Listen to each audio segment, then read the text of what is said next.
puts it on the ground, and it slides into the back of the net with the opening salvo for the Yankton Bucks. You are listening to Yankton Soccer on KYNT, Yankton's home. Look at all the pictures of the resort you'd stay in every year. All you need to do is pay reasonable maintenance fees once a year. With any contract that you're signing, read and understand everything.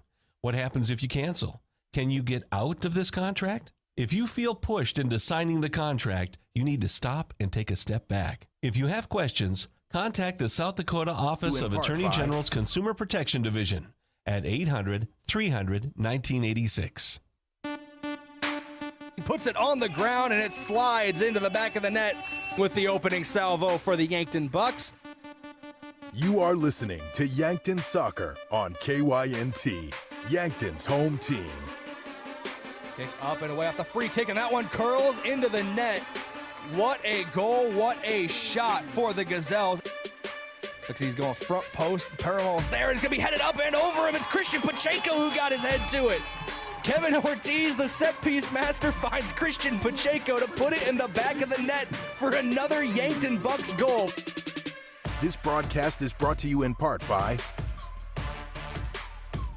Hy-Vee, Larry's Heating and Cooling, Rhonda Westland State Farm Insurance, Ben's Brew Station, 1919 Root Beer, Fairfield Inn and Suites and the Holiday Inn Express in Yankton, Triple Time Rudy's, Roy Wilcox State Farm Insurance, South Dakota Office of the Attorney General, Vision Real Estate, Missouri River Associates, First Chiropractic Centers, First Dakota National Bank, the UPS Store, Conkling Distributing, SWAT Chiropractic and Rehab, Avera, Mayor Signs, Vision Care Associates, Truxedo, MT and RC Smith Insurance, Olson's Pest Technicians, Parker Hannafin, Midwest Insurance Agency, Core Trust Bank, H&R Block of Yankton, Vantage Financial, Adam Walter, The Move Group, Hedro.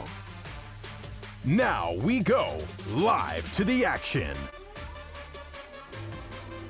Ladies and gentlemen, we are live from Yankton, South Dakota, and Crane-Youngworth Field. It is the home opening doubleheader for Yankton Bucks and Gazelles soccer. I am Brayden Butler. You'll join me for every game we have broadcast this season for the Bucks and Gazelles soccer team, which includes, if I'm not mistaken, every home game and a trilogy of road games starting this Thursday when we go up to Harrisburg to cover the Bucks and Gazelles against the Tigers. But we first have this game ahead of us today. I am Brayden Butler. This is KYNT and KYNTV. This is the Hy-Vee pregame show.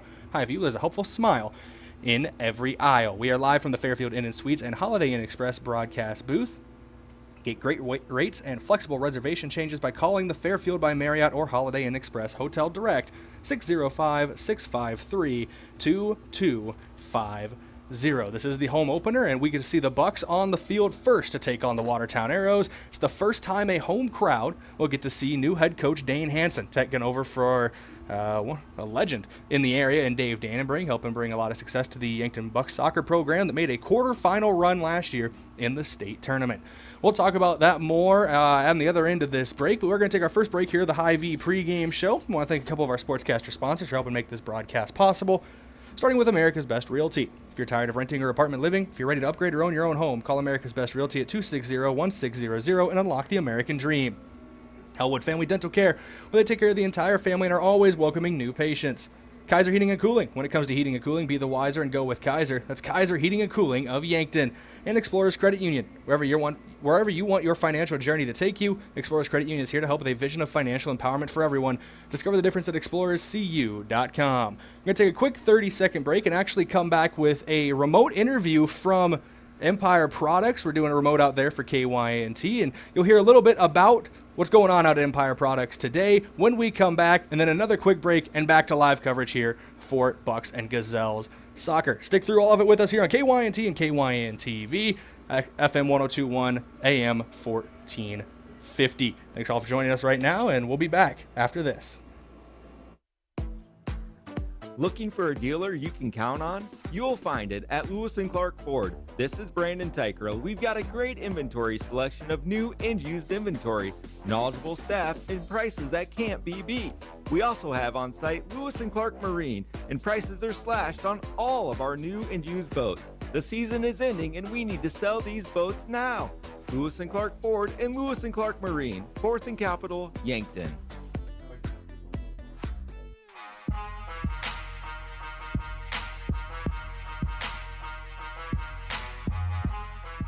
Welcome back in here on the Hy-Vee pregame show. Hy-Vee, there's a helpful smile in every aisle. It's time for your pregame coach interview brought to you by 1919 Root Beer, the creamiest full-body draft root beer available. It's on tap at Charlie's Pizza or in large cans at the Yankton Hy-Vee. This interview does come from this weekend's Coach's Corner. KYNT Sports Director Bryce Ladwig was able to talk to the brand new head coach of the Yankton Bucks in Dane Hansen. Talk a little bit about him, how he got into coaching, his career path, as well as his philosophy as a coach. Let's go to the interview now here on the Hy-Vee pregame show. First year as the head coach of the Yankton Bucks. Let's just go ahead and start with kind of a 30,000 foot view. How's it been going? Well, it's been going good. Boys have been working hard. I've got to know the group fairly well now, and we're about to start our first games here this weekend. Oh, when did you start practice? Well, we had some open fields this summer that I was able to be around, but official high school practices started August 5th, almost 2 weeks now. And now you practice both at Crane-Youngworth and at the First Dakota Park, correct? Yep, that's correct. How's that new park working out for everyone? I know it's literally brand new, right? Yeah, it's a remodel of the old complex. Some fields shifted around. I think they gained a couple fields, so it's new. They got a concession stand. It looks real nice out there. It's real nice and open, so you can kind of see everything. It's good. Coach, for those that may not know, including myself, really, can you give us a little bit of your background on what brings you to Yankton Bucks soccer? So I guess we can just talk about the coaching side of it. When I graduated from Mount Marty, which was, I think, my third stop for college soccer, I started volunteering just a little bit with the Mount Marty team. And then when that head coach left, the new one came in, and I became an assistant under him while I was coaching for Mount Marty. I also did some coaching with Yankton Youth. And then when I stopped coaching at Mount Marty, I really kind of dove in further into working with the Yankton Soccer Club. Did that for a handful of years, was on the board for a handful of years, eventually switched over to Dakota Alliance. Dave retired, opened up an opportunity to apply for the high school job, and I did. I got it, and that's where we're at. As a coach, and I'm not a soccer, guru, you'll come to realize that. But Yeah. What kind of coach would you say you are? What do you want your team to be? Are we talking like what's your emphasis? Speed? Kind of where am I going with that? So in attack, we want to keep the ball. That's really something that I prioritize. So us keeping the ball, moving it side to side, north-south, being patient, not necessarily overly direct.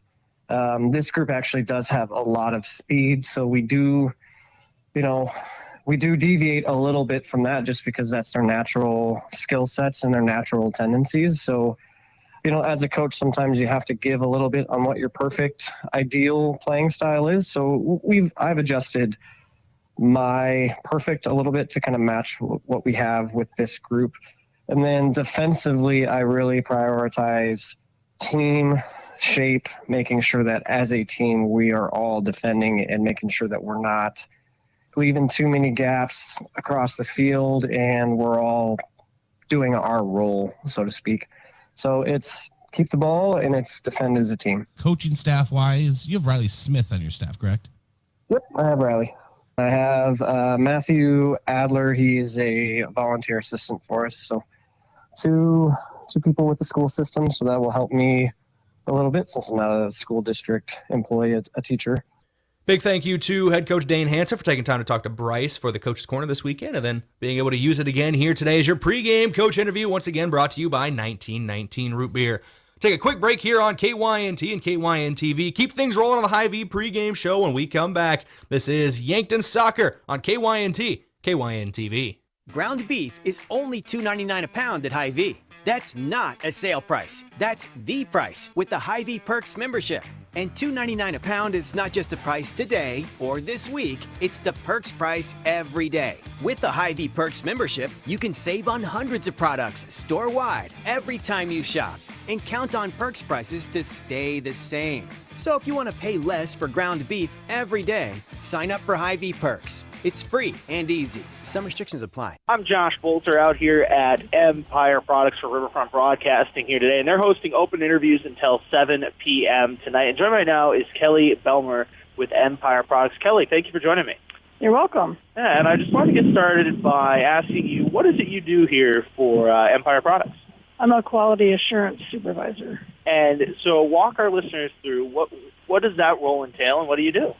I do receiving inspections, check the material certs and test reports, making sure that everything go on the floor that's in spec. I do final inspections, and my quality tech and I do inspections of the people that are working out on the floor. All right, and with that, how long have you been with Empire? 36 years. Wow, 36 years. So that's a whole lot of different questions. I've been talking to people, day, 2, maybe a couple weeks.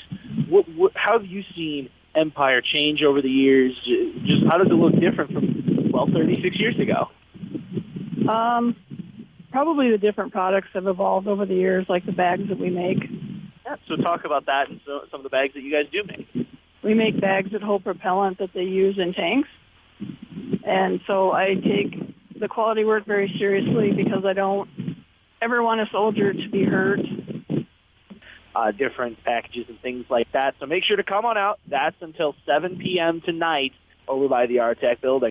What's the best beverage to enjoy while rooting on your team? 1919 root beer, of course. 1919 is brewed in small batches with only the finest ingredients, real sugar and real vanilla. The unique recipe and these choice ingredients make 1919 the creamiest, full-bodied draft root beer available. Find it in 12 packs and single-serve cans at grocery, convenience stores, and restaurants. 1919 is alcohol-free and contains no caffeine, making it a beverage of choice at any time for anyone in the family.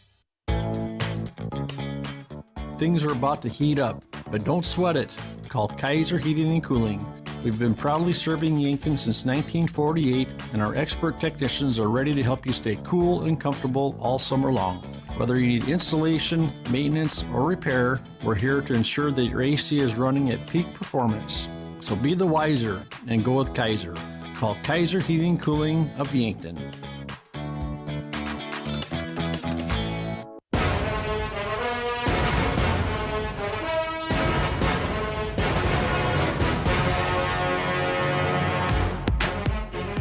Welcome back in here on KYNT and KYNT-TV. It's Yankton Bucks soccer up first. This is a Bucks and Gazelles doubleheader taking on the Watertown Arrows. Big thank you to head coach Dane Hansen, new head coach for the Yankton Bucks soccer team, talking to Bryce Ladwig last week for our pregame interview. And also thank you to Josh Bolter, who's out at Empire Products for a remote for us today. And let's get things rolling here with the Hy-Vee pregame show. Hy-Vee with his helpful smile in every aisle. So get your pregame profile, your matchup preview, brought to you by Roy Wilcox State Farm Insurance. Roy Wilcox State Farm is helping customers get to a better state for over 100 years. No matter where you are in life, Roy and his team are there to help you make the right play calls for your insurance coverage. Call Roy Wilcox State Farm, a lifelong supporter of the Bucks and Gazelles. The Bucks are 1-1 to start the year. They were 11-3-2 last year, ending their season in the state quarterfinals. They were eliminated by Sioux Falls Jefferson. The Bucks did fall to Rapid City Stevens in their season opener 3-0, but they did shut out Rapid City Central in the following game 2-0 over the weekend. Jack Pedersen and Nels Hansen scored a goal each. This, of course, is the first year under new head coach Dane Hansen, taking over for Dave Dannenbring. Opposite of them today will be the Watertown Arrows, who are undefeated on the year, albeit at just 2-0 to start the season. Perfect way to start the year, however.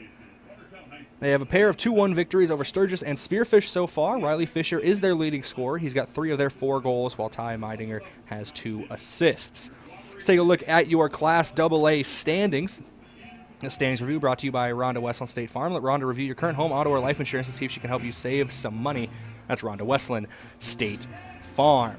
Looking at the teams in front of us today, Watertown is currently 3rd in the class early on in the season with their 2-0 record. Yankton is 12th at 1-1. Looking at the full top 5 so far in the season, Rapid City Stevens is 1st. It's the only team Yankton has lost to, followed by T-Area 2nd, Watertown 3rd, Aberdeen Central 4th, and Brandon Valley in 5th. Looking at these two teams in the head-to-head, they've, over the last couple years in this one, Yankton does lead the series in the last 3 matchups, 2-1 against Watertown over the last 3 years, including a 4-1 victory last year, but a lot has changed for the Bucks on the field and off of it. Of course, with new head coach Dane Hansen, but a lot of key players graduating last year. Ty Bindi, one of their captains in the defensive end, Lance Dannenberg, another one, Simon Scholes. A lot of guys, not just those guys, but a lot of guys graduating from last year's team. Got some replacements that need to be made. Makes us look at our key player of the game, brought to you by Missouri River Associates. If you're looking for insurance agents that have the knowledge to point you in the right direction, contact Missouri River Associates in Yankton. Your key player today is going to be Nels Hansen. He scored and assisted in the Bucks 2-0 win over Rapid City Central back on Saturday. Yankton is looking to replace some key pieces from last year's graduating class, including Lance Dannenberg in the midfield, and Hansen was trusted to take the opening penalty kick that got the Bucks scoring started on the year. He's shown the ability to create for others as well, as now he is going into an upper class role as a junior. Expect him to take that next step forward and be a key player for the Bucks today. Your key to the game for Yankton in this one, brought to you by Vision Real Estate, where their focus is always on you. Vision Real Estate, yes, where their focus is all on you. Sorry there, lost my train of thought, but I digress. Your key to the game today is going to be slowing down Riley Fisher in the Arrows attack. Riley Fisher has scored 3 of Watertown's 4 goals so far this season. Yankton needs to cut off passing lanes to Fisher and not allow Watertown clean looks on net. The Bucks do have a net -1 goal difference through 2 games, but they were able to force a shutout in one of those games, the 2-0 win over Rapid City Central. They look to shut out the opposition again today. That is going to be key for them. Try to get that offense attack going forward as well, but that defense is going to be key for Yankton. Going to take another break here on KYNT and KYN-TV. We're going to keep things rolling with the Hy-Vee pregame show when we return. This is Yankton Bucks soccer coming up shortly, part of a Bucks and Gazelles doubleheader. KYNT and KYN-TV. We'll be back in a couple minutes. Oh, Sheboygan, I just can't get you off my mind. Hot dog, it's camping season, and we have just the thing to fill your cooler. Sheboygan Hot Dogs. Grab your campfire roasting stick and Sheboygan's all-beef hot dogs and get ready to make some memories. Proudly produced at Simple Meats in Yankton. The way it tastes is simply divine. I got Sheboygan on my mind. Sheboygan. Look at all the pictures of the resort you'd stay in every year. All you need to do is pay reasonable maintenance fees once a year. With any contract that you're signing, read and understand everything.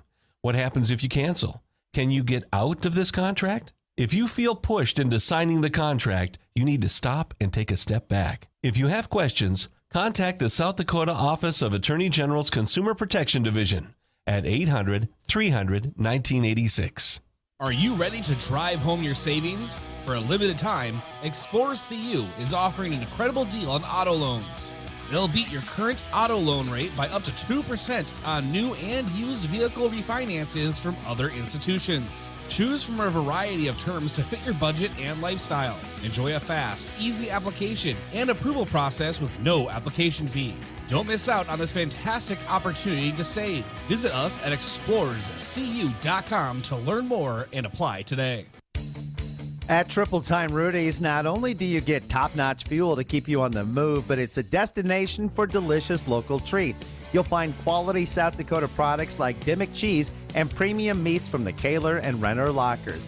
It's your community's pit stop for more than just fuel. Triple Time Rudy's supports schools and events and provides fuel discounts to Yankton's largest employers. For all your daily fill-ups and convenience needs, stop by Triple Time Rudy's at 17th and Broadway. The mission of State Farm is to help people manage the risks of everyday life, recover from the unexpected, and realize their dreams. Hi, I'm Roy Wilcox with State Farm Insurance. We have been helping customers get to a better state for over 100 years. No matter where you are in life, we're here to help you make the right play calls for your insurance coverage. Give me a call or stop by anytime. Call Roy Wilcox State Farm Insurance today, 665-7140. Find more at roywilcox.com. The other day, a gal came into the UPS store to drop off a package. On her way out, she noticed the print sample wall and asked if we could print invitations. The answer was, yes, we can. Hi, this is Doug at the UPS store in Yankton and Vermilion. For over 7 years now, the UPS store has been helping hundreds of customers with their printing needs. From basic copies to business cards and invitations to posters, we can print them. Stop out and ask about our current print specials and see how we can help with your printing needs.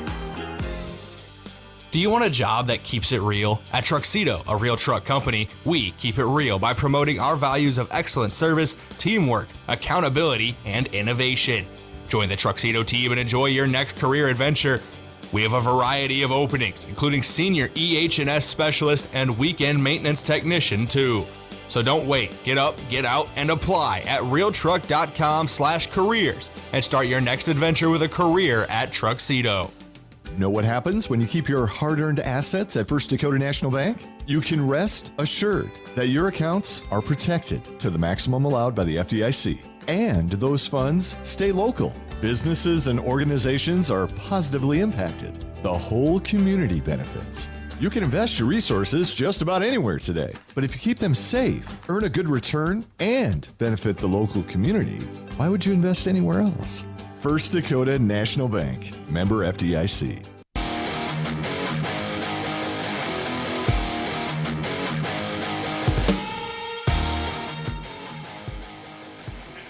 Welcome back in here on KYNT, and they threw a little swerve at me today. They are announcing the starting lineups after the national anthem. So we're coming back for the national anthem, and I will actually turn the mic on so we can hear the anthem here at Crane-Youngworth Field. Stick right here for the national anthem.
And now for our starting lineups.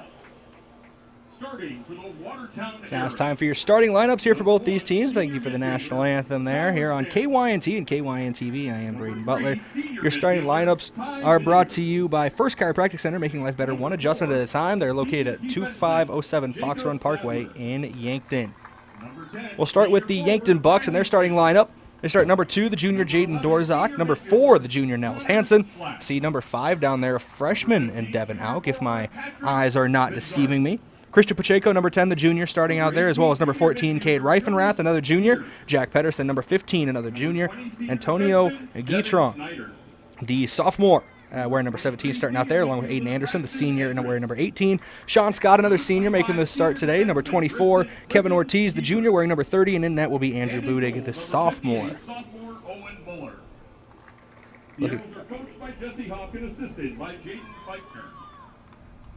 Looking across the way at the Watertown Arrows, Skylar Stanton will start, along with Ty Meidinger, Jacob Sandler, Riley Fisher, and Connor Schlott, as well as Owen Muller in goal. Number 4, junior midfielder, Nels Hansen. They'll also start Patrick Bednarchik out there, as numbers are a little small in the Watertown jerseys. My apologies. Looks like Alex Ramey out there as well. Alex Ramey, the senior, starting out there for Watertown. Should be a good one today between both these teams. It's the opening game of our doubleheader. The Bucks and the Arrows up first. They will be followed by the Gazelles and the Arrows in the second half of our doubleheader. All coverage right here on KYNT and KYN-TV. During this break in the action, or while we wait for the rest of the starting items to be announced, thankful to a couple of our sportscaster sponsors, starting with Aztec of Yankton. They are founded on innovation and a passion to help their customers. Right now they're offering a healthy sign-on bonus with great wages and benefits. Build your career with the group that's built to connect from rock to road, and click careers at aztecindustries.com. Also, Midwest Insurance Agency. See Travis and Whitney Devine at Midwest Insurance for your farm, home, and auto insurance needs. Call today to set up an appointment. One Office Solution, the one source for all your office products, including copiers, furniture, and office supplies. One Office Solution located next to Pizza Ranch on Broadway in Yankton. And lastly, Graham Tire. If you notice issues with your vehicle, don't hesitate to call the service experts at Graham Tire. They do more than sell tires. Graham Tire of Yankton, your auto service and tire store next door. Getting ready to go here on KYNT and KYN-TV. Yankton Bucks Soccer kicking off their home slate of games today. Of course, had a double or back-to-back games against Rapid City Stevens and Central over the weekend. Lost to Stevens, defeated Central.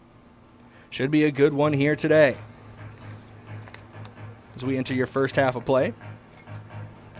Before we get there, though, thank you to the fans of the game. Brought to you by Triple Time Rudy's. Whether you're traveling to a home or away game, be sure to fill up at Triple Time Rudy's, 1606 Broadway Avenue in Yankton.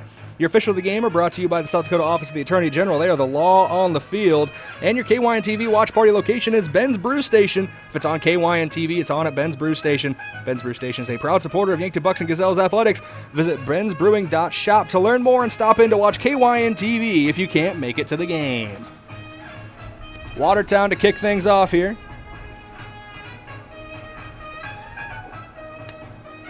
Timmy Trumpets playing through the loudspeakers here at Crane-Youngworth Field. New scoreboard here at Crane-Youngworth Field. Looks fresh out of the box. We're ready to get things going.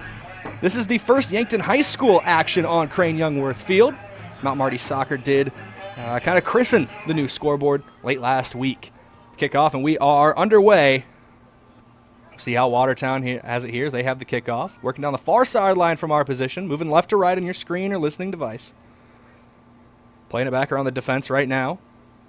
Trying to play it up, and it actually does get past a lot of Yankton players. Down that left wing right now is Riley Fisher. Trying to play it up and through, but Kevin Ortiz was there, knocked it out of play. So it'll be Watertown throw in here. It looks like Fisher to throw.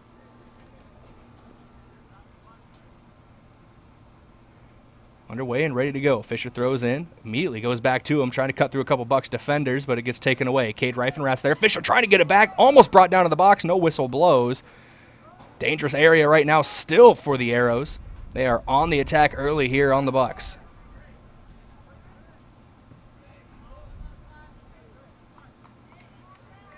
That one's going to go out of play, and this one's going to be Tony Wheatrone with the throw in, looking for Patterson. It's taken away by Watertown. The Arrows playing it back. That's Devin Snyder back there. Played all the way back to the keeper, Muller. Owen Muller, a sophomore between the pipes today for Watertown. Now trying to work that far flank again. Back inside to Snyder. Working around their defensive back line. Ramming on the right side now. Back to Muller. Muller over the top. It looks like it's going to go out of play. Into the stands, and immediately back out. Can't even make the joke about it being a souvenir yet. Jaden Dorzak to throw in. He's going to find Christian Pacheco. First time we've called his name today for both of these men. Dorzak back to Pacheco again. Into the midfield, plays it back to Reifenrath, trying to get it up, and Sean Scott was there, but it's taken away. Now played over the top. Here comes Watertown the other way. That's Bednarchik. He's closed down on by Reifenrath, and Cade Reifenrath able to get the ball back, trying to work past him on the flank. Nels Hansen had the ball for a moment, but it's taken back away by Watertown. Arrows playing it around. We got number 10 versus number 10 for that ball. It's Pacheco and Fisher. We're going after it. Pacheco has it for now. He plays it back to Reifenrath. No, they're going to go all the way back to the keeper, Budig. And around to Dorzak on the left side. Dorzak pushing the tempo off the left wing. Was looking for Wheatrone. Good to see Jaden Dorzak has not changed the footwear game. Wearing two different colored cleats. Makes him easy to spot out there. Noticed that last year playing as a sophomore when he got some PT. Now one of the members of the starting lineup here is a junior.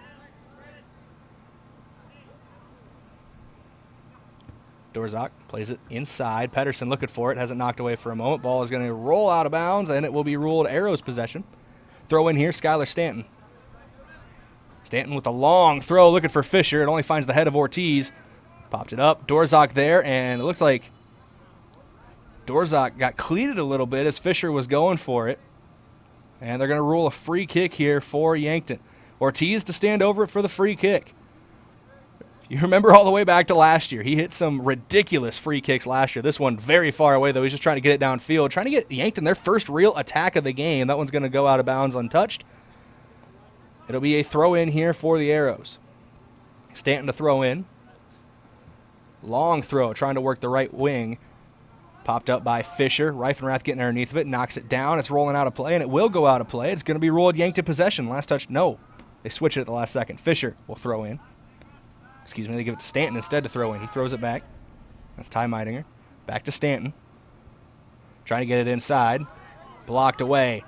Hansen had it for a moment, but it's taken back away from him. That one's going to roll over the end line. Should be a goal kick here. I am noticing the captain's armbands out there for Yankton. Nels Hansen's got one on, as does Kevin Ortiz. Hansen playing it outside to Dorzak. Dorzak, Ortiz, Reifenrath. They're part of that back line right now for Yankton. As well as Devin Auk, it looks like, on the far side. Played back inside. Aiden Anderson. Over to Auk. A freshman playing from that right side of the defensive back line. Up to Sean Scott. Trying to work that right wing. Gets knocked out of play. It'll stay Bucks possession. That one goes out of play in front of the Watertown bench. 35 minutes, about 17 seconds to go here on KYNT and KYN TV. That's just in the first half of play. No score yet. I am Brayden Butler. Thank you for joining us here today for Yankton Bucks and Gazelles soccer. This is the opening game of our doubleheader. Yankton with possession in the midfield, trying to work the wings. Up over the top, Pedersen tried to get there, but it has some almost a corkscrew spin on it as it bounced away from him as soon as it hit the turf. Dorzak with the ball now. Up to Weetron, back to Dorzak. To Nels Hansen. Hansen, cross-field pass, trying to switch the play here. Here comes Auk up the right wing, trying to play it through to Pedersen, but it's taken away. Good defense by the Arrows. Now they're trying to push the tempo. Now they're going to slow down, work the angles. Pedersen takes it away. Jack Pedersen into the box. He's going to shoot on goal, and that is going to go wide right of the net. Looked like it hit off the upright here at Crane-Youngworth Field. Not quite football season, but they're kicking off here soon.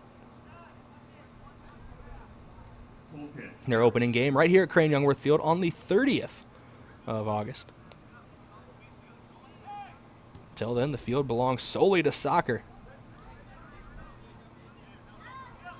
Watertown wasting no time off of the goal kick. Trying to get it back inside. Fisher into the box. Trying to get around Ortiz. Ortiz knocks it away, goes out of play over the end line. They're going to rule last touch Ortiz. It'll be a corner kick here for Watertown.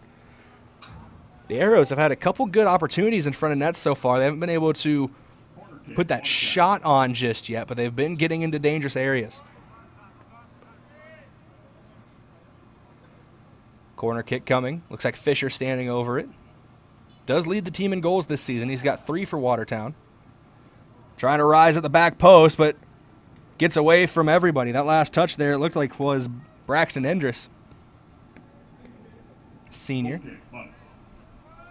Leads to a goal kick for the Bucks. They play it short to Ortiz. He's already got it to Dorzak down the left wing. Back inside to Hansen. Hansen to Anderson. Back to Hansen. Outside to Dorzak, working the left side. Dorzak has some options in front of him. He's got somebody closing down as well. Tries to get up to Tony Guitron. He does for a moment, but it's taken back away. Pedersen was there as well. Knocked out a play off of a Watertown player. Guitron to throw in. That one popped up. Looked like off the face of Hansen, but he's just trying to find the ball on its way back down. Didn't affect him too much. Ends up in Watertown possession.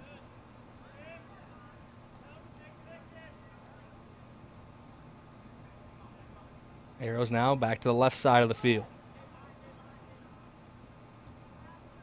Trying to work that wing is Endress. Has a couple Bucks players on him and has it taken away.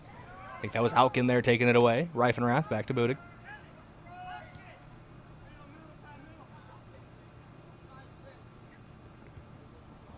On that left side, Dorzak was looking for Guitron, but it was out of play. Couldn't get it around the defender. Closed off the passing lanes, let the ball know where to go. Fisher has 3 Bucks on him, but he breaks into the box, trying to get to it. Knocked away for a moment. Reifenrath not letting him breathe, but Fisher finds some space, knocked out of play.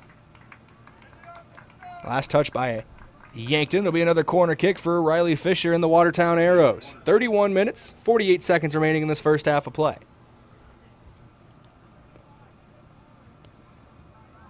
Corner whipped in, and it looks like Booty got a fist to it.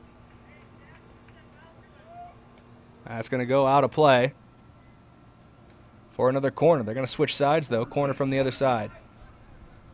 Watertown's been looking back post on their two corners so far. We'll see if they change their tune here, but they are loading up that back post again. Whipped in, looking back post. Headed up, out of the box for a moment, brought down back in. Hansen tries to clear it. Gets some awkward spin on it, and it will go out of play for a throw-in. Skylar Stanton now to throw. Soft toss, gets it into the box. Ortiz trying to get that ball back for Yankton, but it's at the feet of Bednarczyk. Goes back. Watertown working around Meininger to Sandler. Has it taken away. Pacheco with it in the midfield. Up to Pedersen. Pedersen has some option outside. Looking for Sean Scott. Gets it to him. Scott plays it back to out. Devin Auk still on the ball. Up to Scott. Back to Anderson. Anderson looking for Pedersen. Taken away. Anderson tries to get the ball back there. Impedes the run of the Watertown player and actually does get the ball back for Yankton. Auk with it inside. Looking Pedersen's way. Taken away. That's Connor Schlott, who took it away. And they're going to play it all the way back to Muller. Dangerous game there that they are playing. Pedersen was there. Pacheco bringing it in.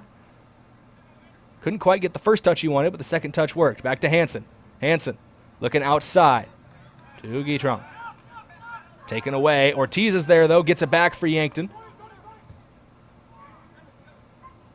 Guitron to Ortiz. To Pacheco now for Yankton. Trying to work the left side of Ortiz. Ball goes out of play. It'll be a throw in here for Watertown. Still 0-0 matchup so far. This is the home opener for this Yankton Bucks squad. First season under new head coach Dane Hansen.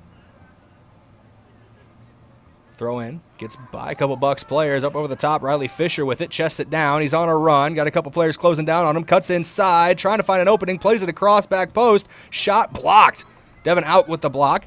Headed attempt by Fisher. Still rolling away. Still in a dangerous area. And it goes out of play. And they're going to rule off a Yankton player. So a corner kick coming again for the Arrows.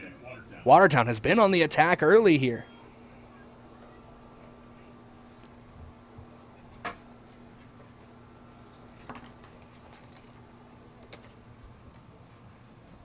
Corner kick coming, looking back post again. That seems to be the Arrows' MO, but that's going to go too far out of play. It'll be a goal kick. Big thank you to our first half sponsors of First Dakota National Bank, the UPS Store, Yankton Medical Clinic, and MT&RC Smith Insurance.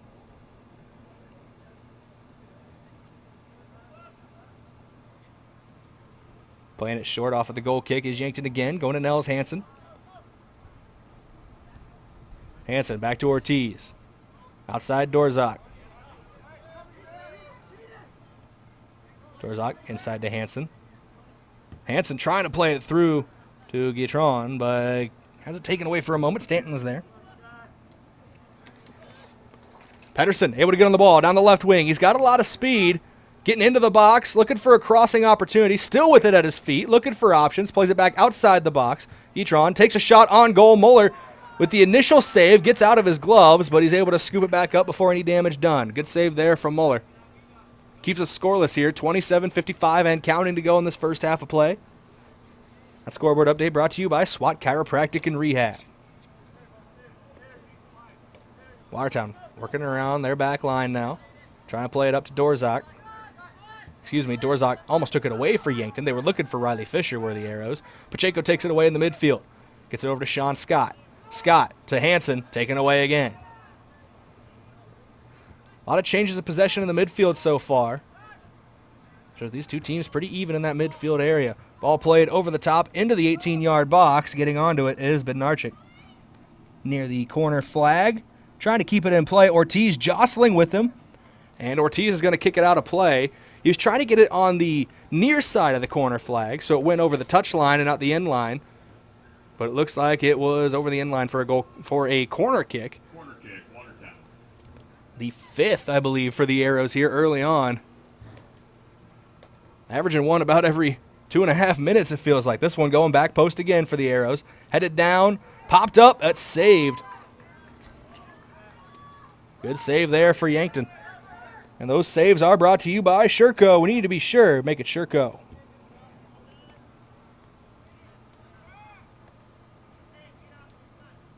Ortiz with the ball at his feet. Gets it to Dorzak. Working near side from our position here. Inside to Anderson. Taken away by Watertown. Pacheco trying to get onto it. And a whistle's going to blow. The infraction's going to go against Watertown, so it'll be a free kick for Yankton. They take it quickly, looking for Devin Auk on the right side. Auk got some options, plays it up, trying to get to Sean Scott, but it's knocked away. Good defense by Watertown. Try to turn that into the attack. That one is headed away, and Bootig is going to come out of goal and boot this one back near midfield. Good heads-up play by the keeper. Hansen trying to get to the ball. So is Pacheco. Riley Fisher there as well. A lot of contact. No whistle. They play it back to Auk. To Reifenrath. Reifenrath to Ortiz. Ortiz up to Hansen. Hansen will play it outside to Dorzak. They're near the midfield stripe right now. Pass inside, stolen away by Watertown. And player goes down for Watertown. That's Bednarchik. He was taken down, they're going to rule. As an infraction against Yankton, they're going to get Kevin Ortiz on it, I believe. As some rain is starting to fall here at Crane-Youngworth Field, which will lead to me having to shut our window here in the press box. Got to keep the equipment dry. We'll have no crowd mic for a little bit. Keep it cracked a little bit so sound has somewhere to go. Maybe we can catch some things through the crack in the window, but have to stay safe with our equipment. Pedersen going down the left wing, trying to cut back inside. He's got another long touch, trying to get around the defender, but it's taken away. Good defensive effort there by Alex Ramey. Ball knocked out of play. Be a quick throw in here. Yankton looks to take it. Guitron to Pacheco. Pacheco inside. Pedersen, one touch, around the defender, takes the shot, blocked away. Good block there. You know, it was Jonas Gear who's in there. Looks like a quartet of Bucks are ready to make substitutions at the next break. Ball goes out of play. Waiting for the signal, letting the official bring those Bucks in.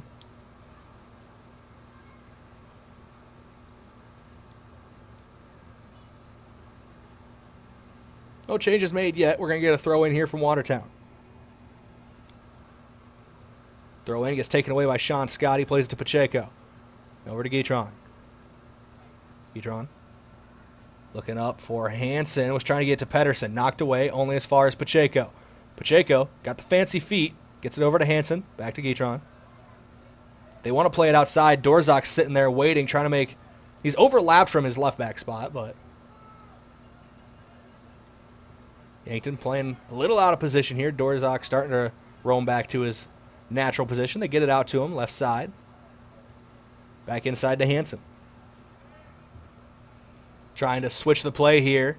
Auk brings it down, gets away from him for a little bit on the touch, but gets it back to Reifenrath. Reifenrath gets it around one player, sliding in there and taking the ball back away for Watertown. And now it's the Arrows trying to go on the attack. That was Braxton Endress who made that play. He heads that one down, looking for a teammate. They play it inside. Riley Fisher there. Kevin Ortiz, both of them sliding in. Contact made. That ball is going to go wide. I think last touch was by Fisher. Will be a goal kick here for the Bucks. And we're going to get some substitutions being made for Yankton as well. Sean Scott coming off. Looks like Aiden Anderson and Jaden Dorzak as well. Amos Alonso, Alex Swihart both checking in. I think that's Anthony Alfonso as well on the far side. There's only 3 Bucks making switches here. Swihart checks in at that left back spot for Dorzak. Amos Alonso comes into the midfield. And Swihart comes in on the right side. So it was Alonso for Anderson, Swihart for Scott.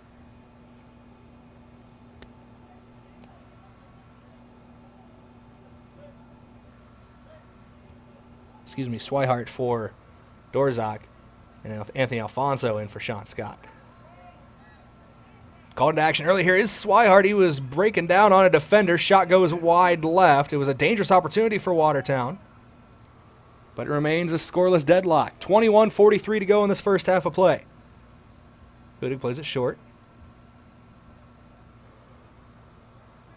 Goes to Ortiz. Kevin Ortiz has a good boot on him. Trying to get the ball downfield, push the tempo. Headed up. And taken away by Watertown. Pacheco gets it back, though, trying to get to Guitron, but it's taken away again by the Arrows.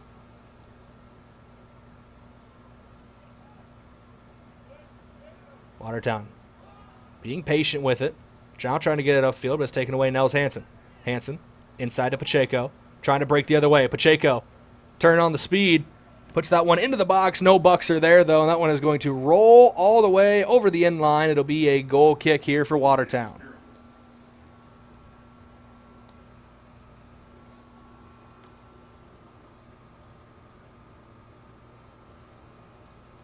Muller for the goal kick. Rain still coming down here at Crane-Youngworth Field. That one booted up. But it's going to be picked up by the Bucks defensive back line. Out with it. Looking for options. Plays it all the way back to his keeper. But Narchik was closing down, so he had to get it out there quickly. Kevin Ortiz. Maybe playing a center back role as a center half, but he's working the tempo, pushing it downfield. Pedersen's there, as is Guitron. Pedersen down the left side. Inside. Looking for Guitron. A little bit of a side foot pass to Pacheco. And they were trying to get it back in play, but knocked away by Watertown. Good clearance by the Arrows. Lets them reset their defense. Throw in goes to Nels Hansen for Yankton. Hansen to almost Alonzo. Alonzo has the ball taken away. Now Watertown trying to go the other way. But Yankton able to get the ball back. Hansen gets by him, but it goes to Pacheco, back to Hansen. Cuts past one defender, blocked by another. That was Connor Schlott on there. Booted high into the air. Almost want to say late night sky, but it's pretty early afternoon still. That one's going to roll into the 18-yard box. Budig picks it up and boots it to the right side, getting it to Devin Auk. 4:22 in the afternoon, 19:20 to go here in this first half of play. Watertown on the ball again, working that far sideline from our position, working on the left wing. Pass inside, but Narchik has some space, blocked away. Kevin Ortiz, the big block, still not out of danger. Another shot taken in. That one hits the crossbar and goes in from a long way out for Skylar Stanton. First goal of the game comes for the Arrows. They take a 1-0 lead. There's nothing the keeper could have done on that one.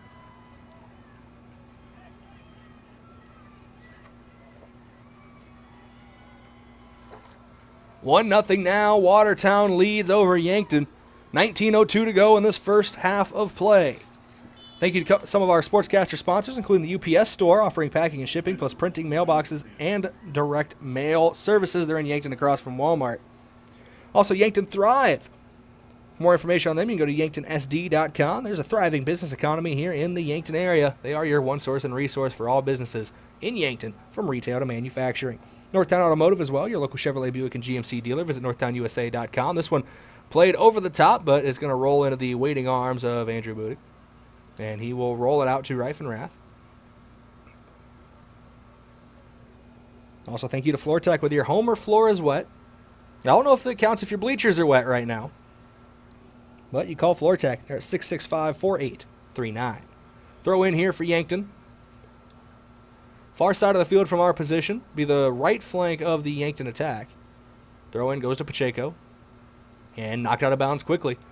So it'll be another throw in for the Bucks. 1-0. They trail Watertown here on their home turf.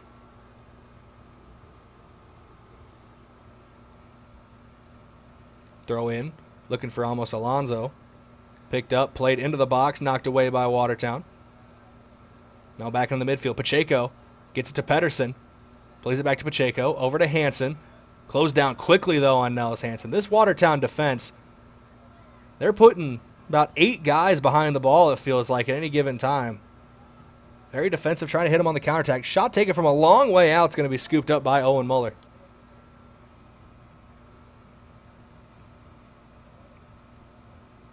Muller boots this one away. Bouncing near Swihart.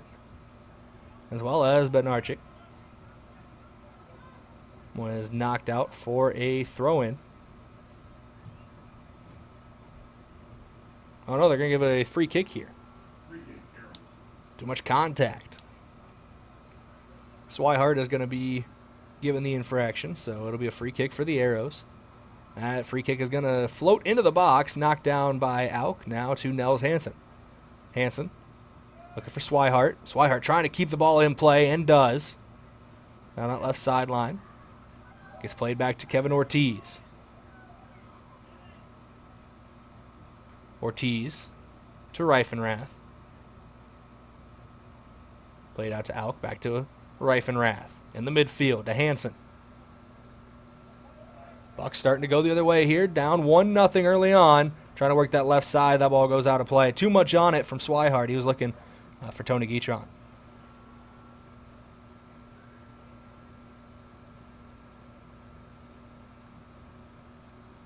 Swihart heads that down off the throw-in from Watertown, but it's taken back away quickly by the Arrows. They got the ball in their midfield area. Now going to the sideline. That's going to go out of bounds in front of the benches. Devin Auk wastes no time throwing it into Amos Alonso. Alonso. Now the ball taken away for a moment, but it's played back to him. Now Christian Pacheco looking to break the other way. Ball played through, looking for Guitron, but knocked away. Watertown's defense still staying sturdy. They hold that 1-0 lead on the scoreboard. Yankton with possession, though. 15:39 and counting to go in this one. Just the first half of play. This is the first half of our doubleheader as well. The Gazelles will play later on. Pedersen trying to get on the ball, plays it back into the middle of the box, but nobody's there to pick up the pieces. Watertown takes it away. Now they're trying to push the tempo the other way.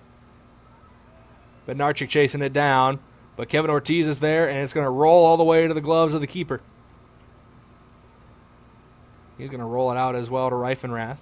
And Reifenrath brought down a little awkwardly there, but is actually able to maintain his footing and stay back on the ball. Gets it to Amos Alonso. To Alfonso. Looked back for Alonso, but has it knocked out of play. Be a throw in for Yankton. And it'll be Reifenrath to throw in. Reifenrath over the top looking for Pedersen. A little too high, went over the head of Pedersen. Booted up into the air, trying to clear it away where the Arrows. And it will go out of play. Another throw in here for Yankton. Looked like Alfonso for a moment, but he's going to throw it back to Reifenrath. Reifenrath overhead throw.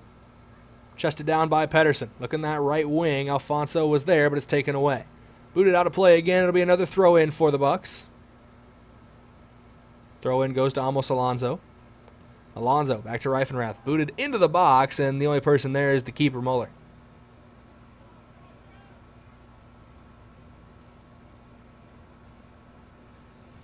Yankton's had some moments, but they have not been able to crack the code of this Watertown defense yet. And in the Arrows' goal, to give credit to Yankton's defense, came from outside the box. It was just a perfect strike from Stanton.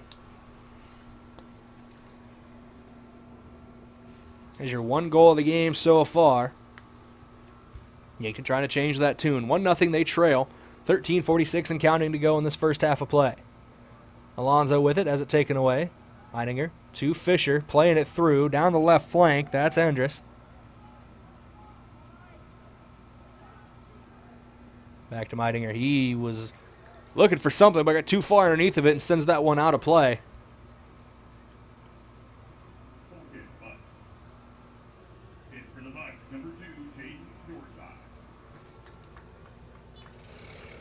Looks like the rain has subsided. Got some sun peeking out here at Crane-Youngworth Field. Looks like Jaden Dorzak brought back into the game. He's out on the right side of the defensive back line, a right back spot. He came in for Devin Auk. Alonso with it to Nels Hansen. Hansen out to Dorzak, trying to flip the play.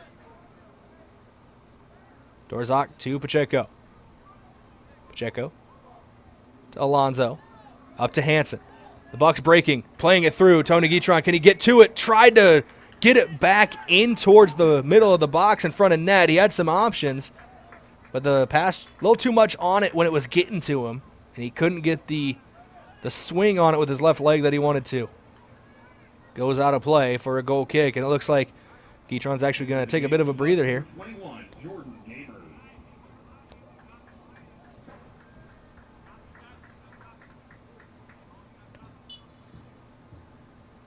Jordan Gamer checking in. The freshman out on the left wing. Wearing the number 21 here. Quite literally the definition of fresh legs here for this Bucks team. Watertown with the ball in their defensive area. Haven't seen the Arrows make any substitutions yet, so those legs might be getting a little tired here as we're winding down the first half of play. We're about a little over 38 minutes into this one, or a little over 28 minutes into this one. Math was not my strong suit. That's why I was only a math major for a semester at college. Throw in goes to Pacheco, who's out of play off of Watertown. Pacheco making moves in a phone booth, cut down from behind. He flops down hard on the turf, but he pops back up okay. Look at the Bucks were taking a quick free kick there. They were actually just trying to reset it for Kevin Ortiz from the 45-yard marker, so he's over 60 yards away from goal. He's going to send this one into the box.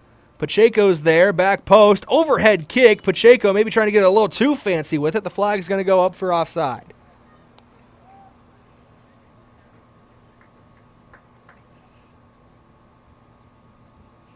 Pacheco, even if he was able to get a good foot on that one and put himself onto the highlight reel, it would not have counted off that offside, but great effort from Pacheco.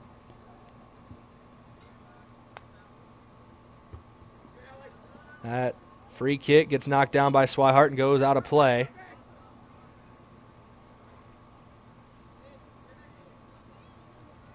Watertown to throw in. Swihart there again trying to knock it away. Kevin Ortiz as well. And it goes to Amos Alonso. Alonso to Nels Hansen. Back out to Swihart. Swihart trying to direct traffic. You can see him pointing up ahead, but he just plays it back to Hansen trying to reset. Nels Hansen switches the play, looking right side for Alfonso. That's going to go out of play off of one of the fans they have here on the sideline. Like a standing fan, not someone watching the game. Nobody's hurt. As we go down the left wing now, Watertown trying to push their tempo. That ball is into Yankton's box, but taken away and knocked out of play. That was Dorzak on the far side who had the last touch. So we'll get a throw in here for Watertown. Throw in goes to Meininger. Meininger to Bednarczyk. And it goes through his legs. It looks like he was trying to gain control there. It just caught him a little off guard. Entering the game for the Bucks, number 18, Aiden Anderson. Looks like we're getting a switch here for Yankton. Aiden Anderson coming in, re-entering the game. Going into the midfield for Jack Pedersen. And with Pedersen's departure, Christian Pacheco is going to go play up top as the spearhead of this Yankton attack here.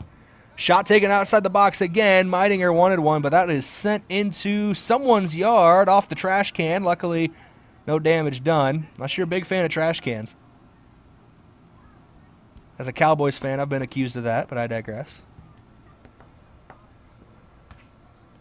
Off the goal kick, it goes to Swihart trying to work it around the corner. But a defender knocks it out of play. Stanton. Excuse me. It was off of Swihart. Stanton with a throw in. Cross from Fisher. Was looking for the head of Bednarczyk, but it goes out of play. Rose up in front of a fan here, field side.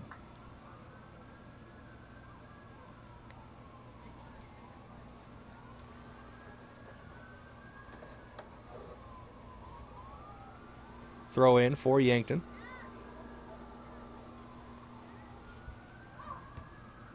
After knocking off a couple different players, ends up to Ortiz. Ortiz was trying to argue that it went off of, I think, Riley Fisher, as that was the nearest Watertown player.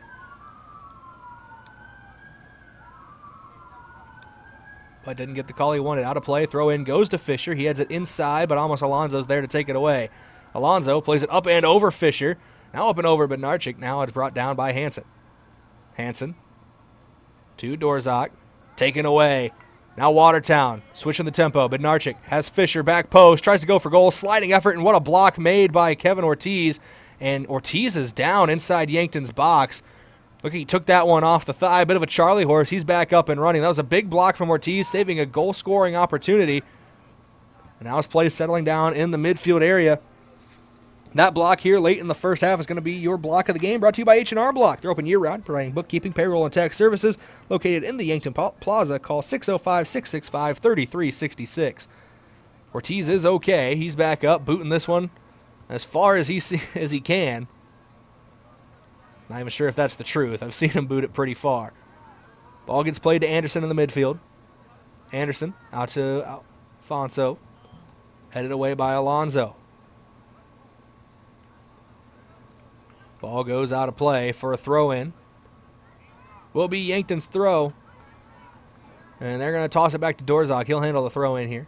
Actually, no, the throw-in went to Dorzak. He boots it to almost Alonso. Headed away by Watertown. Here comes Riley Fisher. Dangerous attacker. 3 goals already on the season through 2 games for Fisher. He's the leading scorer still. Of the 5 goals that Watertown has scored this season, including their one so far today, he's got 3 of them. 6:20 to go in this first half. A whistle's going to blow, far side of the field. Arrows are going to get called with the infraction. It'll be a free kick for Yankton.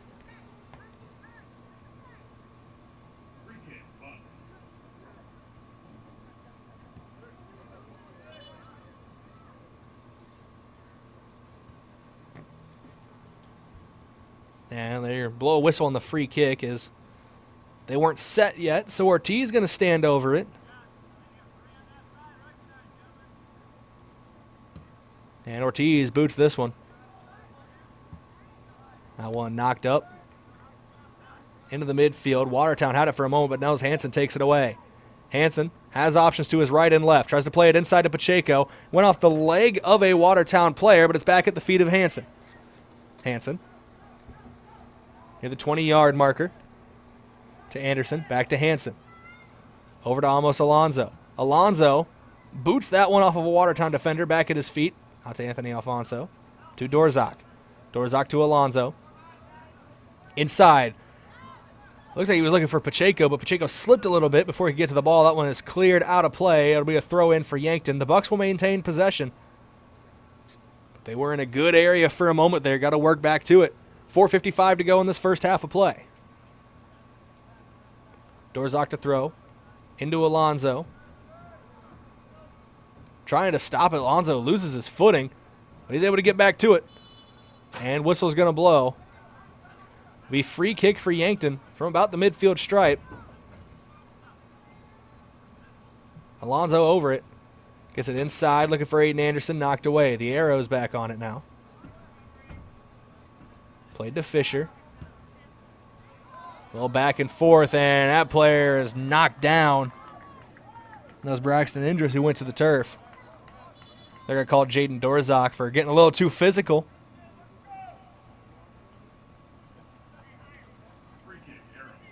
To be about from the 29-yard line, so quick math on that puts it about 47 yards from goal. Of course, the 18-yard box. This one booted up and over everyone's head, out of play over the end line. It'll be a goal kick. Not a lot of time left in this first half. See if the Bucks send them flying forward. 3:40 to go in half number 1. Played left side to Swihart, now inside to Hansen. Hansen loses control of the ball, but he's back on it to Alonso. Almost Alonso to Swihart, back to Hansen. The Bucks switching the play now. Go from the left wing to the right wing. Dorzak trying to keep it in play, but it was up off the collarbone area of Dorzak and goes out of play. He's trying to chest it down. Got a little too high. Throw in goes to Meidinger. To Fisher. Riley Fisher going one-on-one with Nels Hansen. Fisher and Hansen both go to the turf. No whistles blow. Got a little tangled up there. Call it incidental. Watertown still with the ball. Played back to Schlott. Now to Sandler. Arrows with it. On that far side of the field. Working the left wing. Ball goes into the box. The only person there is the keeper for Yankton. Scooped up easily. And this one booted up and away again. They're looking for Christian Pacheco. Pacheco trying to head it over a defender. Gets it around the defender, but there's more Watertown players there. There is 1 buck and 4 white jerseys converging on that ball. And Pacheco still almost won that battle. The Bucks are in their red jerseys with white letters and numbers. It's like Watertown in their white jerseys, white shorts with purple numbers. Arrows maintaining a 1-0 lead here. 2:16 and counting to go in this first half of play.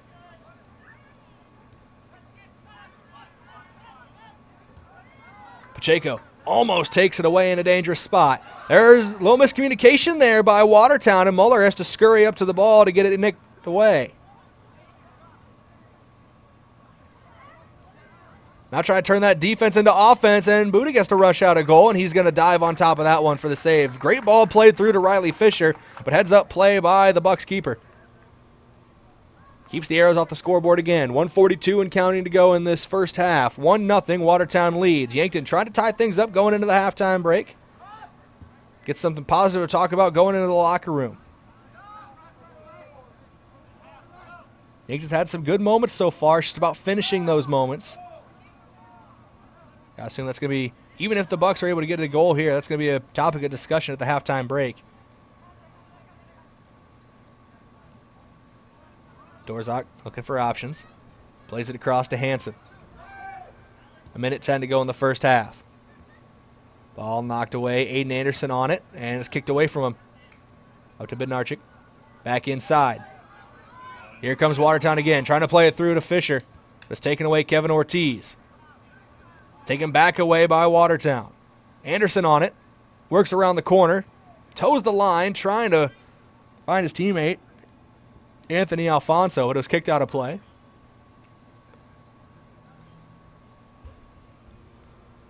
Looks like we're going to get a quick substitution here. Nels Hansen going to come off for number 25, Mitchell Zimmerman, the senior. 30 seconds to go in this first half of play. This is last chance saloon if you want to score before heading into the locker room.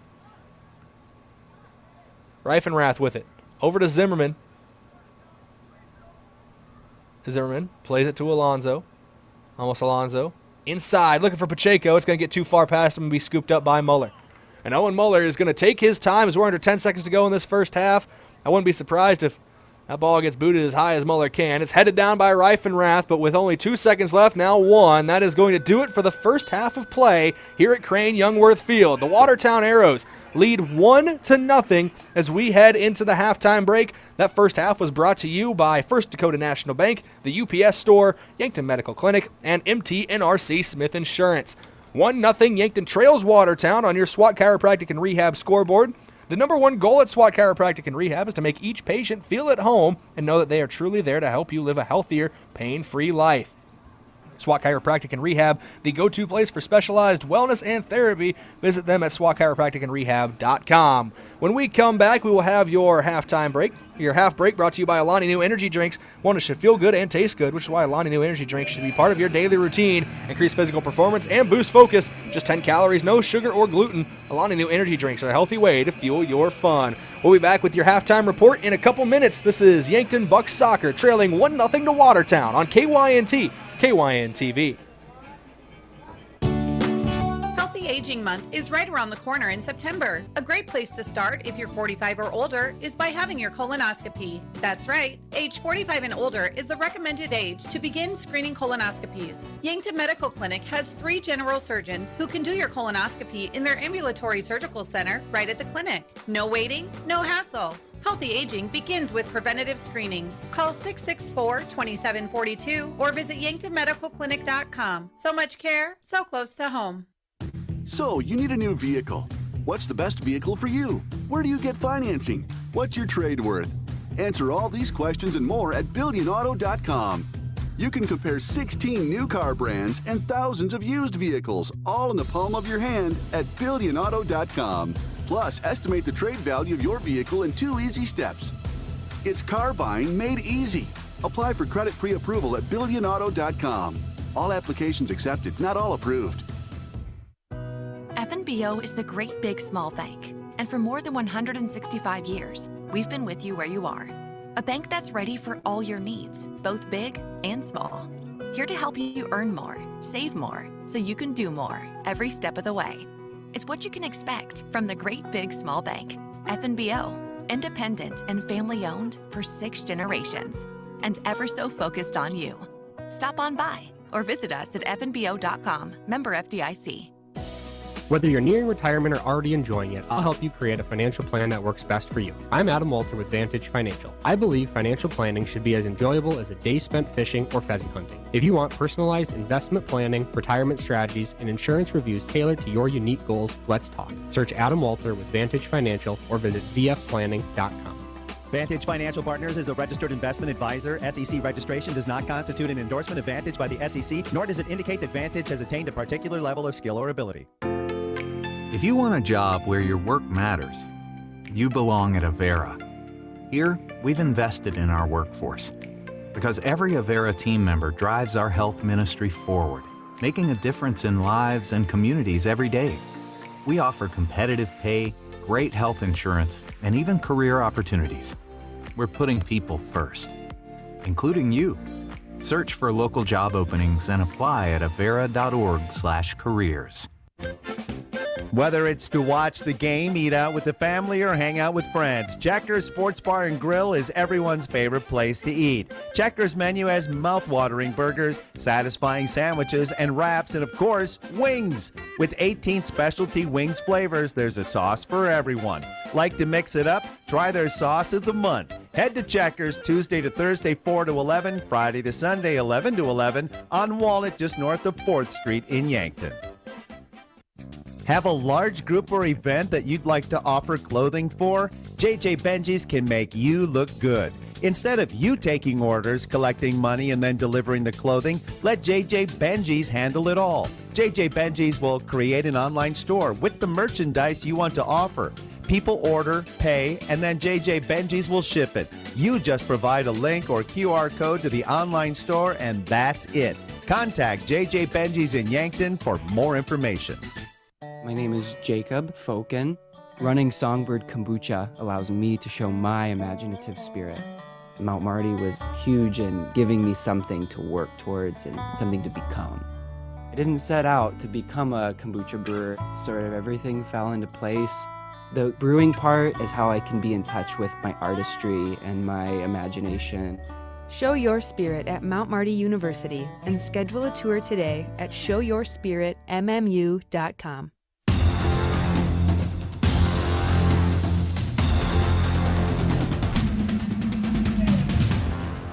Welcome back in here, KYNT and KYNTV. Brayden Butler here on the call for this home opener for Yankton Bucks and Gazelles soccer. The Bucks playing first in our doubleheader with the Gazelles coming up next. This is your halftime report brought to you by Avera, moving health forward. We are in the Fairfield Inn & Suites and Holiday Inn Express in Yankton broadcast booth. Get great rates and flexible reservation changes by calling the Fairfield by Marriott or Holiday Inn Express Hotel Direct at 605-653-2250. 1-0 your score after one half of play. Yankton in a close one here, but they do trail the Watertown Arrows. It was a great goal by Skylar Stanton. Outside the box, hit just underneath the crossbar, rolled it down, and perfectly into the back of the net. That's a hard save for even the greatest keepers of all time to make. That is the 1-0 score here on our board. That is the main stat, but a couple key saves as well have been made by Andrew Booting, and those saves are brought to you by Sherco. We need to be sure and make it Sherco. And that quick look at your stats here after the first half is brought to you by Mayor Signs. If it's time to review the look of your business's signage, let Mayor Signs help. They offer all types of signs, including lit, non-lit, digital, and much more. Contact Mayor Signs today on 4th and Broadway in Yankton. Try to get a look at your out-of-town scoreboard here for Class AA boys soccer. No scores being reported as yet in AA, but here are your games that are going on today. Concurrent with ours is Aberdeen Central against Sioux Falls Jefferson. That kicked off in Aberdeen at 4 p.m. Brandon Valley is hosting O'Gorman. That kicks off here in about 10 minutes. That's a 5 p.m. Central kickoff. Douglas is on the road against Rapid City Christian. That kicks off at 5 p.m. Mountain, so 6 p.m. local time here on the east side of the state. Brookings is hosting T-Area at 6 p.m. this evening, and Pierre is hosting Sioux Falls Roosevelt also at 6. The latest game to kick off today for Class AA boys soccer, Sioux Falls Lincoln hosting Sioux Falls Christian. No scores being reported from any of those games quite yet, but it is 1-0 here in ours at Crane-Youngworth Field in Yankton. Your second half focus brought to you by Vision Care Associates, where where the health of your eyes comes first. They're located at 2701 Fox Run Parkway in Yankton. It's going to be finishing those chances. There's been a couple times where Yankton has been able to get just outside that 18-yard box, even get some looks inside the box on net, but they haven't really been able to put that finish on it, get that clean shot on goal that they need to cut into this one-goal deficit. Running out of time here on the Avera halftime show. It's a quick halftime, just about 10-minute break in the locker room for both these teams. So we're going to take a quick break here on KYNT and KYNTV as well. We'll be back here in 2 minutes with the second half of play, or getting close to the second half of play. This is still the Avera halftime report, brought to you, obviously, by Avera. KYNT, KYNTV will be back in 2 minutes with more Yankton soccer. The warmer months can be wonderful times that allow for plenty of fun outdoors. However, while you may be enjoying the outside time, pests and insects may be trying to find their way inside. Eliminating a pest infestation and ensuring they don't return can be tough to do on your own, but with Olson's Pest Technicians by your side, you can rest assured you're fully protected. Locally owned and operated since 1966, Olson's Pest Technicians provides reliable pest control services to residential and commercial properties. Visit 800KILBugs.com. Are you suffering from a recent injury or chronic pain? Come see us, Lane and Reed Sawatsky at SWAT Chiropractic and Rehab. We offer a wide variety of techniques to meet every patient's need and preference, including adjustments, dry needling, acupuncture, cupping, and rehabilitation. We are dedicated to providing personalized and effective treatment plans to help you perform at your highest level and feel your best. Whether you're dealing with back pain, neck pain, or a sports injury, we've got you covered. Go to SWATchiropracticandrehab.com to schedule an appointment. Did you know Sherco offers more than egg tarps? As an industry leader in construction, waste, and flatbed tarping systems, Sherco offers manual and electric tarp systems for not only grain trailers and grain carts, but also side dumps, end dumps, belly dumps, roll-offs, flatbeds, and more. To learn more, give us a call at 1-800-474-8756 or find us at Sherco.com. Demand the best, demand Sherco. So I switched my insurance to State Farm, and get this. I talked to an actual State Farm agent who lives in my actual town. And get this. My actual agent in my actual town gave me actual help with the coverage I needed. And get this. My actual agent in my actual town who gave me actual help actually knows my name. And get this. They actually say it's called service. Call State Farm agent Rhonda Westland at 665-4411.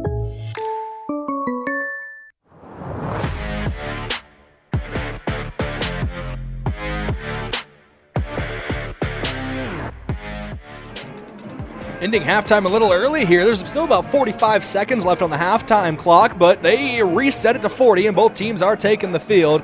I guess you give them that 45 seconds, they'll all be in position anyway. Watertown leads Yankton 1-0 in the opening game of our Bucks and Gazelles soccer doubleheader, the home opener for the 2024 season for Yankton, as they are taking on the Watertown Arrows. Brayden Butler in here on KYNT and KYNTV. Thank you for joining us for Bucks and Gazelles soccer this afternoon and into the evening. Had a little rain roll through earlier. Didn't stop any action on the field. It's subsided for now, but the clouds still a little dark in the Yankton area. We've switched sides, and Kevin Ortiz is booting it left to right on your screen or listening device, trying to find Christian Pacheco, but it's headed away and out of play by Watertown. Quick throw in here to be taken. Looks like Devin Auk will throw in first. Throws it to Pacheco. Back out to Auk. They're going to say that ball did tip out of play, so it's going to be a throw in for Watertown. Auk tried to keep it in the field of play, but just a bit out of there. Watertown, not many different players on the field from what they started. I think both teams went back to their starting 11, but I don't remember Watertown making many, if any, substitutions in that first half of play. Yankton rotated a couple guys through, but back to the starting lineup here. Hansen with the ball at his feet. Trying to go outside to Dorzak. Dorzak up to, well, actually played it over to Ortiz, then to Anderson, back to Dorzak. Trying to cut inside is Jaden Dorzak, but taken away by Watertown. The Arrows worked it to Braxton Indris, now going around the corner, looking for more options, playing it through. But Narchik is there, but taken away. Cade Reifenrath. Downfield, looking for Pedersen. Back heel inside, but nobody was there to pick it up. That one booted downfield, up off the head of Kevin Ortiz. Booting on the edge of his box will scoop up the rolling ball and roll it right back to Ortiz. Ball played to Anderson. See another Watertown Arrows bus pulling up now. It's, in theory, holds the girls' team for the Arrows as they will be playing Yankton in the second half of our doubleheader coming up here in, I believe, just over an hour. At least that's the plan. It was scheduled for 6 p.m. kickoff, but they kind of roll these schedules 20 to 30 minutes in between games. If memory serves me correct. Off the free kick, it goes out of play. So it'll be a throw in here. Looks like Yankton on the throw in. In a dangerous position. Easy throw in there from Alk trying to go to Pacheco, but the ball is ripped away from him. That's Jonas Gear. Now working around the outside is Braxton Endress. Up to Bednarchik. Playing it inside. Nobody's there except Cade Reifenrath. Goes to Aiden Anderson. Anderson to Hansen. Back to Anderson. Anderson to Pacheco. Up to Pedersen. He's got a lot of coverage on him. That one sent out wide to the right of the net. First shot of the half for Yankton, but it is off target. No shots on goal yet here in the second half of play.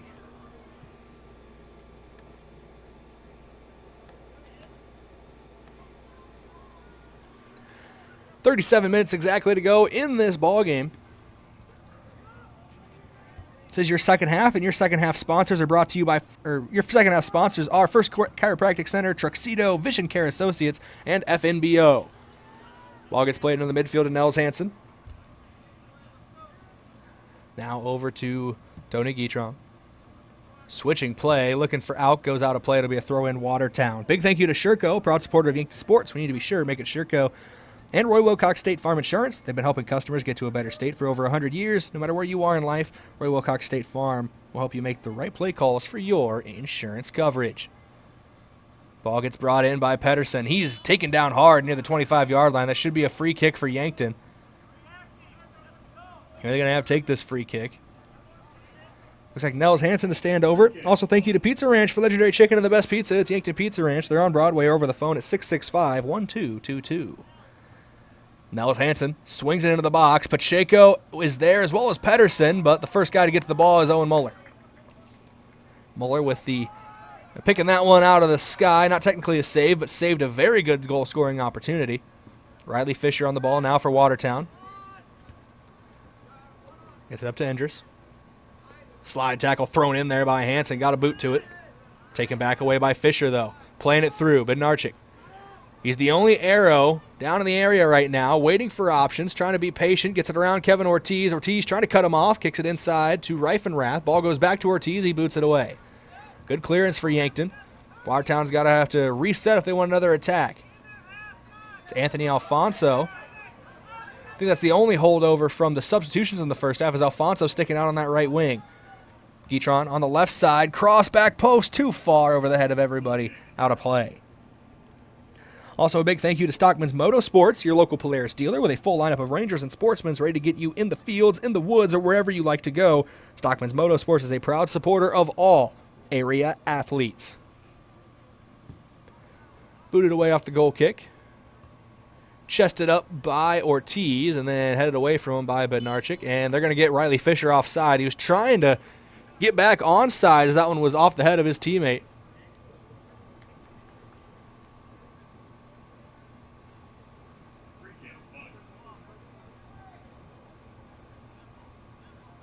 Be a free kick here for Yankton. It's Kevin Ortiz over it. Ortiz boots this one away. It's going to get inside the Watertown 18-yard box, or at least it would have if it didn't meet the head of an Arrows defender. Yankton up with it, though. Anderson to Guitron. Looking for options. Goes out wide to the right. It's Auk. Trying to play it back in, but it's knocked away. Riley Fisher picked up by Watertown. That's Sandler on it. Now to Endress, playing it out wide to the right. Skylar Stanton with the ball. He owns the lone goal of the game so far as Watertown leads 1-0, just under 34 to go in this one. Ball played down that right wing. Ortiz battling for the ball, and they both wrap each other up. There is a pile with two guys over there, and Bednarchik went down hard. It's ruled a goal kick, though. As Watertown had the last touch. Benarchik and Ortiz fighting for that one. Near the far corner post. And Yankton going back the other way here. Auk with it to Pacheco. Too much on it. But Auk trying to battle back for it, and he does. Goes to Guitron. Over the top. Pedersen can't get a boot to it, and it's knocked away. That one is going to bounce out of play, and Dorzak's out there looking for a ball. Wants one to throw in. Finally gets one from one of the ball boys. Throw into Pacheco. Chested down. Knocked away. Watertown with it. And Yankton has free run at this ball, basically. Benarchik was offside as the ball was kicked, so he can't touch the ball first. Ortiz gets to it. Gets it back to his keeper. You'll see Benarchik still staying out there on the field. He went down hard in the heap with Kevin Ortiz. Both of them okay. Ball played up to Pacheco. Pacheco cuts inside. Trying to find someone. He's going to go outside to Dorzak. Left wing now for Yankton. Moving left to right on your screen. Far side of the field from our position. Ball gets played across. Picked up by Anthony Alfonso.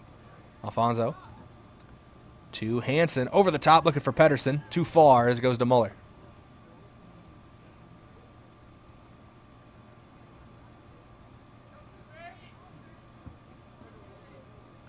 Was watching Pacheco for a moment. Didn't know if he was checking his calf or something. Just readjusting his socks. Worried for a moment. That ball goes out of play, or at least a whistle blew. Either went out of play or it's going to be a free kick given to Yankton. You're going to say out of play. Throw in for Reifenrath. Reifenrath tosses it in. Kevin Ortiz. Boots it across to Dorzak. Trying to look inside. Picked up by Endres. Watertown the other way. Outside to Stanton. Stanton boots it, looking for Fisher, up and over everybody out of play. It's rolling out of play, but both Fisher and Auk are running for it. Fisher using the size and experience to bully Auk off the ball. He's cutting inside. Ortiz meets him at the pass. And that one is booted up into the air and brought down right in front of Christian Pacheco. He floats it over the defender, now looking to break the other way. Leaves the ball behind for a moment. Endres and Pacheco battling for it. Back heel from Pacheco, looking for Reifenrath. Endres knocks it out of play. Pacheco's got fancy with it a couple times today. Wearing the number 10 this year is Christian Pacheco. Some of the greatest of all time in the game of soccer have worn that number 10. Obviously Lionel Messi. As we get to see why there's a break in the action. A player is down near the corner flag for Yankton. It looks like Devin Auk, and they're going to send Trevor Woods out there to check on him. While they check on him here, we're going to take a quick break here on KYNT and KYNTV. Actually, they're getting him back to his feet. They're going to be able to walk him off here. He's getting some help, which is not something you love to see. Hopefully he's okay. That was Auk. Talked about it a little earlier. It was going one-on-one with Fisher, and Auk a freshman. Fisher a senior. Fisher won the battle, and maybe Auk, when he went down to the turf, didn't exactly feel great. He's able to walk off under his own power now. Had some help there initially, but he's walking off with Trevor Woods, the head athletic trainer. Looks like Alex Swihart's going to come in and replace him.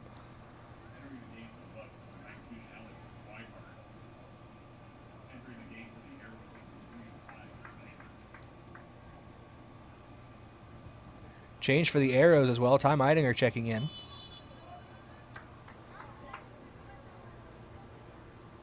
Throw in goes to Pedersen. Taken away by Watertown. Meidinger on it. Now to Endres. Hansen trying to get to the ball. Pedersen's able to pick it up, though. Anthony Alfonso. Caught one off the shin there, did Alfonso. It's going to be a free kick for Yankton. And it looks like Ortiz is going to stand over it. Long way out, but saw him go for goal from here last year. It worked out a couple times. Maybe not quite this far, but still a long way out. Ortiz sends it through. That is looping towards the goal, just over the goal, off the crossbar of the goalposts. They're behind the net.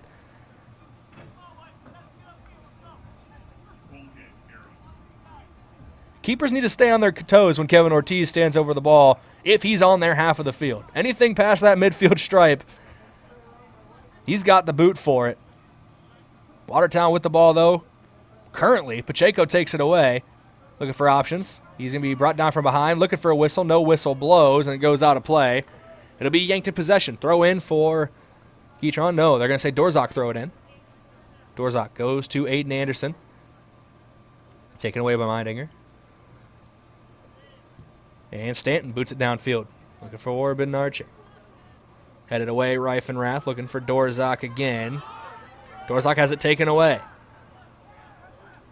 Watertown, pretty defensive formation here as they lead 1-0 with 28:54 to go in this second half of play.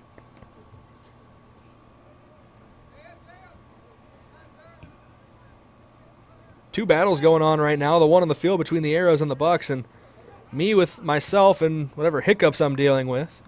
Trying to keep those off the air as much as possible. Do apologize if any slip through. This one throw in for Watertown. Picked up by Reifenrath. And that one just goes out of play. It was toeing the line. A little too much there.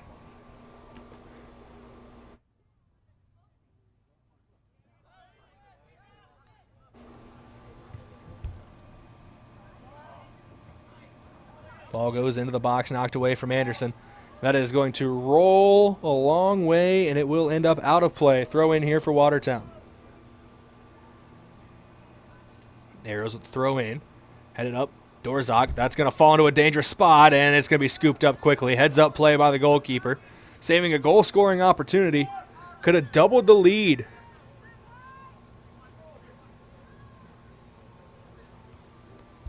For Watertown. They're up 1-0 on Yankton. Anthony Alfonso trying to get it away, but it was knocked out of play by Watertown. Reifenrath with the throw in to Anthony Alfonso. Looks for Nels Hansen. Hansen inside to Anderson. Anderson to Pedersen. Now Pacheco. Pacheco trying to play it back to Pedersen. Over to Anthony Alfonso. He's on the edge of the box. Scoots past his defender. Cross. It's scooped up, though, by Muller.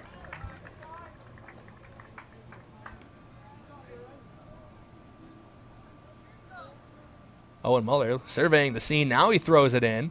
Almost taken away by Nels Hansen. As former head coach Dave Dannenbring just walked by the booth in front of me. Just can't stay away from the game. All in good fun. Good to see him still hanging out around Bucks soccer. Enjoying his retirement from the role, I hope. As head coach, Dane Hansen, this is his first game in front of a home crowd. Third game overall in his tenure.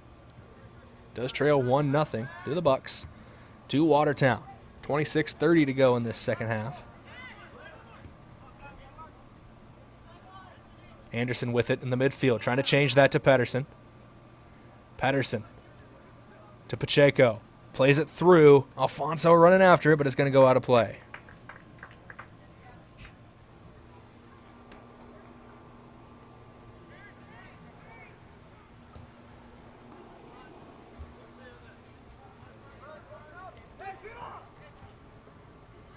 Watertown taking their time is Fisher.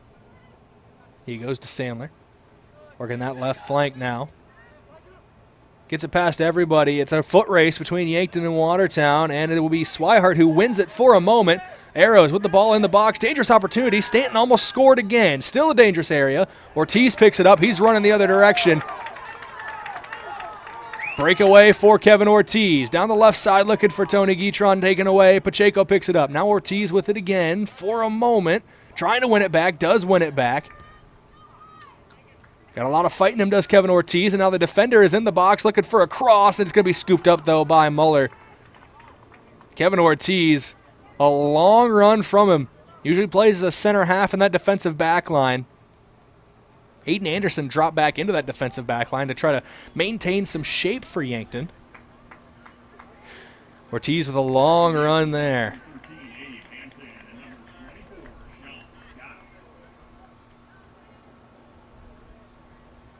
Change being made for Yankton. Sean Scott coming in.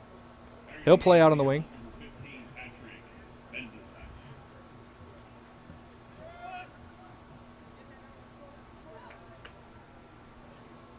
See what Yankton has here. Nels Hansen with it. Has the ball taken away. That's a fresh face, and Chase Stimson for Watertown. Play out to Scott on the right wing. Sean Scott to Nels Hansen back in the midfield. Hansen out to Scott again. Cross looking back post. Nobody's there to get it. It's going to be picked up by Muller. 24 minutes, just over that to go in this one.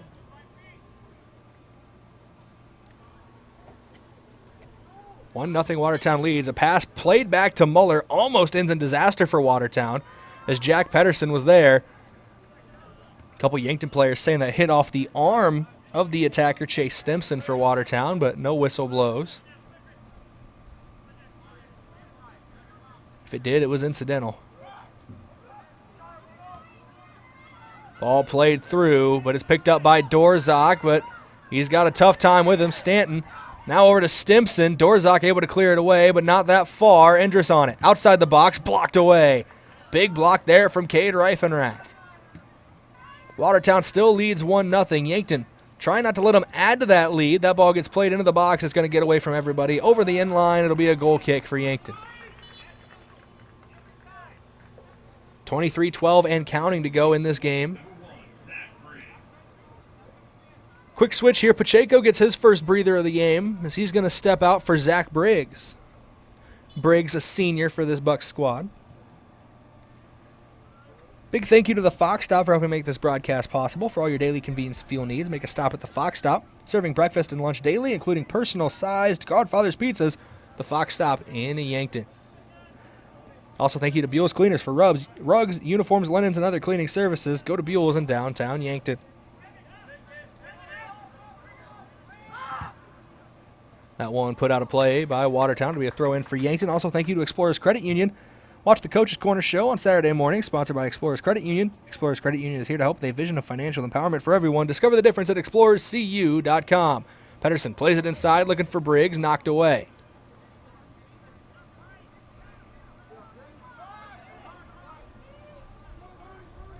Yankton takes it back. Briggs to Dorzak. Taken back away by Stanton for Watertown.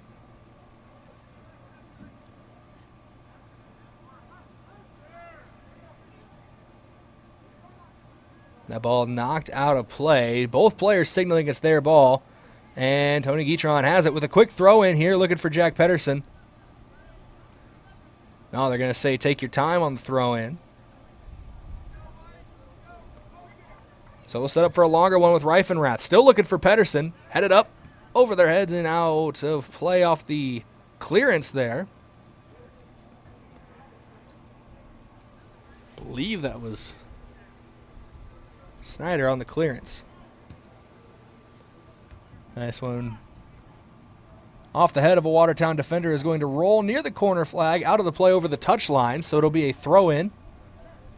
Dangerous area, almost a corner for Yankton.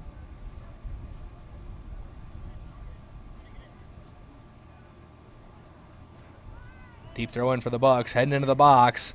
Headed away, brought down by Briggs, but knocked away by Watertown. Guitron trying to bring it in to Reifenrath. Booted away by Watertown again. Dorzak with it. Brings it down. The Arrows trying to push the other way. That one's out of play off of an Arrow player. Just over 20 minutes to go in this game. Going to get another throw in here for Yankton.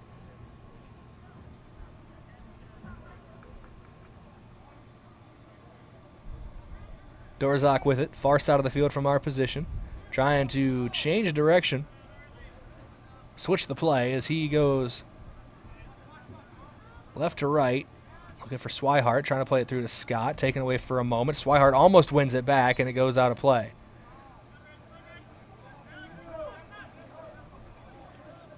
Last touch by Watertown. I'm going to say Braxton Endress. Hansen plays it up and over Endress to Scott. Back to Swihart, now to Reifenrath. Reifenrath playing it outside, Dorzak. Left wing, Yankton. Coach Hansen told him to push the tempo, and Dorzak sent it through near net. Didn't get the right spin on it that he wanted to. Didn't get the curve he wanted to, and it goes out of play. You can see the Gazelles team warming up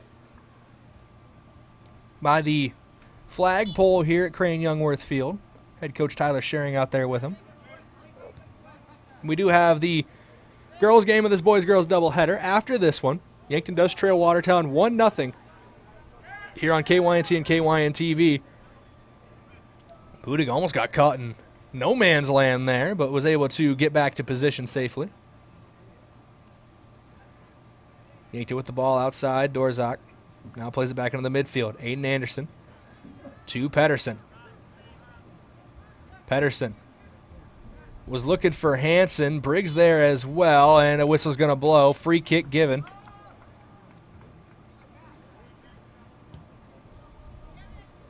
Quick free kick taken. Ortiz is the one underneath of it, though, so it'll be Yankton possession.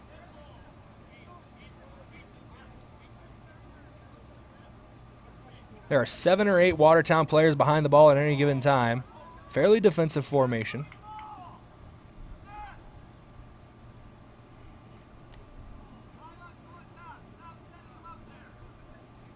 And Owen Muller, when his name's been called back in goal, has done a very good job tonight as well. Hendricks now with it for Watertown. His pass to Fisher was taken away by Swihart, but a whistle's going to blow. And they're going to give a free kick to Yankton. Watertown, the perpetrator of that infraction. I believe it was Fisher and Swihart getting tangled up is what caused the whistle. So Kevin Ortiz stands over it and boots this one away. This one wheeling towards Guitron, but it goes back into the midfield. Briggs with it for a moment. Back to Nels Hansen. Hansen puts on the brakes, spins around, back to Swihart. Swihart out wide right. Sean Scott back inside looking for Hansen. Taken away for a moment. Picked back up by Kevin Ortiz. Ortiz now to Dorzak, far side of the field. 17:39 to go.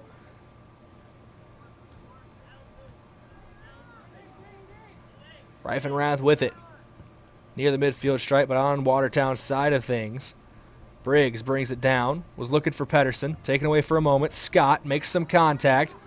A little bit of hand fighting as well with everything. Back heel from Sean Scott goes to Zach Briggs, and it will go out of play. Briggs trying to control it along that touchline. Just went out of play.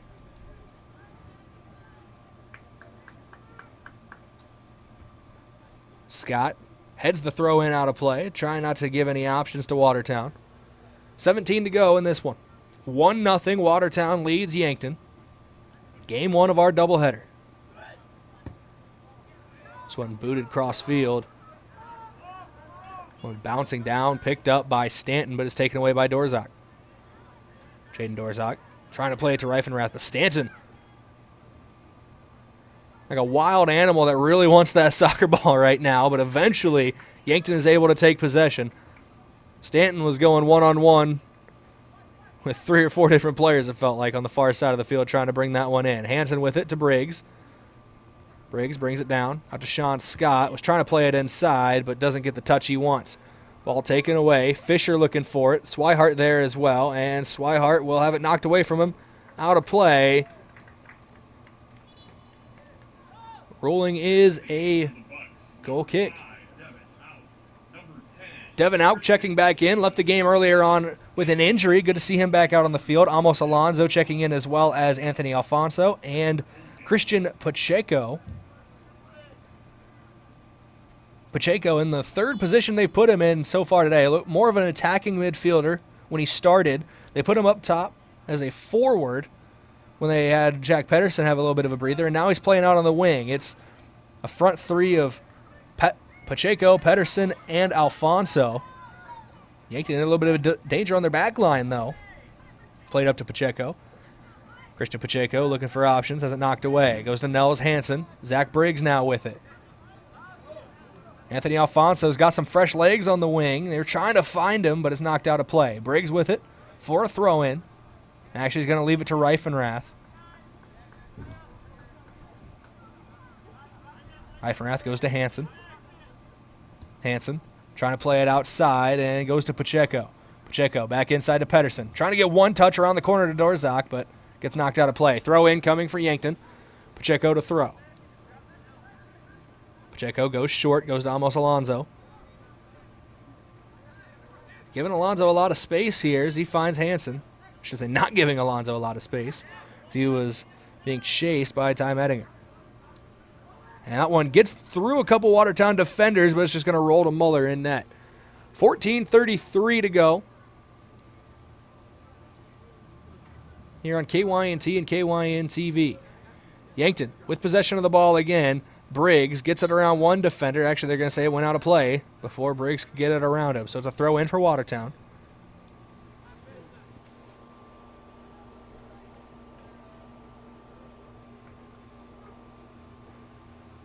Ball goes out of play again. Throw in for the Bucks. Goes to Reifenrath. Reifenrath boots it up over the top, looking for Pedersen. Takes one bounce off the shoulder area, off the side of the head of a Watertown defender. That's Devin Snyder, the senior. That one booted out of play. The quick throw in taken by Yankton.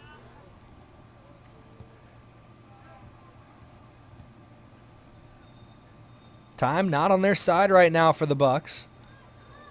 If you want to win, you need 2 goals in the next 13 and a half minutes. If you want to at least draw, you need 1. It's been hard to crack the code of this defense so far. Briggs can't catch up to that ball. It'll be a goal kick here for Watertown and Owen Muller.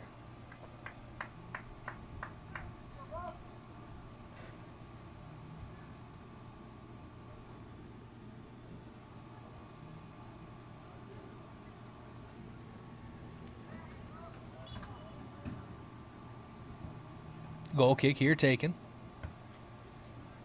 Brought in by Watertown. That's Sandler. Hansen puts a boot in there, knocks it away, but it's still picked up by the Arrows. Now goes to Endress. Inside. Alonzo takes it away. He's knocked to the turf. Free kick going to be given to Yankton. And it's Kevin Ortiz to stand over it.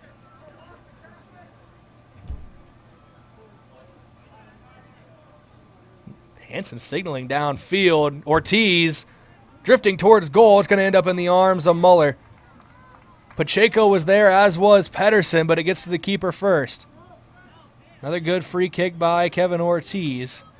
Doesn't end up the way the Bucks want it, and brought down is Riley Fisher. Nels Hansen was in there for the contact, so a free kick going to be given to Watertown. Just over a dozen minutes left in this one.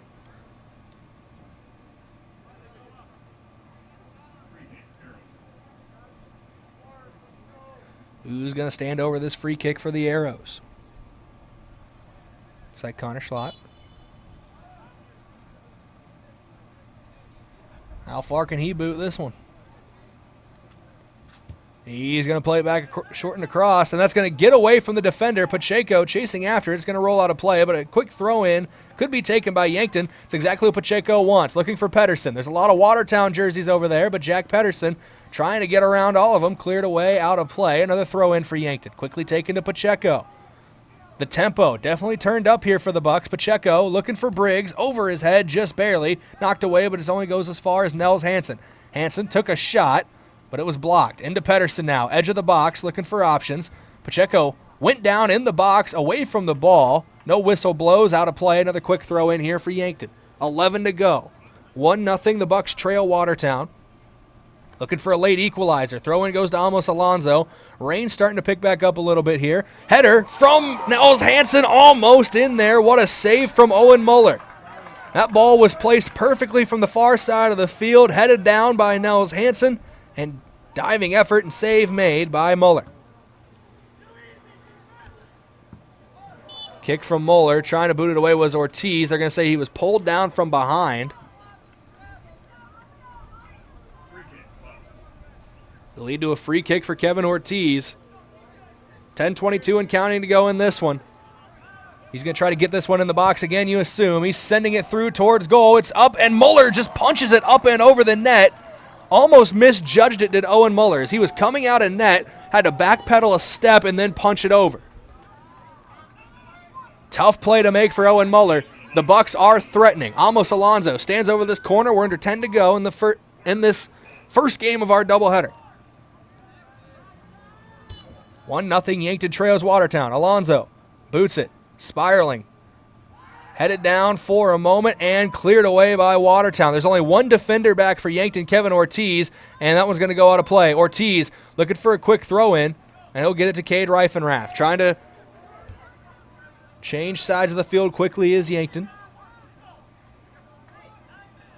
Finds its way to Tony Guitron. Guitron, who's checked in as a wingback almost. Usually plays up on the front attacking foot, but with Pacheco and Alfonso already in those positions, he's trying to send this one in. Christian Pacheco chasing after it, but it's going to be scooped up front post by Owen Muller. 9 and change to go in this one. Muller boots it away. Headed down by Alonso. Trying to direct it towards a teammate, and it's going to be picked up by Pacheco. Christian Pacheco has it taken away from behind. That's booted down the far side. Ortiz getting onto it. Up to Amos Alonso. 1 touch, 2 touch, gets it to Hansen. He's brought down.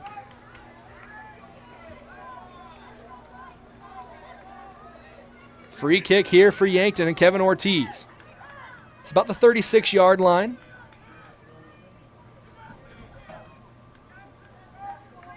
So quick math.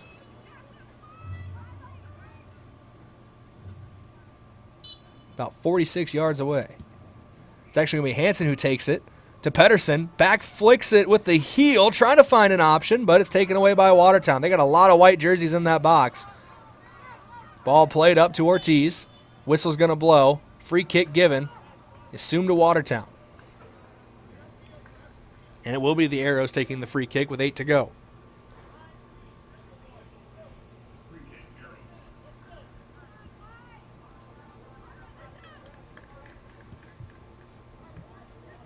While the Bucks have been very attacking here late and the Arrows have gone into a bit of a defensive shell, doesn't mean the counterattack's not on for Watertown. They could really put a dagger into this one. Pacheco goes down awkwardly in the box. Pedersen still with the ball at his feet. Pacheco back up to his feet now. That ball goes out of play. They're going to say off of a Watertown player. Jack Pedersen was looking to take the corner quickly. He will swing it into the box. Devin Auk is there. Knocked away, though. Yankton able to pick it up with Cade Reifenrath. Goes to Hansen. Nels Hansen trying to get Thomas Alonso, but it is sliding in and booted away. Big play there for Ty Meidinger.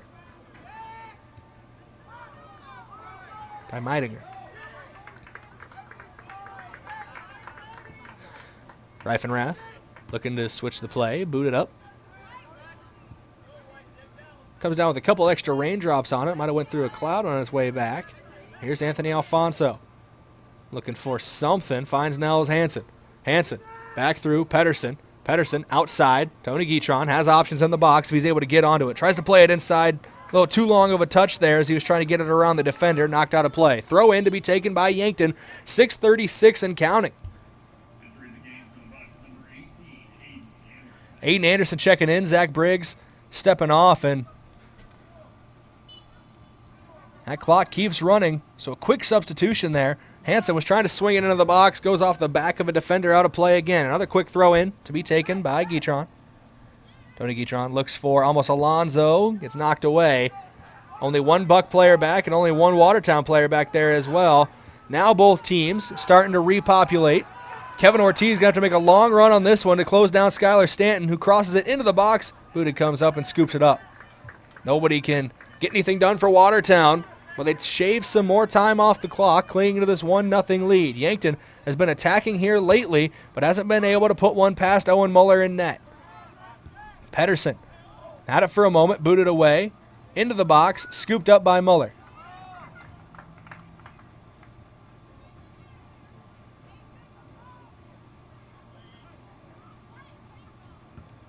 Muller boots this one up. Going to drop near the 50-yard marker.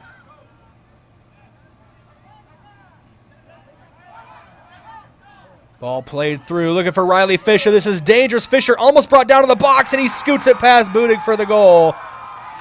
That could be the dagger here for the Watertown Arrows. They take a late 2-0 lead, 5:15 to go in this one. That is the 4th goal of the season for Riley Fisher, 4 of Watertown's 6. The Arrows are 2-0, looking to become 3-0 on the season. And Fisher, a major reason why here early on. 2-0. Yankton trails now. They got to push that tempo even more. You need 2 goals just to tie now. Looks like Pacheco got wrapped up with a Watertown player. Ref tells him to play on. Pacheco plays it inside to Hansen. Hansen through a couple different defenders' legs. There's a lot of bodies there, but it finds its way back to Christian Pacheco. He slides it through looking for goal. Picked up by Owen Muller. Under 5 to go. 4:49 to be exact. And counting. And Muller's going to take his time surveying the scene and boot this one downfield. Ortiz trying to push it back in for Yankton. Sliding save made there by Riley Fisher, and heavy contact made. Free kick's going to be given. Yankton working quickly. They're going to give it to Kevin Ortiz. He's telling everybody to get downfield. He's got a boot on him. He'll take it quickly, or as quickly as they'll let him. He runs up, sends it in. It's going to bounce just outside the box, go past everybody. It'll be a goal kick over the end line.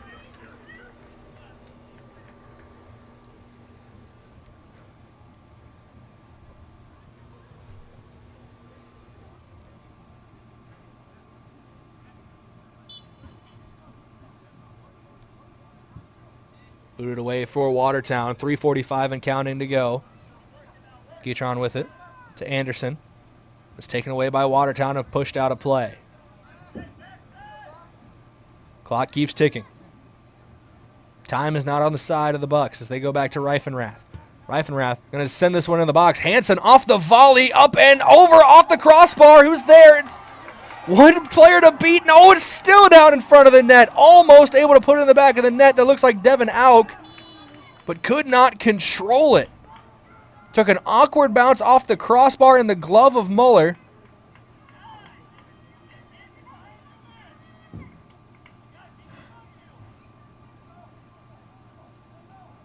And whistles are going to blow. I think they're going to say off the initial save from Muller, it went over the crossbar.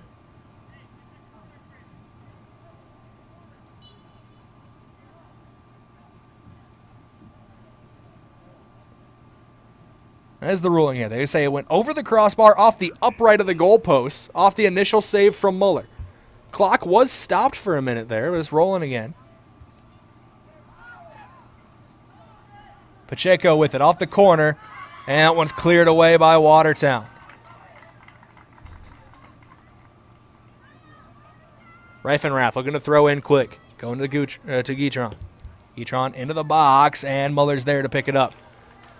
Great performance in net by Owen Muller today.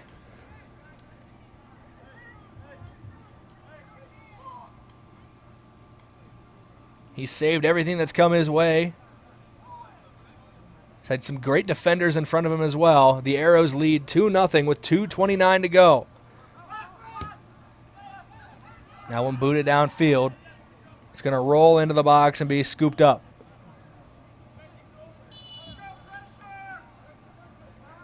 It looks like cramp down there on the field. Kevin Ortiz, he went down in a heap. They're stretching him out.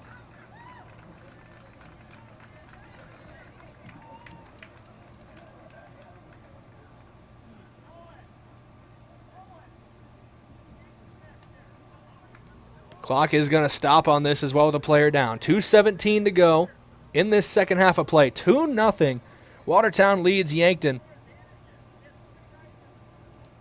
With Kevin Ortiz still down, it looks like Sean Scott's going to step back into things for the Bucks. Checking on that hamstring of Ortiz. Those hamstrings can be finicky.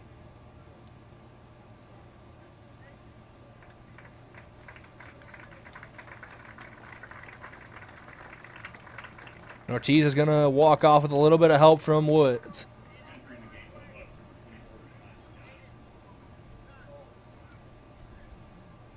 Sean Scott into the game.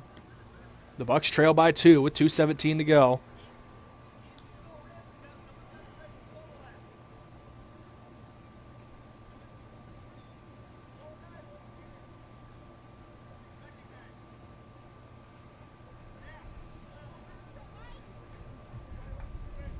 Still waiting here is Ortiz, walking slowly with Trevor Woods. He's officially off the field. We get the signal that we can get things going again, and that clock starts moving immediately. Just over 2 minutes to go. You need a goal a minute. More than that if you want to win, but right now He's just trying to scrap together a draw at this point for Yankton. Down 2 with 2 minutes left.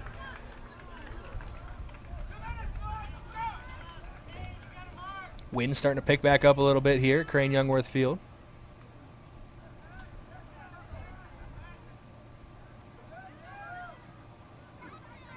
Trying to keep that ball in play, but it will go over the end line. Goal kick here for Yankton. 1:38 and counting to go.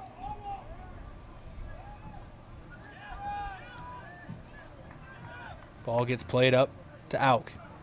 Auk has it knocked away, and he's brought down, goes out of play. Picked up quickly by Pacheco. Whistles are going to blow. Clock's going to keep rolling. Throw in goes to Christian Pacheco. Pacheco switches play. Looking for Guitron. Guitron going to take a shot on goal. It's going to bounce in. The first goal of the day. Tony Guitron cuts the lead in half. And Anthony Alfonso working quickly here to get that ball back to the spot. He picks it up out of the net, but Tony Guitron from a long way out breaks the goose egg on the board for Yankton. Their first home goal of the season. Cuts the deficit in half, but you only got 1:06 if you want to add another one.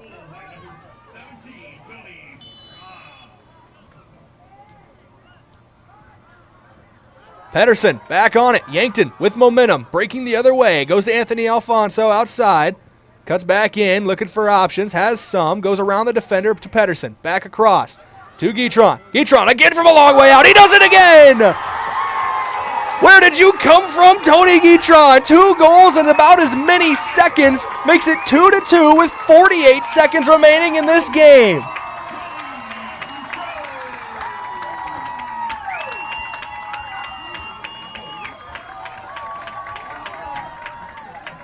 The hero the Bucks needed late on. All from the right back spot. Usually he's playing back as a defender right now in this more attacking style for Yankton. And they're going to go after the win here. They're immediately pressuring the ball. They have all the momentum. And now from what looked like a certain victory from Watertown, they're just trying to save a draw. Auk with it. Throws it in. Almost Alonso. Down that left wing. Trying to find an opening. Watertown fighting hard as well. They don't want to go quietly into a draw. That's going to be called a free kick for Watertown, depending on how long time they take here. This could be one of the last chances for either team in this game. 14 seconds.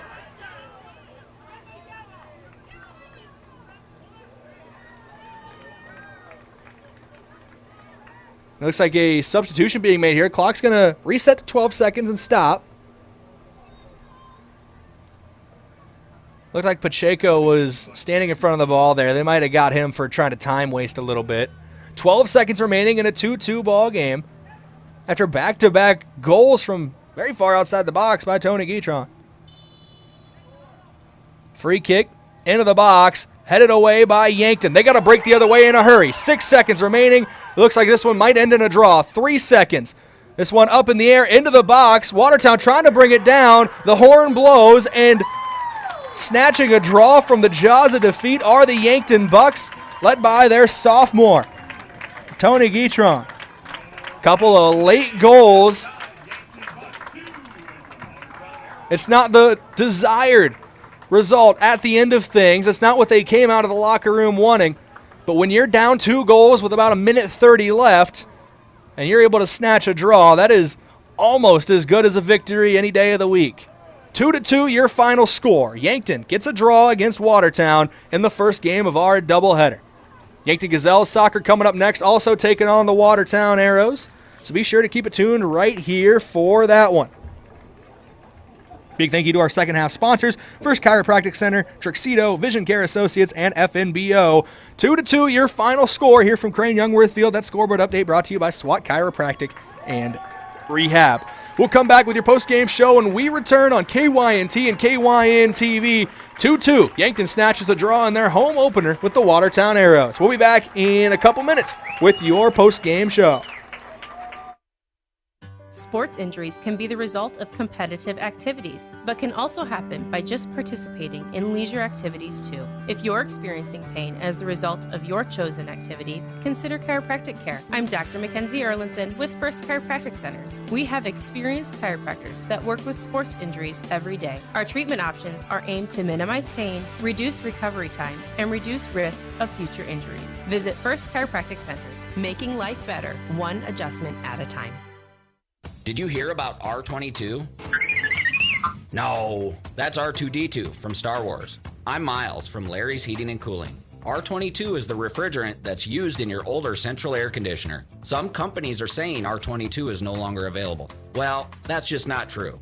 It is not manufactured any longer, but at Larry's, we had the foresight and now have a huge surplus. We'll even give you the first pound free. Does your central air need R22? Call Larry's Heating and Cooling, Yankton and Vermilion. KYNT, Yankton, FM 1021 and AM 1450, Yankton's home team. Wellness should feel good and taste good. That's why Alani Nu offers a range of delicious energy drinks to support your goals while bringing bright, bold flavors to your daily routine. Whether you want to hit your last rep, beat the competition, or simply balance your hormones, do it all with an Alani Nu energy drink in hand, promising to increase physical performance and boost focus. With just 10 calories and no sugar or gluten, Alani Nu energy drinks are a healthy way to fuel your fun. Stock up today. At Elwood Family Dental Care, we treat our patients like family. We have an experienced and extremely caring dental team. We take the time to make sure you understand your oral health and answer any questions you have about your dental treatments. With an office located in the heart of Yankton at 1818 Broadway, we're centrally located for all patients in the area. Whether you need fillings, crowns, or bridges, just a teeth cleaning, or even Botox, contact Elwood Family Dental Care today. Introducing the perfect match for your Yankton High School sports nights. Ben's Brew Station and KYN TV. Whether it's a hard spike, exciting goal, or the biggest Friday night football matchup, we're here to ramp up your spirit and bring the video streaming excitement to you. Gather your friends, your family, and tune into the action. Cheer for every moment with the area's biggest Yankton sports fans. Ben's Brew Station is your sideline seat to unforgettable high school sports moments. If KYN TV is streaming it, it's on at Ben's Brew Station. University of South Dakota football and volleyball season tickets are available now. The Coyote football team reached new heights in 2023, totaling 10 wins and hosting 2 home playoff games. South Dakota volleyball continued their tradition of success last season, clinching a share of the regular season Summit League title. Join the party this upcoming season and secure your seats today. For ticket information, visit goyotes.com.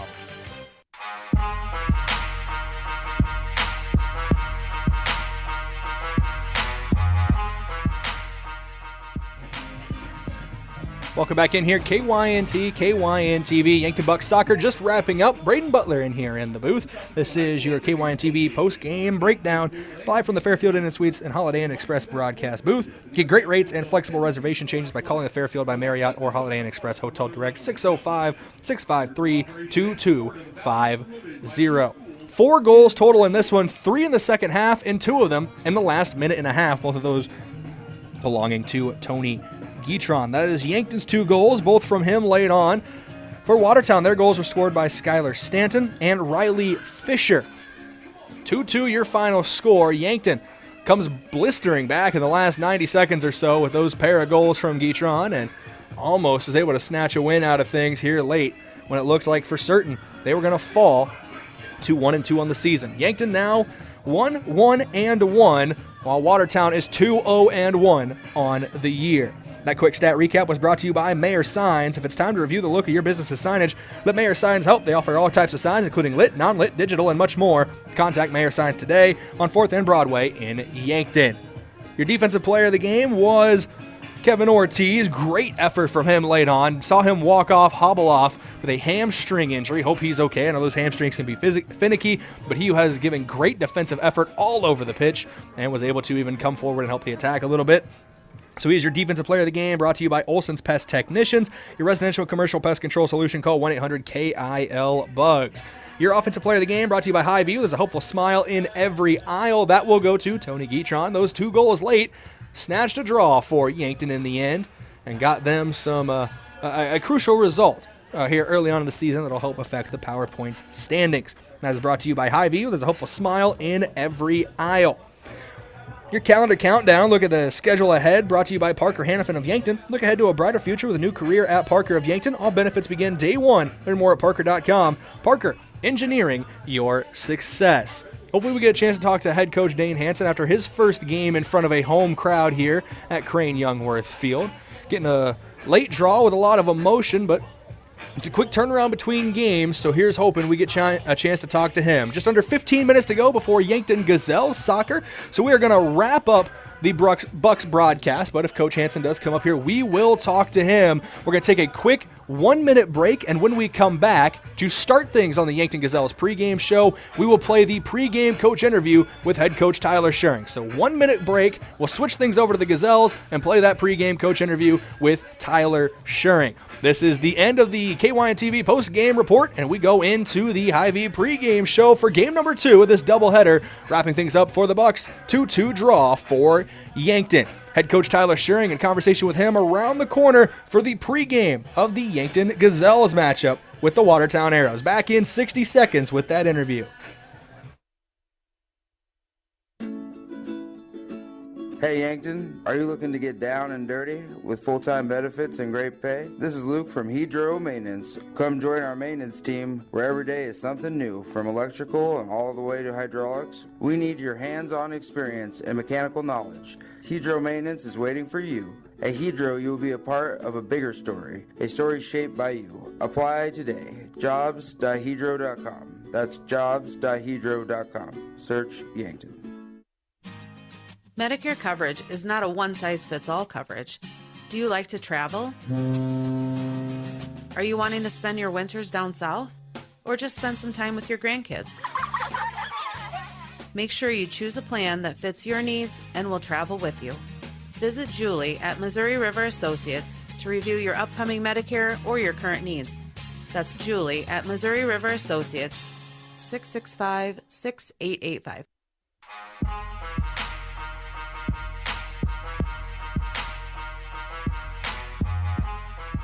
Welcome back in here on the Hy-Vee pregame show. Hy-Vee with a helpful smile in every aisle. It's time for your pregame coach interview, brought to you by 1919 Root Beer, the creamiest full-body draft root beer available. It's on tap at Charlie's Pizza and in large cans at the Yankton Hy-Vee. This interview with head coach Tyler Schering of the Yankton Gazelles soccer team comes from the Coach's Corner over the weekend. This was taken before their trip out west to take on Rapid City Stevens and Rapid City Central. 1-1 in that trip did go the Gazelles, but it does provide a great outlook on the season as well as a glimpse into a new mindset for this Yankton Gazelles team.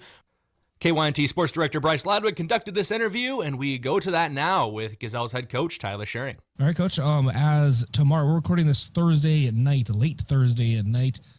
Team's taking off tomorrow, Friday, for 2 games out in West River to kick off the season, taking on Central and Stevens. Which order is it again? Stevens and Central, right? Stevens and Central, yep. Yep. And just overall, as a team, most of these Gazelles have been with each other this entire time, obviously, but you have some underclassmen and stuff. How important are these road trips for kind of bonding with the upperclassmen and lowerclassmen? I think this is a big road trip for us early on in the season for multiple reasons. One, it's just that first game, getting all the players are very anxious. They're ready to go. They've been working hard. It's one thing to practice every day, but it's another thing to get out there and compete. But heading on this long road trip right off the bat, playing 2 really solid top 5 teams in the state as far as I'm concerned. It's going to be a very good challenge for the team, and we're going to be able to find out where we're at right now. And I think that's good for us. We can continue to work on things, set some realistic goals, and kind of reevaluate where we're at that point.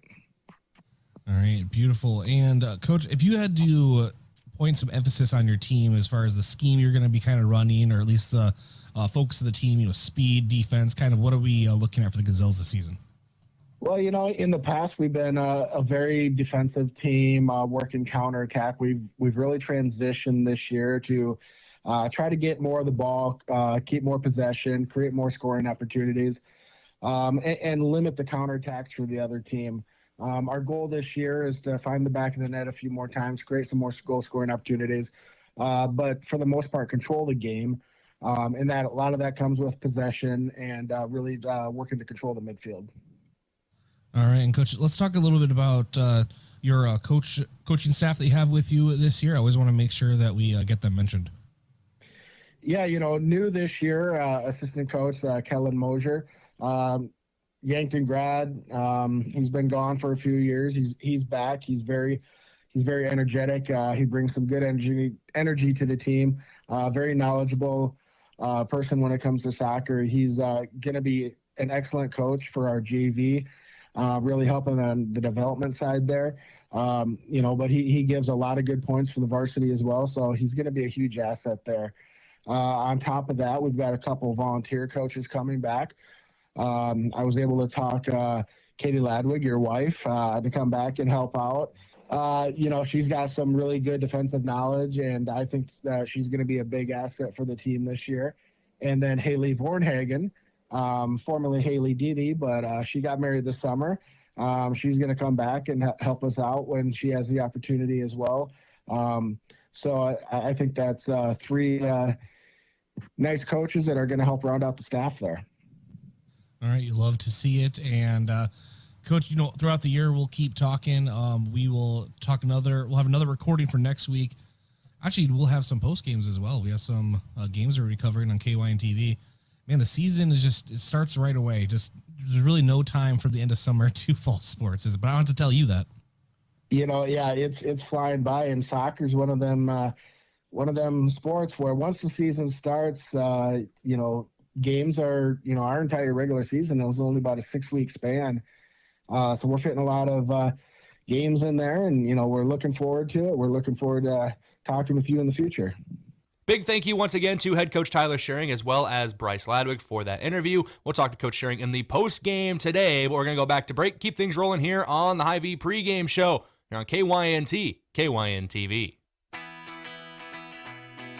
¿Está buscando una casa para comprar? Me llamo Deb Speck de Vision Real Estate y puedo ayudarle a encontrar la casa perfecta.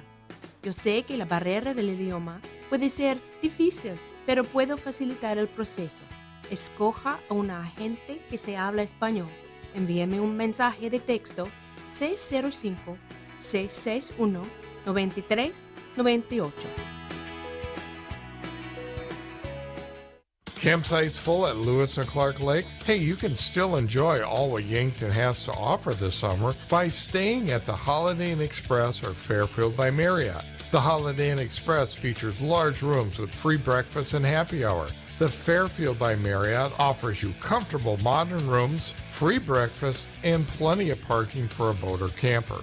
Get a great rate and flexible reservation changes by calling the Fairfield or Holiday Inn Express in Yankton direct.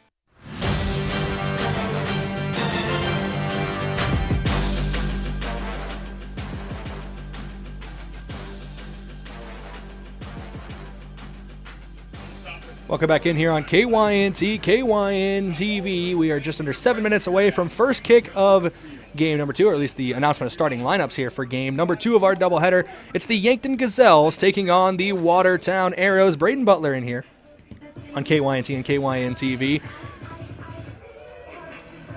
Looks like with how time's shaping out, we will not have a chance to talk to head coach Dane Hansen of the Yankton Bucks. So just a reminder, those post-game interviews throughout the season, when they are available, are brought to you by Rhonda Westland State Farm. Let Rhonda review your current home, auto, or life insurance to see if she can help you save some money. That's Rhonda Westland State Farm. Let's get things rolling here for the Gazelles. 1-1 of the year are the Gazelles. 4-9-2 last season. They earned a spot in the Class AA playoffs. They did fall to Rapid City Stevens 5-1 in their opening game, but defeated Rapid City Central 4-2 over the weekend. A brace on the day for Ayanna Becker was what led the charge there for the Yankton attack. Watertown comes in 1-1 as well, defeating Sturgis 4-1. They did lose to Spearfish 2-0. Your standings review real quick. Standings Review is brought to you by Rhonda Westland State Farm Insurance. Just gave her an ad read for the post-game coach interview. She's all over our sponsors, helping out the broadcast. But Rhonda Westland State Farm, let her review your home, auto, or life insurance to see if she can help you save some money. Watertown is 12th with Yankton in 13th in the Class AA standings. Both teams at 1-1 on the year. Your top 5 in Class AA right now is Rapid City Stevens at the top, followed by Brookings, Spearfish, Sioux Falls Lincoln, and Sioux Falls Washington. This is your Hy-V pregame show where there's a helpful smile on every aisle at Hy-V. We are live from the Fairfield Inn Suites and Holiday Inn Express in Yankton broadcast booth. Get great rates and flexible reservation changes by calling the Fairfield by Marriott or Holiday Inn Express Hotel Direct 605-653-2250. Looking at the historical matchups between these two teams, Watertown is 3-0 against Yankton over the last 3 years, including a 3-2 win last season. All 3 of those games have been decided by a single goal. Remy, it will say Kuzel, it needs to be ones off. Just got confirmation on a question I had between games, confirming proper pronunciation of some stuff, so big thank you for that. But as we keep things rolling here on the Hy-V pregame, your key player is going to be Ayanna Becker, and that key player of the game brought to you by Missouri River Associates. Looking for insurance agents that have the knowledge to point you in the right direction? Contact Missouri River Associates in Yankton. Your key player, Ayanna Becker, got a brace on Saturday against Rapid City Central with her 2 goals. Yankton has scored 5 goals through 2 games this season. As the Gazelles attack looks to continue that trend tonight, Becker is going to be a key cog in the machine for the Gazelles. Your key to the game, brought to you by Vision Care Associates, where their focus is always on you. Vision Care Associates, located at 605 East 4th Street, Suite 2 in Yankton, or call them at 605-664-5555. You got to limit opposition opportunities. Yankton has allowed 7 goals over their first 2 games this season. Those games were against 2 of the top 4 teams in Class AA, the preseason polls, I should say, and Yankton is operating under a new system, so you got to keep all that in mind. But the Gazelles do need to settle in their new tactics and limit goal-scoring opportunities from the areas if they want to go above 500 for the first time this season. And for the first, speaking of things for the first time this season, for me personally, the first time ever, we welcome in head coach Dane Hanson of the Yankton Bucks. Coach Hanson, this is the first time we've got to talk, and a lot of excitement from your Yankton Bucks squad in your first home game here at Crane-Youngworth Field. How are you feeling after that late surge that ends up getting you guys a draw against Watertown? I'll take the draw.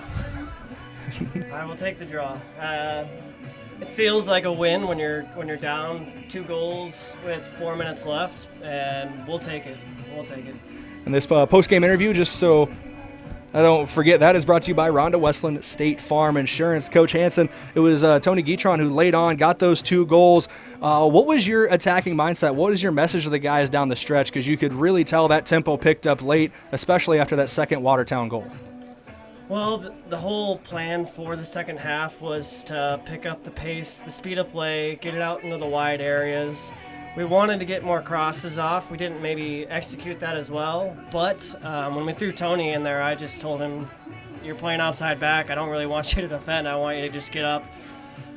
You're going to have to create and make something happen. And he took his chances. So we see that in training out of him all the time. And I'm glad it's starting to translate onto the field. Another guy I want to talk about is a guy who unfortunately left the game late due to injury. We won't talk about that too much, but Kevin Ortiz did leave the game late, but he did something that I saw him do a lot last year, where he was taking these long free kicks and putting them in the box. Almost got one past Muller in goal for Watertown. He seems to be like your guys' specialist here early on those longer free kicks. Well, I'm actually trying to get him not to serve it so long, because there's quite a few times where it's actually going out. I'd like him to drop it maybe a little bit earlier, so we do have some work on that. But yeah, he's got such a leg. I think he's planning on kicking field goals for the football team too. That's how good his leg is. So he can drop it there. We got to work on placement just a little bit. Great leg, but obviously sometimes accuracy is very important on those, getting guys out into the box. And quick look ahead for you, Coach. You got Harrisburg coming up on Thursday. We will be on the road in Harrisburg, hopefully, as long as we get permission from the Harrisburg athletic directors. They've never had any issues with us before, but we will be up there on Thursday with you guys. What are you looking ahead for with the Tigers? Your first time seeing them as head coach of the Bucks. Well, I get to see Ryan Byer. He's now coaching at Harrisburg. He was at OG for a real long time, and he's a good friend of mine, so I'm looking forward to catching up with him a little bit. before the game, and then just hopefully we can come out of there with a win. They had a tough road loss against Mitchell, so let's see what we can do against them. Let's not get too ahead of ourselves. Maybe improve in the offensive output. We had so much possession today. I'd like to see that possession turn into shots and crosses and goal-scoring opportunities. So if we can translate the possession into opportunities, I think we'll see games where it's not this close at the end of it where we're digging out a draw. Hopefully that translates into we're winning, and we're winning by a couple of goals. Well, head coach Dane Hansen for the Yankton Bucks. Thank you for taking time to talk to me today, Coach Hansen. And congratulations. We saw late on there get that offense able to pull it out late. Now trying to translate that over a full 80 minutes. Hopefully we can see some sparks fly on Thursday when we're up on the road in Harrisburg. Hopefully. Thank you. All right, thank you to head coach Dane Hansen as we are ready to turn things over to the second game of our doubleheader. And they are announcing starting lineups right now, so I will actually turn that over here as much as I can, try to get that through the mic as much as possible for you here on KYN TV.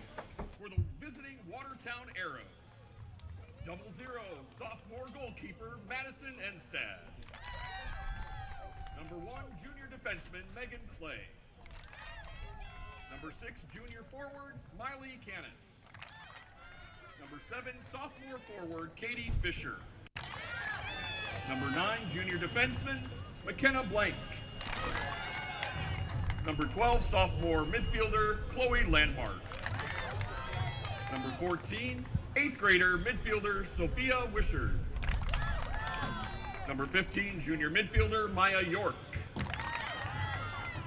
Number 18, junior defenseman, Sydney Stanton. Number 22, sophomore defenseman, Claire Schoenmeyer. And number 24, freshman midfielder, Ariana Snyder. The Arrows are coached by Emily Troop and assisted by Mark Volk. And now for the starting lineups for your Yankton Gazelles. Number 3, senior defenseman, Tessa Gillis. Number 6, junior forward, Cien Techie. Number 10, sophomore midfielder, Eden Wolfgren. Number 14, senior midfielder, Haley Luke.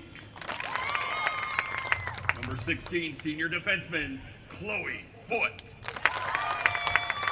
Number 19, senior forward, Chloe Blum. Number 20, sophomore midfielder, Remy Wenslaw. Number 23, sophomore forward, Jocelyn Elwood. Number 27, junior forward, Emily Tramp. Number 30, junior defenseman, Hannah Kruger.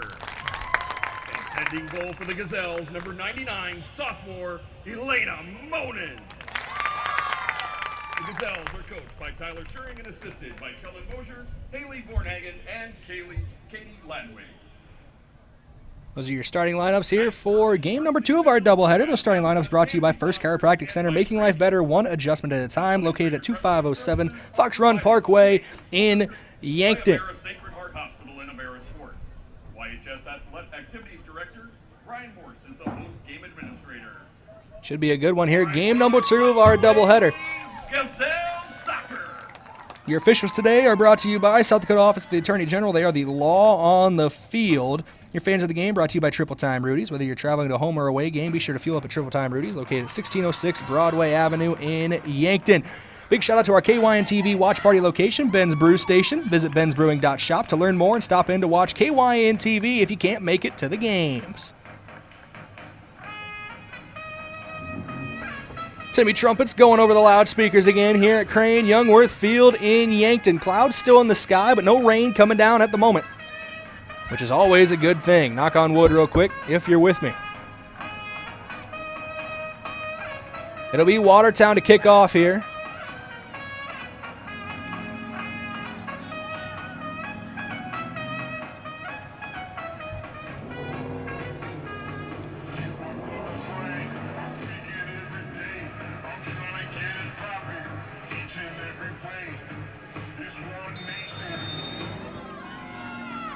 Kickoff, and we are underway. Watertown with it first. Yankton, a different formation. I wanted to talk about it more in the pregame, but fortunately didn't have a ton of time. 3 at the back, more of a 3-5-2 formation for Yankton. Trying to win that ball in the midfield and use that to push forward. Also could be switched to a 3-4-3 at times as well from the looks of it. That ball gets played back all the way to Monin in goal. Elena Monin boots it away. The goalkeeper for Yankton, the sophomore wearing the number 99. Trying to get it downfield here for Yankton. Ball is taken away. That's Megan Clay on it for Watertown. She pushes it out of play.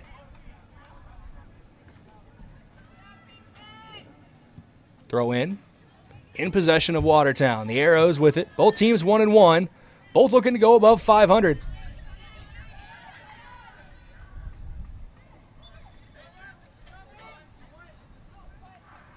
Watertown with it. How to play. Another throw in for the Arrows. Brought in by Yankton for a moment. That was Hannah Kruger on it. Your starting lineups for both teams, in case you did not hear in the pregame. Tessa Gillis starts for Yankton, wearing number 3, the senior, along with Cian Tacky. Eden Wolfgram, number 10. Cian Tacky's wearing number 6. Haley Luke, wearing number 14, will start, as well as Chloe Foote, number 16. Chloe Blom, number 19, will start, along with Remy Winslow, number 20. Jocelyn Elwood, number 23. Emily Tramp, number 27. Hannah Kruger, number 30. And in net, Elena Monin, number 99. Wolfgram on it for Yankton. In the midfield, trying to play it through, looking for Tacky. But was knocked away for a moment. Wolfgram back on it, trying to steal it away. Has it at her feet. Works it out to the wing. That's Elwood on the ring. Another sophomore. Inside to Wolfgram. In the box, knocked away. Good defensive effort there made by Watertown. That's McKenna Blank. For Watertown, Megan Clay starts along with Miley Canis, Katie Fisher, McKenna Blank, Chloe Landmark, Sophia Wishard, Maya York, Sydney Stanton, Claire Schoenmeyer, and Ariana Snyder.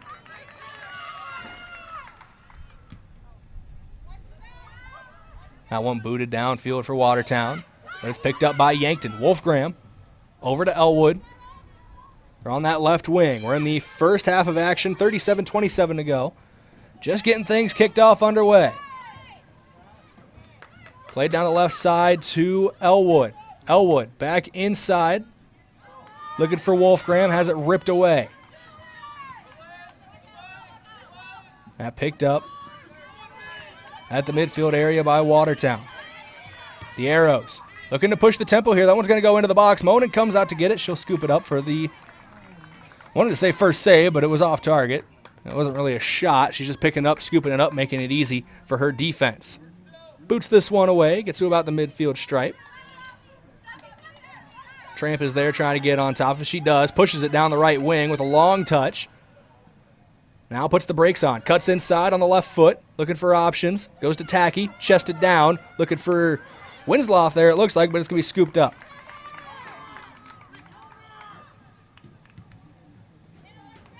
Booted away on the goal kick.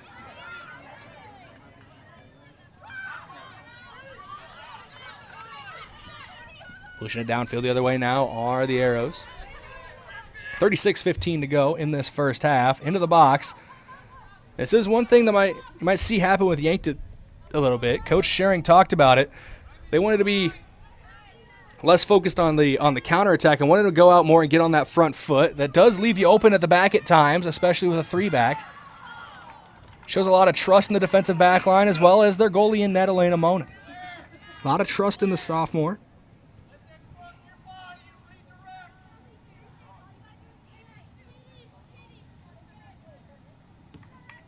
This one booted to about the 30-yard marker. Eden Wolfgram with it. Trying to cut inside. Puts on the brakes. Has Elwood down the left wing. She's covered by nobody as she's running free. Puts the stop on. Gets it past the defender. Cian Tacky's there. She's going to go one-on-one with the goalkeeper. Tacky goes to the turf, as does the keeper. That ball gets out of play.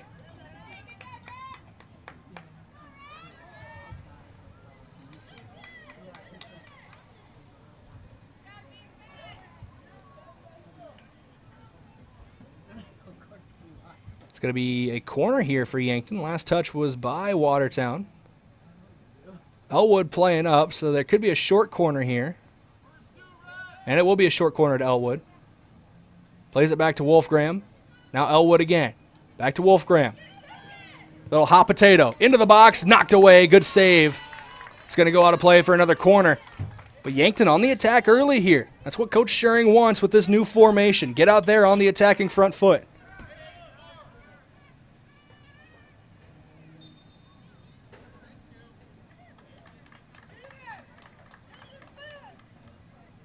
Oh, they're going to say goal kick here.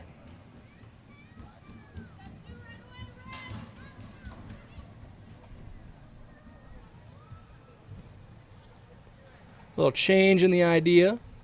34-12 to go in this first half of play. Yankton tied with Watertown. Nobody has scored yet. Both teams have had some opportunities in the opposing box. Elwood fighting for the ball, but has it taken away. That's Maya York. York playing it downfield. Kruger giving chase after the ball, as well as Chloe Blom, but it'll go out of play.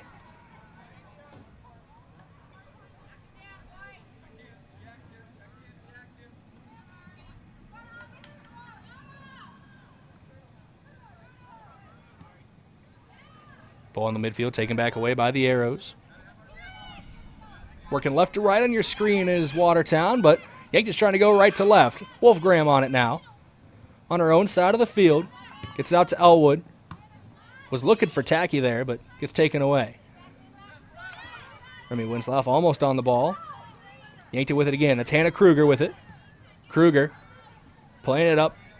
Looking for Tramp. Taken away. Watertown with it again. But Kruger's there again to put the defensive moves on. Yankton with the ball again for a moment here. Both teams swapping possession with each other. Neither one able to keep control as of right now. Let's see who's able to get that control first. Tacky plays it outside. She's going to run onto it. Holds up play, finds Wolfgram. Eden Wolfgram trying to work the flank. Down the left wing, Wolfgram past the defenders. Has a couple options, including Jocelyn Elwood. Can't get around the defender, though. That's one poked out of play. Good defensive effort there for McKenna Blank. It'll be a throw in here for Yankton. We're going to get some substitutions as well. And number 16, Lisa Sorsa. And in for your Gazelles, number 9, Eleanor Johnson. Number 7, Lucy Johnson. And number 18, Ayana Becker. Eleanor Johnson, Lucy Johnson, and Ayana Becker all checking in here for Yankton. That's their first substitutions, just under 8 minutes into this one. 32:05 to go in this first half of play. Berkeley Fleeg checking in, as well as Misa Sorsa for Watertown. Big contact made there between foot and landmark. Watertown still with possession of the ball, and that one's actually going to go out of play in front of the Yankton bench.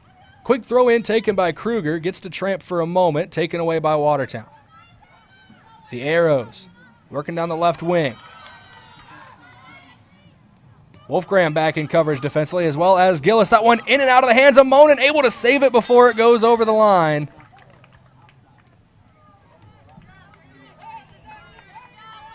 A lot of power on that shot. Went through the hands of Monin initially, but she was able.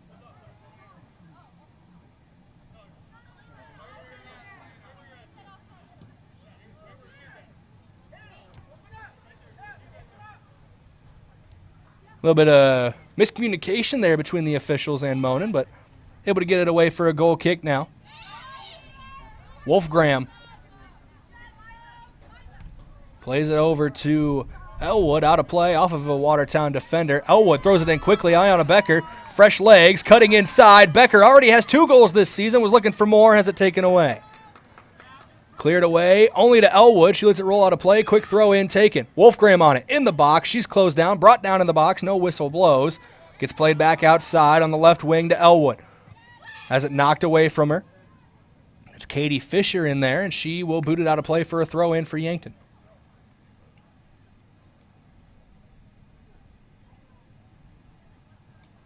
Elwood taking her time on the throw in, surveying the scene. Gets to Wolfgram. Eden Wolfgram fighting with Katie Fisher into the box. Shot taken off of a defender out of play. It'll be a corner kick. That block was Sophia Wishard, an 8th grader for this Watertown squad.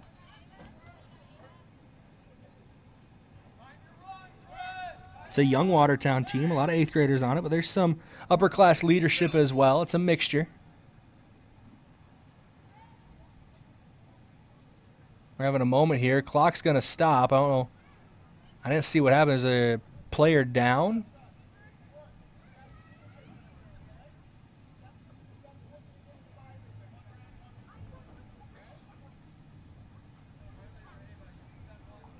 It looks like it's Berkeley Fleeg, who was down at one point. Didn't see what happened, but she is walking off slowly. One change made for each team. Subbing in for Yankton, number 13, Ava Haar, and in for the Arrows. Ava Haar checks in for Haley Luke. And it looks like Brooklyn Randall checking in for Watertown. We'll get a corner kick here coming from Elwood. She's been set up for it. They're looking back post. Actually, in the middle there was Tramp. Tries to get it down. Knocked away. Still rolling around in the box and booted away. Ava Haar on the ball for a moment. Now it's Hannah Kruger. Kruger trying to get it. She'll pick it up as it went out of play. Throw in. Kruger trying to take one quickly. Thought about it. Whistle's going to blow. Actually, we're going to get substitutions here is why. And Kruger was the one they were subbing for. So Kruger steps out. Chop comes in. Carly Chop making her first appearance of the day. Chop, the senior, throws it into Tramp. Ball gets knocked out of play by Watertown. No, they're going to say it was off of Yankton. So it'll be a throw in here for Watertown.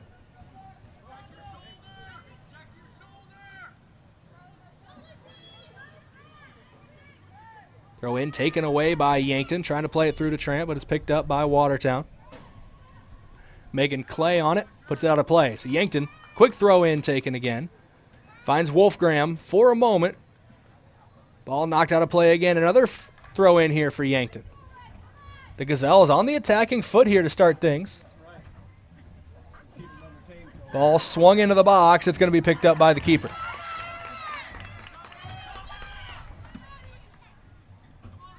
Thrown out here for Watertown. Trying to get to it. Headed up and away by Ava Haar for a moment, but Watertown's able to bring it back down. Landmark on it. Cuts back to her right. Knocked away. Tessa Gillis. Looking for Ayanna Becker.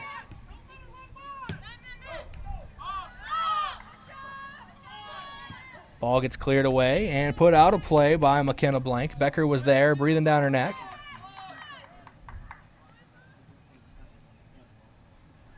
Throw in here from Gillis. Goes to Elwood. Ball gets past the defender as Elwood finds Becker on the edge of the box. On the left flank, is going to get put out of play. Another throw in for Elwood. A lot of throw-ins in dangerous territory for Yankton. They've been putting that pressure on. Watertown's been forced to clear a lot out of play. Wolfgram with it now. Back to Elwood. Elwood boots it. Back post. Couple players there. It's going to go to Johnson. And it's going to be near the inline, go over the inline. Last touch by Lucy Johnson. It'll be a goal kick.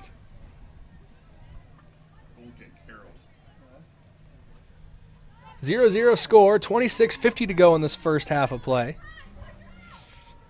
Ball goes out of play. Big thank you to America's Best Realty. If you're tired of renting or apartment living, ready to upgrade your own home, call America's Best Realty at 260-1600 and unlock the American dream. Also, Elwood Family Dental Care, where they take care of the entire family and are always welcoming new patients. Kaiser Heating and Cooling. When it comes to heating and cooling, be the wiser and go with Kaiser. That's Kaiser Heating and Cooling of Yankton. And Explorers Credit Union. Wherever you want your financial journey to take you, Explorers Credit Union is here to help with a vision of financial empowerment for everyone. Discover the difference at explorerscu.com. A couple changes being made. And we'll get a throw in here from Watertown. Throw in off the head of Eleanor Johnson. Goes to Wolfgram. She plays it back to Foot. Chloe Foot, one of the most fitting names in all of soccer. Goes to Carly Chop, back to Foot. And Foot's going to play it all the way back to Monin. Haven't called Monin's name in a while. As Yankton has been on the attacking front for a while now. That ball up off of a couple different players, but Becker's the one that brings it down for Yankton. Plays it back to Kruger. Outside, looking for Johnson. And Johnson's chopped down from behind. It goes out of play. Katie Fisher was there in the last touch, but throw in goes to Becker, trying to beat her defender around the corner. Plays it inside, trying to run onto it. Becker goes down in the box. Still up, though, is Yankton. Johnson from outside the box got too far underneath of it. That one's going to go out of play. That was Eleanor Johnson on the edge of the box. Got a little too far underneath of it. Just over 25 minutes to go in this first half of play. That one rolls out for a throw-in off of Watertown. Johnson to throw. Throw-in goes to Wolfgram. She's going to take a shot on net. No, just wide to the left. Too much curl on it from Wolfgram. We're still deadlocked at a couple goose eggs, but Yankton has been on the attack here early.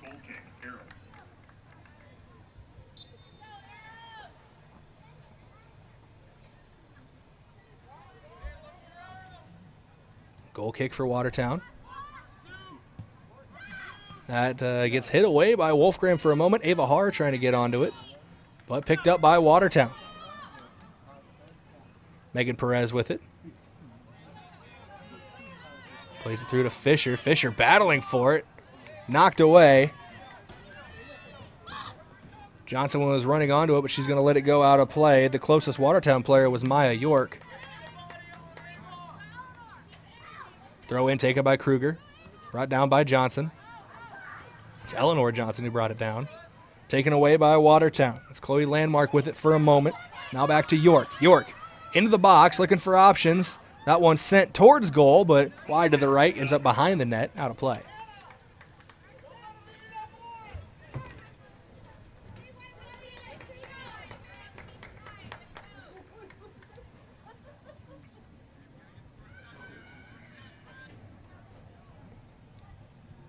Mona now with the goal kick. And it looks like Yankton's actually going to push their players downfield. They were playing a little farther back towards Monin, but puts good leg into this one. Popped up near the chin of Wolfgram, but if she took it on the chin, she's a champ for it. Gets it to Johnson on the left wing. Johnson looked like she was trying to play it back for Kruger. Kruger wasn't expecting it. Little miscommunication. Ball goes out of play. Going to get a substitution here for Watertown. Chloe Landmark is checking out of the game. In her place will come Mesa Sorsa.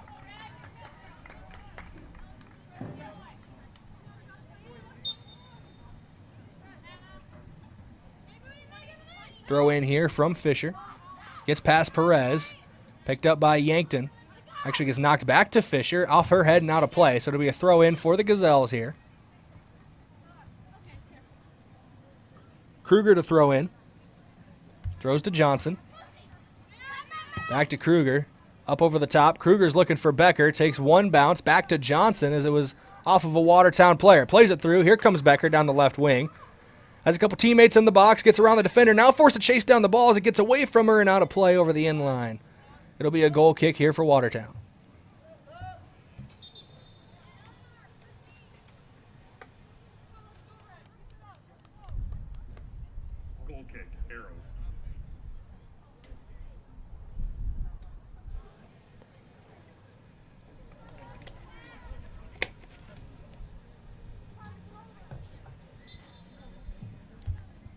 Taking their time on this goal kick is Watertown. There's a couple substitutions being made for Yankton as well. Played a big part in that wait. Ava Haar onto the ball. Knocks over to Jocelyn Elwood. Elwood back inside. Goes to Remy Winslow. That one's taken away by Watertown. Booted downfield. Chloe Foote giving chase. So's Hannah Kruger. So's Carly Chop. And Elena Monin's there as well. She's going to let it roll into the box and scoop it up.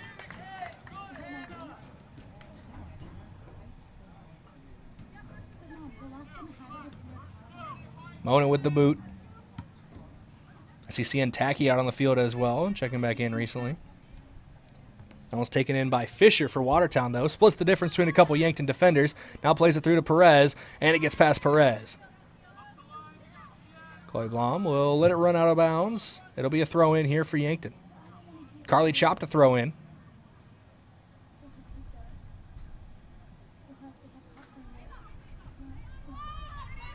Throw in, gets past Ava Haar and picked up by Fisher. Fisher with it, tries to spin. Winsloff's there, and she won't let her get around her. But eventually, Watertown's able to pick it up, boots it into the box, and here's Elena Monin again to scoop up the pieces. 20 minutes, 17 seconds, and counting to go in this first half of play. Monin boots it away. Gets up and over the defender.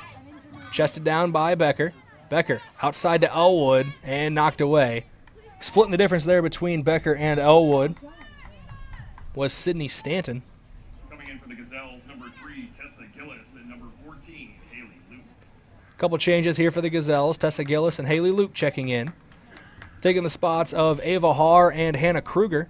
So Gillis will go into that back line along with Chop and Foot. It looks like more of a midfield role here for Luke. 0-0 still the score, under 20 to go, so we are a quarter way through this game, halfway through the first half.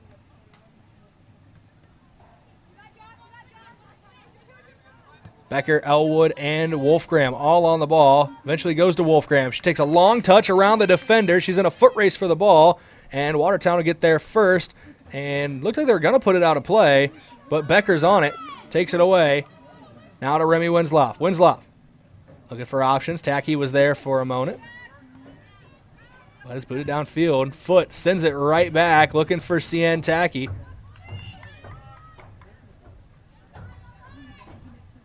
Taken away by Watertown again, but not for long.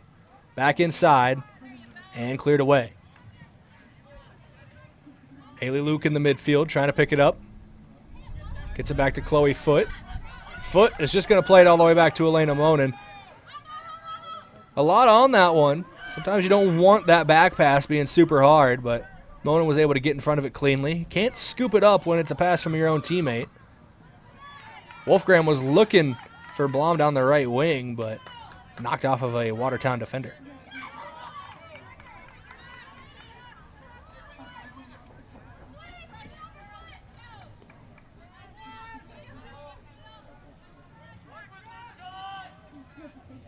Now in the midfield here is Sorsa. Gets it back to her teammate York. York out to the left side, excuse me. Far side from our position. Left wing for the Watertown attack. Yankton takes it away, pushing it upfield to Cien Tacky. Knocks back out of play. It'll be a throw in here for Yankton. Chop with a quick throw, looking for Winsloff. Knocked away, and that one gets played, and incidental, not intentional from Remy Winsloff, but it does go off of her forearm, so it will be a free kick here for Watertown. 17:33 to go in this first half.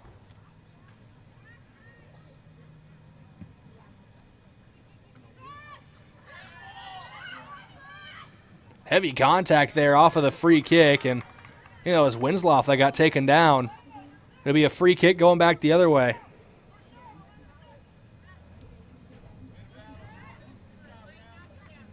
Free kick, Gazelles.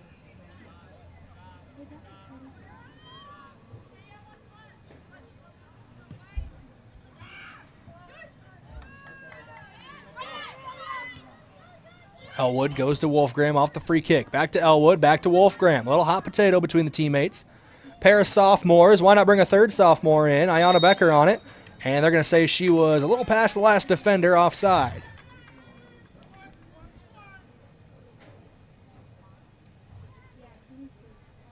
Free kick, Arrows.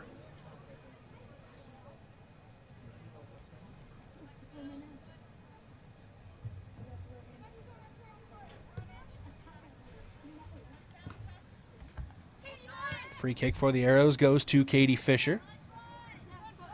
Trying to bring it in was Chloe Foot. She just heads it out of play, lets the defense reset. And we're going to get some substitutions here. 3 for each team. Chloe Landmark, number 14, Sophia Wishard, and number 6, Miley Canis. And in for your Gazelles, number 9. Miley Canis checking in for Watertown, as well as Chloe Landmark and Sophia Wishard. And number 30, Hannah Kruger. Hannah Kruger checking in for the Gazelles. I saw Emily Tramp coming in as well.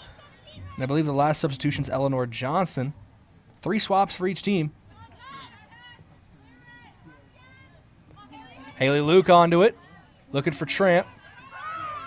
Emily Tramp starting to work that right side, trying to play it through. The closest Yankton player is Cian Tacky. She's giving chase to it, but it's going to be picked up by a Watertown defender first. Booted downfield, out of the range of everybody in the field. Chloe Landmark was the closest arrow, and it goes out of play. Throw in, goes to Elwood. Now back to Johnson. Johnson swinging it across a little bit.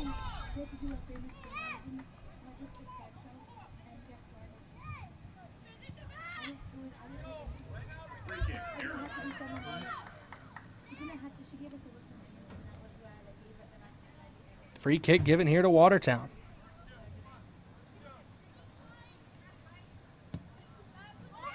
Booted downfield. Picked up by Yankton. And that one's put out of play. Not sure which Gazelle touched it last, but it is a Gazelle.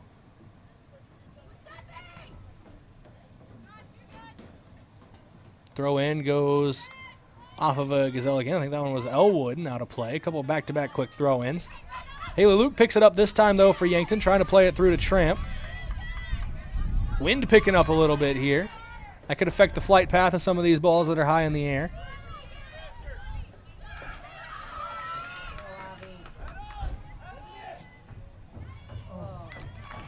That one played in, but it's going to be scooped up. They've been getting some dangerous situations as this Yankton attack, but hasn't been able to capitalize just yet. Just under 14 minutes to go, still scoreless at 0-0. Ball pushed to the left wing for Watertown, out of play. It'll be a throw in for Yankton. Hannah Kruger looks like she's going to throw in. We're going to get a substitution, though, see if that changes anything. Coming in for the Arrows, number 7, Katie Fisher, and in for your Gazelles, number 10, Eden Wolfgram. Remy Winslow checking out. Eden Wolfgram checking back in.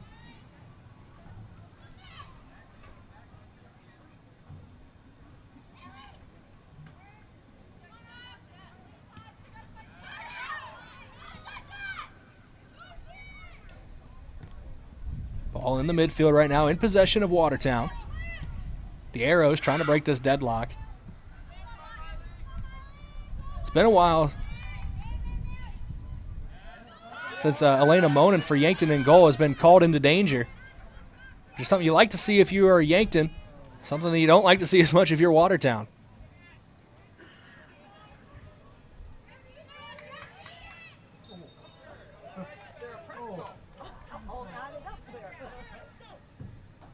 Couldn't have called that better myself, as it did look like a pretzel on the far side of the field. A couple players tangled up.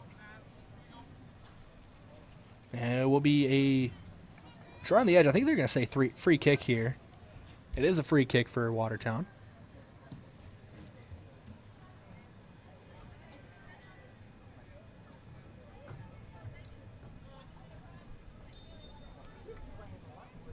Coming in for the Arrows, number 24, Ariana Snyder, and in for your Gazelles, number 7, Lucy Johnson. Throw in here for Watertown again as that ball was knocked out of play. Some more changes being made for Yankton.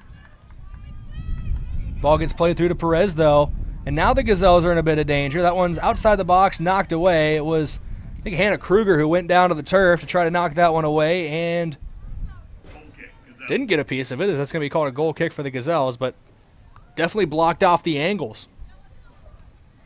Goal kick here for Elena Monin.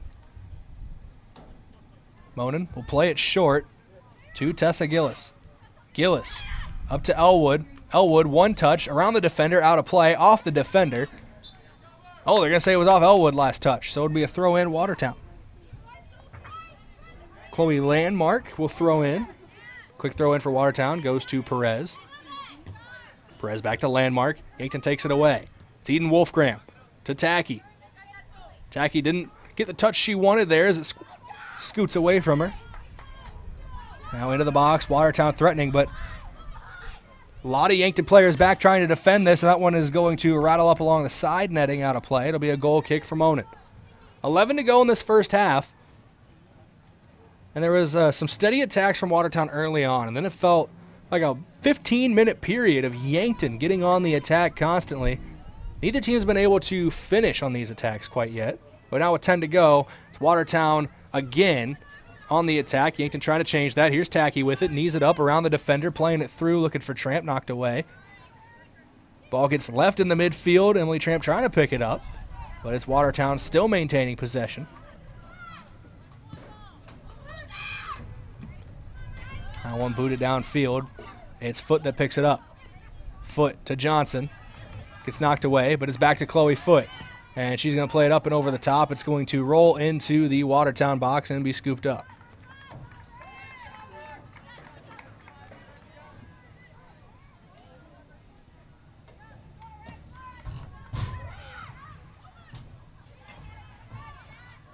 Off of the kick from the goalkeeper, it's Hannah Kruger with it. Kruger under some duress on that far sideline, but gets it away to Johnson. Johnson loses the ball for a moment. Kruger slides back in there for the tackle, and they going to give a free kick, I think, to Watertown there as Kruger. Hard tackle thrown in there, trying to get that ball back. Big thank you to Aztec of Yankton. Go build your career at the group that's built to connect from rock to road. Click careers at aztecindustries.com. Also, Midwest Insurance Agency. See Travis and Whitney Devine at Midwest Insurance for your farm, home, and auto insurance needs. Call today to set up an appointment. One Office Solution, the one source for all your office products, including copiers, furniture, and office supplies. One Office Solution, located next to Pizza Ranch on Broadway in Yankton. And lastly, Graham Tire. If you notice issues with your vehicle, don't hesitate to call the service experts at Graham Tire. They do more than sell tires. Graham Tire of Yankton, your auto service and tire store next door. Anna Becker checking in. She's going to go up top as the main forward. One of the main forwards right now for Yankton.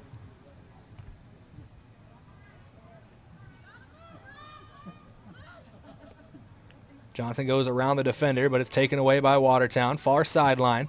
Trying to switch the play now is the Arrows. That was Katie Fisher who sent it across. On it now is Landmark. Gliding into the box, trying to cut it inside, blocked away. That's Foot and Gillis that are near it and knocked out of play. It'll go out over the end line for a corner kick. Or excuse me. Yes, off of Yankton over the end line for a corner.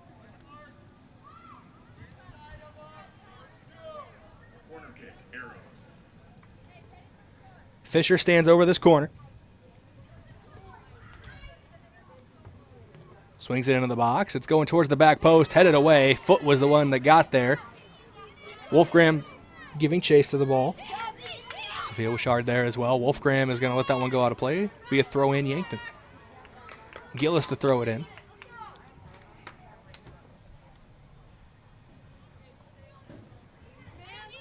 Throw in goes to Wolfgram. Wolfgram up over the top, has Ayanna Becker. She brings it down, trying to find some space in front of her, gets it around the defender. Now it's a foot race between Becker and Blank, and they're battling for it down the left wing, out of play. They're going to say last touch Watertown.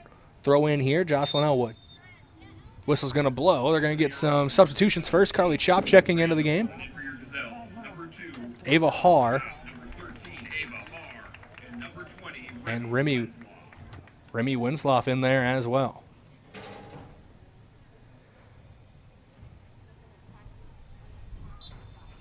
So Winslow, Haar, and Chop checking in.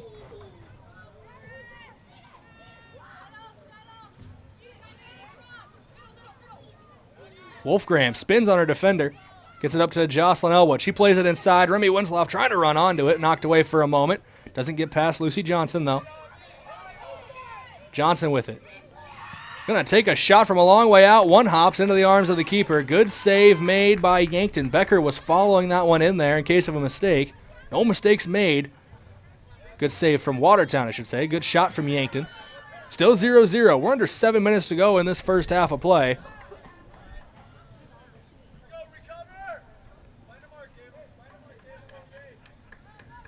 So that one goes out of play, almost into the street. Started to bounce away, but some fans got it before it could get over the wall. Throw in. Looking for Emily Tramp. Gets knocked out of play again. Goes off the golf cart. That's occupied by Trevor Woods. 4 players, 2 from each team, surrounding the ball on the far sideline. Neither one of them able to get possession of it at the moment. Eventually goes out of play. They're going to say last touch Watertown. Lucy Johnson to throw in. Check that. Make it Carly Chop. Chop goes to Haar, and Haar puts it out of play. Didn't get it exactly how she wanted it. It went over the touchline. 0-0 ball game, 5:42 and counting to go in this first half. Both teams have threatened. Neither team has been able to put one in the back of the net. This one down the right wing, Emily Tramp giving chase. Watertown player is going to get there first. Overruns it a little bit, but able to knock it away. Only as far as Remy Winslow, and she is brought down hard from behind. It's going to be a free kick in a dangerous area for Yankton. And it looks like Lucy Johnson wanted to take it quickly, but they're going to reset. Here comes Jocelyn Elwood to kick.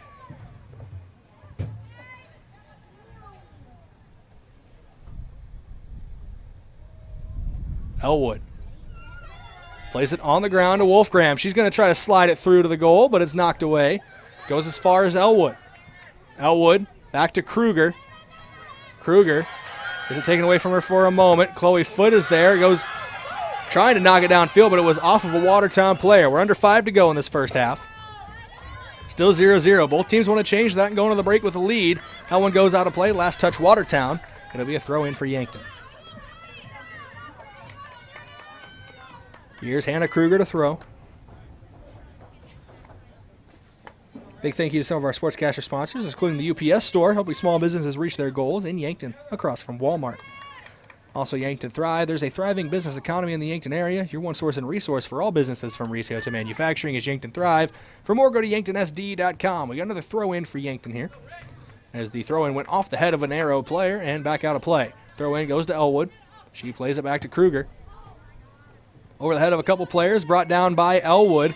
Trying to break with pace, plays it through Becker, and it's going to be a little too far, sliding in there and making the save. Scooping that up before Becker can do any damage, and booting it away quickly. We're under 4 to go, 0-0 ball game. Big thank you to Northtown Automotive, your local Chevrolet, Buick, and GMC dealer. Visit northtownusa.com, as well as Floor Tech. Whether your home or floor is wet, call Floor Tech, 665-4839.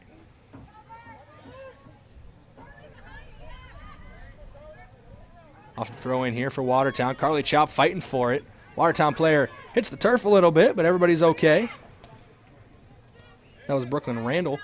Was brought down for a second. Elwood trying to boot it away. That one goes straight into the chest of Chloe Landmark. She's okay, though. Ball gets played back to Chloe Foote. Up to Remy Winslow. Headed away there by Ariana Snyder.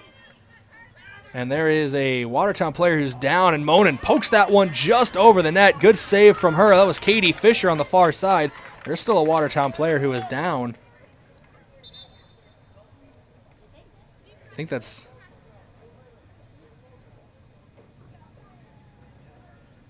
tough to see who exactly that is. I don't want to call it wrong, but she is holding her stomach. I don't know if she got hit as well. While they check on her, we're going to take a quick break here on KYNT and KYNT-TV. 0-0 score, 2:54 to go in the first half of play. We'll be back here in 30 seconds with more Gazelle soccer.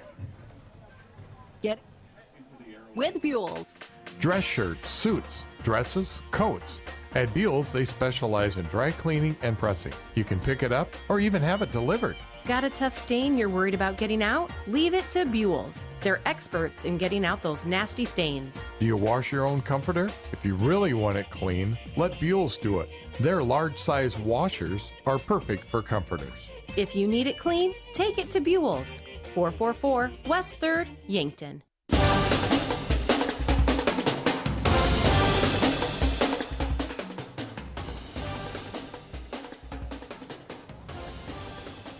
Welcome back here on KYNT and KYN-TV, and players still down here for Watertown. Take a quick survey of the scene, and she's still getting checked on here in a minute. We might have to go back to break again. Something you never want to see. You didn't see quite who it is. She's actually back to her feet right now, but 0-0, 2:54 to go in this first half of play. I believe that is number 6. That is number 6. That's Miley Canis. Good to see her back on her feet walking off. She was, I don't know if she got hit in the solar plexus or that area right below your lungs, knocked the wind out of her. That is one of the worst things ever. I remember 4th grade football, passed out because I wasn't holding the football right.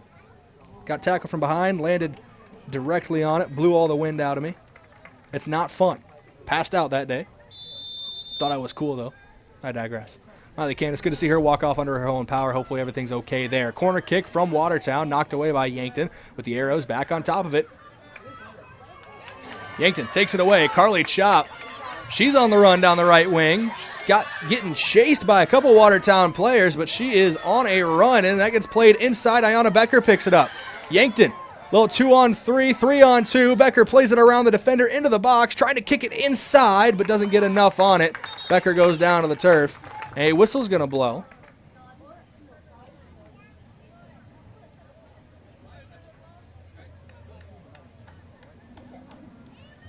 And another player is down. I did not see that initially. I don't even see who it is. They're laying on the ground near Elena Monin, and with another, I don't know how serious this is, but she is back to her feet. Well, that's another case of someone just getting knocked to the turf. From the looks of it, I think it's Chloe Foote. Getting a talk to from Trevor Woods as well as one of the assistant coaches, and she's going to be taken off the field.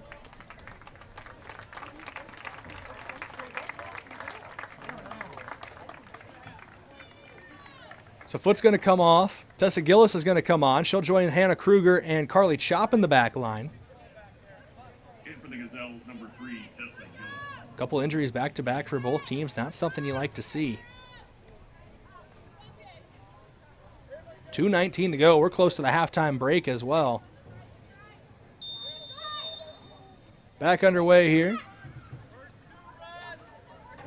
Ball rolled out here by Watertown. Trying to work that left wing are the Arrows. Chop takes it away, trying to kick it back inside, but it's back into the possession of Watertown. Here's Katie Fisher on the ball. Fisher booting it downfield, looking for option. Goes off the back of Misa Sorsa. And Gillis able to come up with it and boot it away. Trying to clear it away. Wolfgram giving chase, trying to keep it in play, and actually knocked it off of the defender. Great recovery there by Eden Wolfgram. Knocked it off of Ariana Snyder. And it's Yankton possession. Throw in here from Gillis, looking for Wolfgram, but that one is taken away by Sophia Wishard. Wolfgram has two Watertown players on her and the ball at her feet. She eventually goes down to the turf. It'll be a free kick here for Yankton. Eleanor Johnson stands over it. And Johnson, wasting little time, plays it inside. There's Ava Haar. Haar cuts back to her right. Surveys the scene and gets it over to Lucy Johnson. Johnson trying to go around the defender. That one goes out of play. Last touch, Johnson. Throw in, taken quickly for Watertown. Just over a minute to go in this first half of play. Still 0-0 your score. Gillis up with it. Knocked away by Watertown. 1 minute remaining. Officially under a minute to go. Here comes Sorsa leading the charge for the Arrows. Kruger able to get a toe to it and knocks it out of play. Should bring up a corner kick here for Watertown in a dangerous situation. 45 seconds to go and counting. Corner kick, Arrows. Looks like Katie Fisher over it. Gonna swing her right leg at it, trying to find a head in the box. 34 seconds to go as she swings it in. And that's gonna be in the arms of Elena Monin. As one of the last people, if not the last person, Fisher wanted to find on her corner kick. Off the boot of Monin, and he drops in the midfield to the feet of Wolfgram. 16 seconds to go. Wolfgram trying to formulate one more attack here for Yankton in the dying embers of the first half. Wolfgram to Elwood, back to Wolfgram. 6 seconds remaining. Wolfgram to Elwood. Got to go now. Elwood plays it inside to Becker. Gets around the defender. It's going to be a late chance for Emily Tramp. The horn's going to sound as the ball was rolling. The horn sounds. That does it for the first half. At the end of the first half, our score is Watertown Arrows nothing. It is 0-0 to end the first half, and Yankton's bench was getting excited there right at the end, but just not enough time left on the board as we go to the halftime break here on KYNT and KYN TV. Your first half sponsors were First Dakota National Bank, the UPS Store, Yankton Medical Clinic, and MTNC Smith Insurance. This break in the action brought to you by Alani New Energy Drinks. Wellness should feel good and taste good, which is why Alani New Energy Drinks should be part of your daily routine. 0-0 on the scoreboard as we head to the half. That scoreboard update brought to you by SWAT Chiropractic and Rehab. Their number one goal of SWAT Chiropractic and Rehab is to make each patient feel at home and know that they are truly there to help you live a happier, healthier, pain-free life. We go to the halftime break here on KYNT and KYN TV in a 0-0 ball game. Back in a couple minutes with your halftime report. Want to know what there is to do in Yankton? We have the answer. I'm Nancy Winandy, CEO of Yankton Thrive. Yankton Thrive introduces the visityanktonsd.com website. It's your source for information on what things are going on tonight, this weekend, or even next month. VisitYanktonSD.com includes information on sporting events, arts and culture, community events, and so much more. Looking for something for you and your family to do? Then look at the VisitYanktonSD.com website. Hey farmers, while you're out at Dakota Fest this year, make sure to stop by Upper Midwest Garage Door and look at a sampling of our Clopay commercial garage doors for your farm. Clopay garage doors come insulated or non-insulated and have many different sizes, styles, and colors to fit your needs. Stop by and see us, Upper Midwest Garage Door, located on the northwest side of Dakota Fest, booth 328, or give us a call, 689-3667. Small businesses are the backbone of our community. CoreTrust helps your business thrive with checking, online bill pay, small business loans, credit card processing, local approval and support for government grants and loans, investments to grow your hard-earned assets, and insurance to protect them. All from CoreTrust, the community bank that's right down the street and everywhere you want us to be. Visit CoreTrustBank.com today. Member FDIC. It's day one of your new career. Parker of Yankton has immediate openings for material handlers, machine operators, and setups for both day and night shifts. Along with a full benefits package beginning your first day on the job, Parker is offering a second shift pay differential of $235 plus a $1,000 retention bonus. Paid vacation, sick leave, 13 paid holidays, medical, dental, vision, supplemental, and paid life insurance all begin day one. Quarterly profit sharing and a 5% matching 401k plan. Fully vested on day one. Apply now at parker.com. Parker, engineering your success. Getting the kids to practice on time. Remembering if it's your day to bring snacks. Making it to the game with a clean jersey. Why are simple things sometimes so complicated? Thankfully, with Auto Owners, insurance doesn't have to be one of them. Auto Owners works with independent agents who answer when you call, so you can worry about more important things, like whether your kid is going to run toward first or third base. That's simple human sense. Don't gamble. Insure with MT&RC Smith Insurance in Yankton, your independent agent for home, business, auto, life, and bonds. MTRCSmithInsurance.com. As times change, technology changes. Don't be left behind by your contact lenses. Vision Care Associates now offers infused multifocal contact lenses, specialized lenses that can provide you with clear vision at multiple distances without switching between glasses and contacts. Don't let glasses slow you down any longer. Call us today to schedule an appointment to try infused multifocal contact lenses. Vision Care Associates, where the health of your eyes comes first. Bananas are only 39 cents a pound at Hy-Vee. That's not a sale price. That's the price with the Hy-Vee Perks membership. And 39 cents a pound is not just the price today or this week, it's the Perks price every day. With the Hy-Vee Perks membership, you can save on hundreds of products store-wide every time you shop and count on Perks prices to stay the same. So if you want to pay less for bananas every day, sign up for Hy-Vee Perks. It's free and easy. Some restrictions apply. Things are about to heat up, but don't sweat it. Call Kaiser Heating and Cooling. We've been proudly serving Yankton since 1948, and our expert technicians are ready to help you stay cool and comfortable all summer long. Whether you need installation, maintenance, or repair, we're here to ensure that your AC is running at peak performance. So be the wiser and go with Kaiser. Call Kaiser Heating and Cooling of Yankton.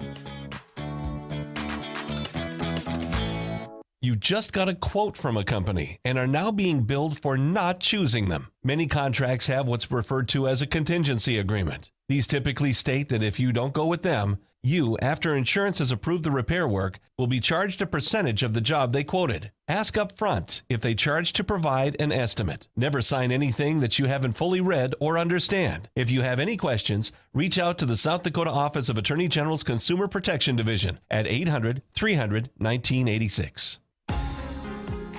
The other day, a guy came into the UPS store to pick up some blueprints we had printed for him. While we were finishing up the order, he asked about business cards as he was about out of his current supply.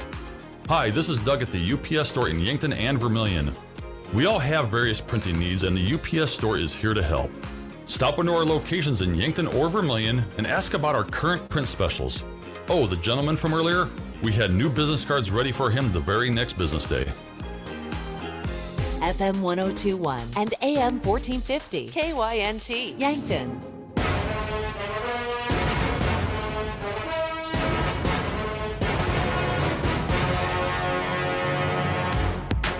Welcome back in here. KYNT, KYN-TV. We're tied at 0-0 here in Game 2 of our doubleheader. So the Yankton Gazelles taking on the Watertown Arrows here at the halftime break.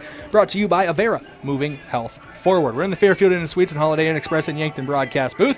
Get great rates and flexible reservation changes by calling Fairfield by Marriott or Holiday Inn Express Hotel Direct 605-653-2250. Quick look at your out-of-town scoreboard for Class AA girls soccer. We do have one final. T defeated Brookings in Brookings 2-1. Other games going on today. Pier hosting Sioux Falls Roosevelt. Yankton obviously hosting Watertown right in front of us. Aberdeen Central against Sioux Falls Jefferson in Aberdeen. Brayden Valley hosting O'Gorman. And Mitchell on the road against Sioux Falls Christian.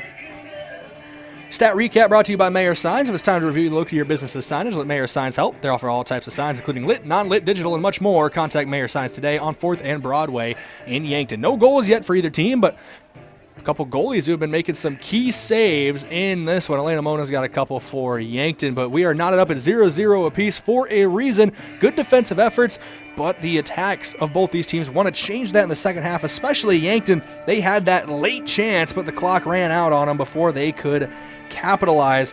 And capitalizing on those chances is going to be your second half focus, brought to you by Vision Care Associates, where the health of your eyes comes first. You got to capitalize on those chances, get the ball in the back of the net a little more, and try to keep things rolling here as we go to the second half of play from Crane-Youngworth Field. 0-0 your score. It's going to wrap up the halftime report as we are ready to get back rolling here shortly on KYNT and KYN-TV. We'll be back with the second half of action in 2 minutes. This is Yankton Gazelles Soccer, KYNT, KYN-TV. Do you want a job that keeps it real? At Truxedo, a real truck company, we keep it real by promoting our values of excellent service, teamwork, accountability, and innovation. Join the Truxedo team and enjoy your next career adventure. We have a variety of openings, including senior EH&S specialist and weekend maintenance technician too. So don't wait. Get up, get out, and apply at realtruck.com/careers and start your next adventure with a career at Truxedo.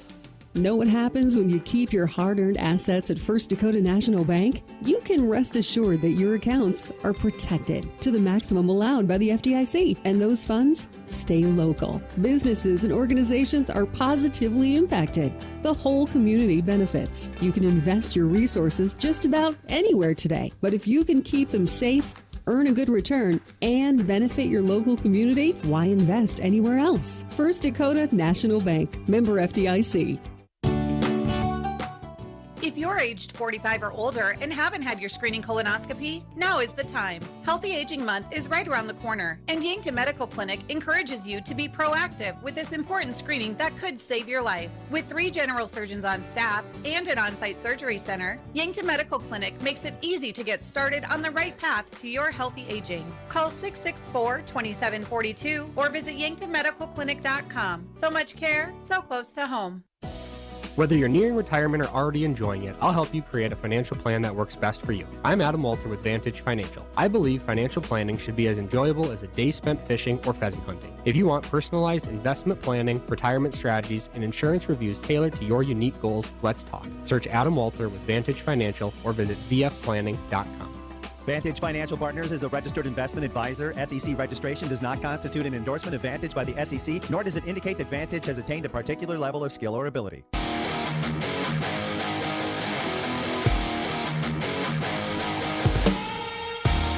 Welcome back in here, KYNT, KYN-TV, ready to go for the second half of play. As I turn around after unmuting my microphone, they're already rolling. That is Instad up with it as the goalkeeper here for Watertown, Madison Instad.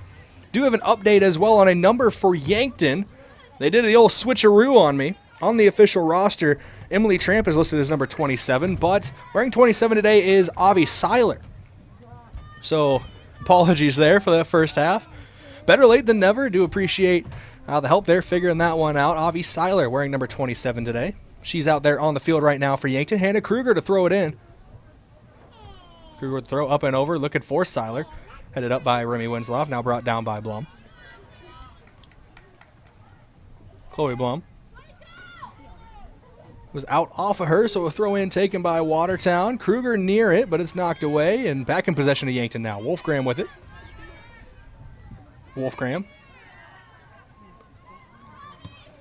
Downfield, looking for Chloe Blum, and she got a lot of space to run onto this one down that right flank. Now she's looking for options in the box, trying to get around the defender, and it's knocked out of play over the end line. It'll be a corner kick that went off a Watertown defender. I think that was Megan Clay it hit off of. So we are ready to go here in the second half of action. Ready to go. We are going here in the second half of action. Your second half sponsors of this one, we'll get to them after this corner kick. It'll be Wolfgram over it for the kick.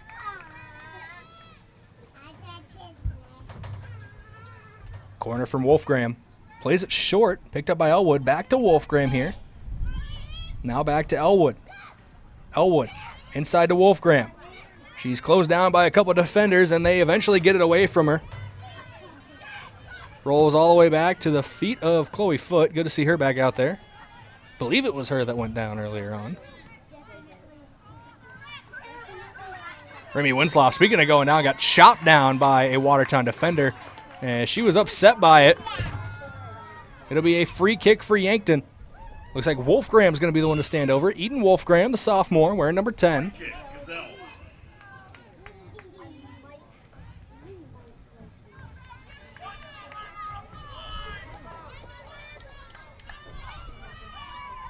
Wolfgram looking to put it in the box here. Actually, he'll play it short to Elwood, and Elwood's going to send it towards net just over the top. Jocelyn Elwood from a long way out tried to bend it in there. We've seen her do that in the past, looking back to last season.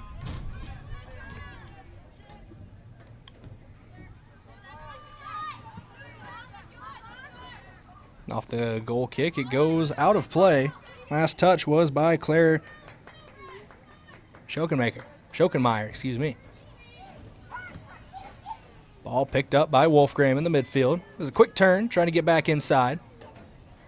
Now plays it back to Chloe Foote.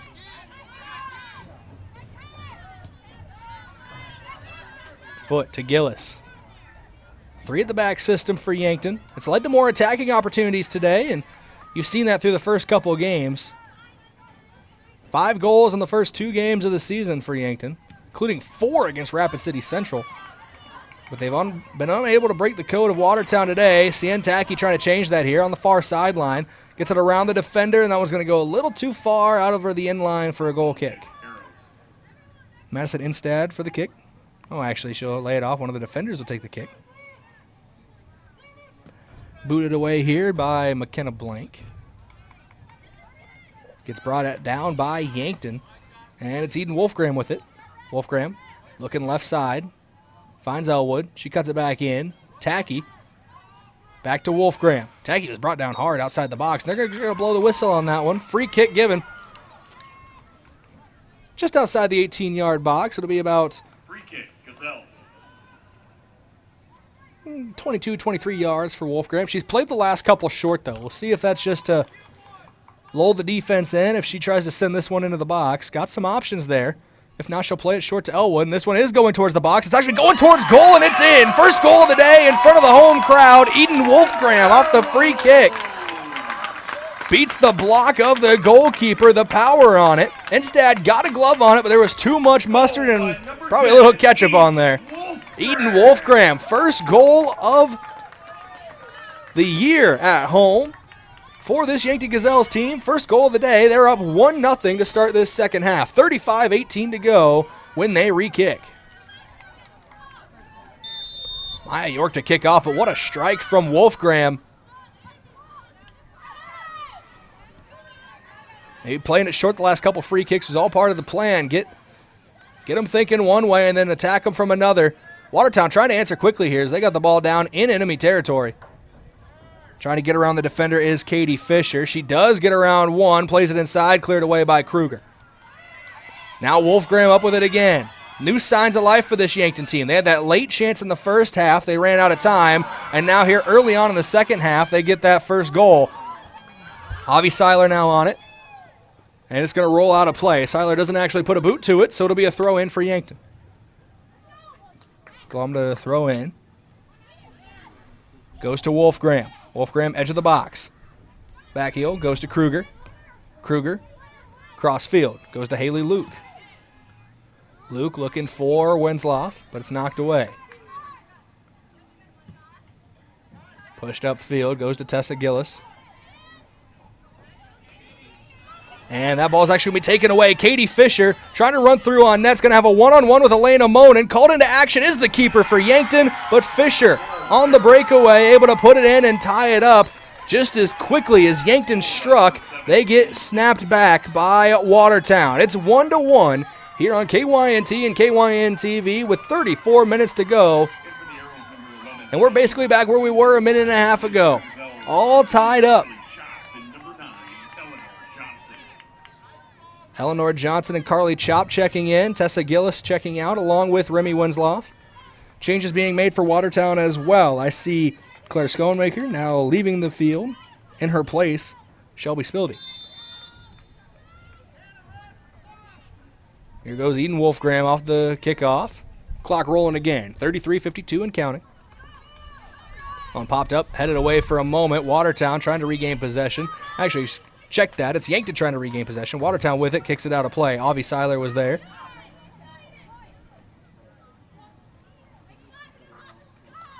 They're actually going to have Carly Chop throw this one in. Overhead throw, going to Seiler. Try to play it back outside to Blum, and it's going to be knocked out of play. Another throw in coming for Yankton. This one near the corner flag. It's going to be Chop again to throw. Chop throws it short. Going to Johnson. Johnson gets around one defender, now sends it into the box, cleared away. Good clearance there from Watertown. Didn't see quite who got to it, but McKenna Blank was in the area.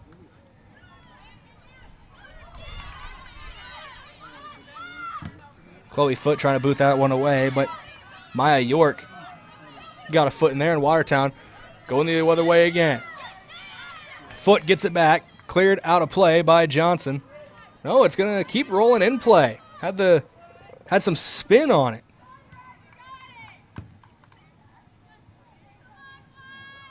That one's out of play now, and it's going to be Yankton throw in. Carly Chop. 32-30, just over 32-30 to go. Wolfgram with it off the throw in, taken away. That one was pushed downfield by Maya York, and it's going to go out of play off of Watertown. Substitutions to be made. Another trio of swaps for Yankton. Looks like Lucy Johnson, Ayana Becker, and Ava Haar checking in. Haley Luke checking out. So is Chloe Blum and Avi Seiler.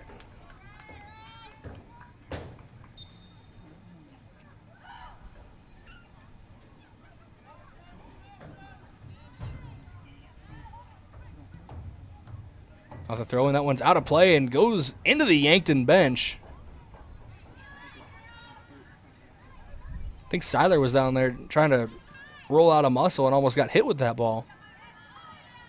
Off the throw in again, Watertown has it. Yankton trying to get it back, but the arrows pushing the other way. They're moving right to left on your screen or listening device. Yankton moving left to right. Yankton in their red jerseys with white numbers. Watertown, white jerseys, purple numbers. It's the same jersey setup as in the Bucks game earlier on. Out of play, so it'll be a throw in here for Yankton. 31-20 and counting to go in this one. It's 1-1. Couple quick goals in this second half. Eden Wolfgram had one off the free kick.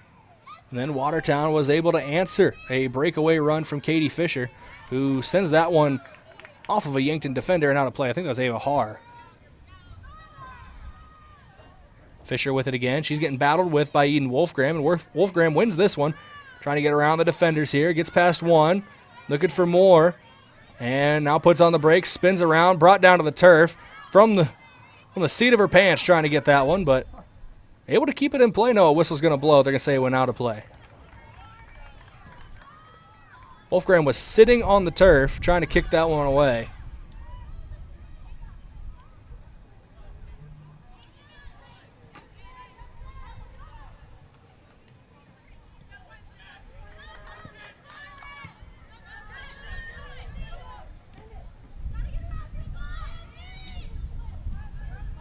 Back to action here. Johnson with it. Goes back to Kruger.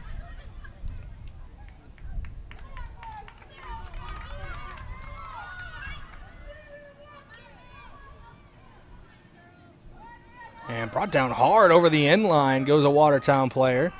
Trying to draw a penalty there as it was in the box, but doesn't get the call. Goes out of play for a goal kick.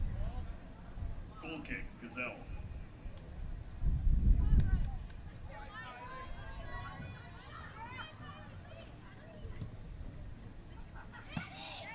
Off the goal kick.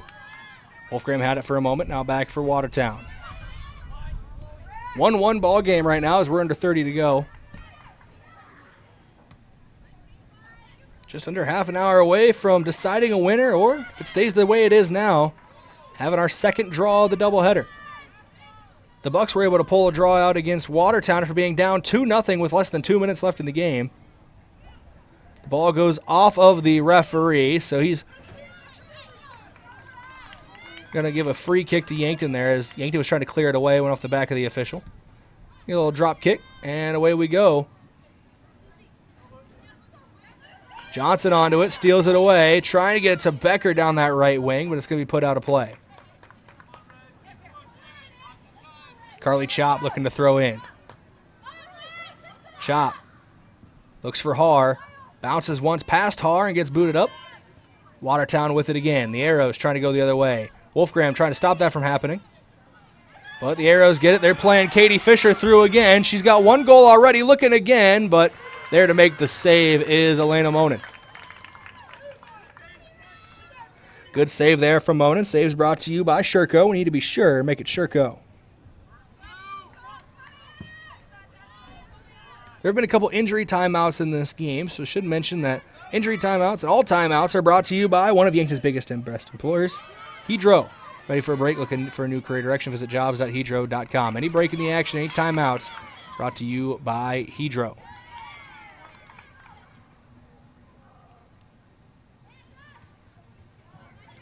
That ball put out of play off of the throw-in. They were looking to Elwood quickly and couldn't quite control it the way she wanted to. Wanted to get it back. And went out of play. Brooklyn Randall checking in for Watertown.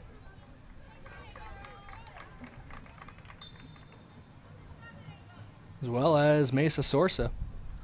Looks like she was the target of that throw in there, but ends up to Katie Fisher. Taken away by Wolfgram.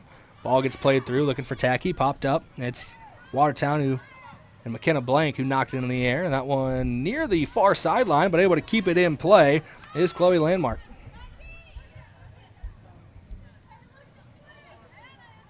Ball gets played through. Yankton back on it. Tacky back outside. Looking for Elwood. Plays into the box. Becker's there. Back post, but it's going to wait into the arms of Madison Enstad before Becker can do anything with it.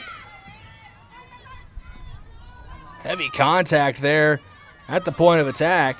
Everybody gets back up okay, and Watertown still in possession of the ball. Going to Katie Fisher. Ava Haar takes it away. Haar puts the brakes on. Leaves Fisher behind her. Now starts to push forward. Looking for Johnson. Ball gets knocked away, but back to Haar. Over the top. Here's Becker. Headed up.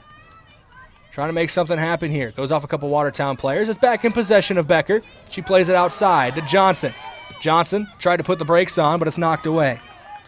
Defensively there was Brooklyn Randall, who knocked it out of play. Quick throw in, trying to be taken there, but a whistle's going to blow for some substitutions. Tessa Gillis coming in for Hannah Kruger. And Jocelyn Elwood checking out for Chloe Blum. And in for the Gazelles, number 3, Tessa Gillis.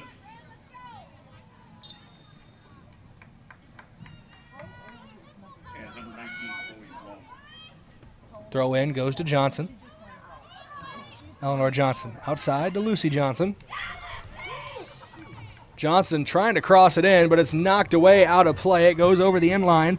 Sophia Wishart is the one it hit, but it will be a corner kick for Yankton here. They scored from a set piece earlier. A direct free kick taken by Eden Wolfgram was their one goal. 25-42 and counting to go in this one. 1-1 matchup.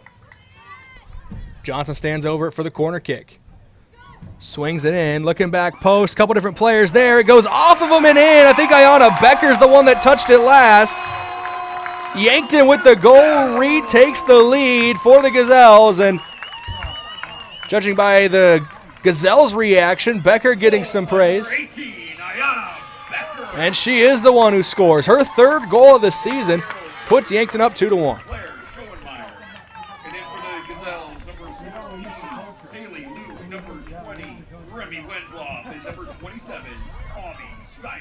changes being made here for Yankton after that goal from Becker to break the deadlock. 2-1, the Gazelles lead. Avi Seiler checking in. She got some tape on that right leg. Don't know if it's a quad or a hamstring, but whatever it is, she's back out there. Haley Luke also checking back in, as well as Remy Winslow. Watertown on the attack, trying to answer quickly. They did this once before.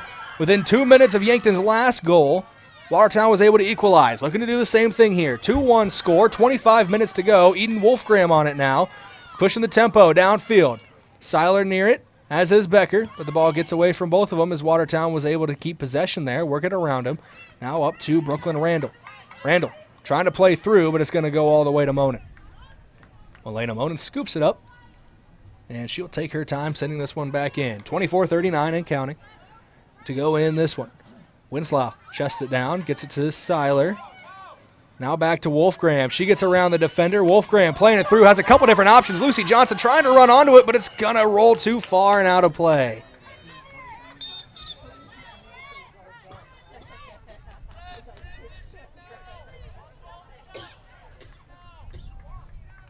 In for the Arrows, number 7, Katie Fisher, number 25, Bo Leidinger. Bo Meidinger checking in, as well as Katie Fisher. Fisher has Watertown's lone goal of this game so far.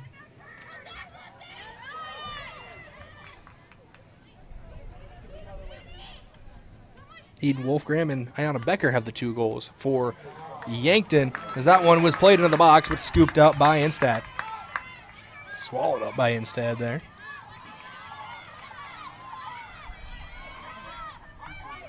Now breaking with pace the other way is Katie Fisher, the owner of the lone goal of the game for Watertown. She has it knocked away from her out of play. Quick throw taken back in. Fisher's a difference maker for this Watertown team. You can see it when she's on the field. She's a creator. She's able to run through free on goal, beat a couple players on the one-on-ones, and then sneak it past Monin for the goal. 2-1, Yankton leads, 23-10 and counting to go in this second half of play. Winslow had it for a moment, taken away by Randall. Played back to Landmark, and taken away by Blum. She plays it up to Becker, trying to get around the corner, knocked away, back to Blum, and it's out of play. She was trying to lead Becker through down the left wing, but Becker had her feet tangled up, couldn't get to it. Another ball goes out of play in front of the Yankton bench.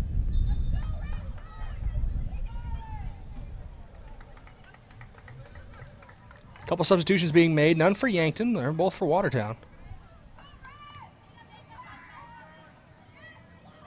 Looks like Maya York and Sophia Wishard, I think, were the 2 that checked in.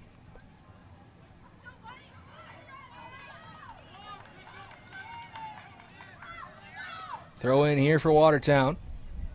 Gets knocked down by Wishard, but taken away by Yankton.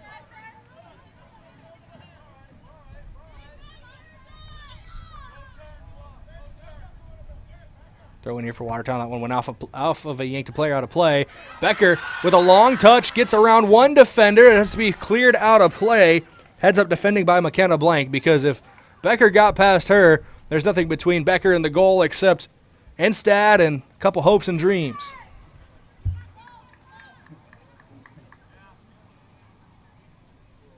Throw in, looking for Eden Wolfgram. Lets it bounce a couple times, takes it down into the box. It falls for Ayana Becker, back post, she's got it. Back-to-back games, Ayana Becker scores a brace.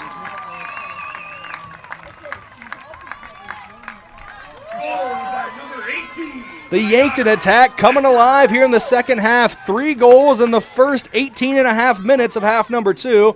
2 of them from Ayana Becker, 1 of them from Eden Wolfgram. And Wolfgram right there set up Becker for that goal.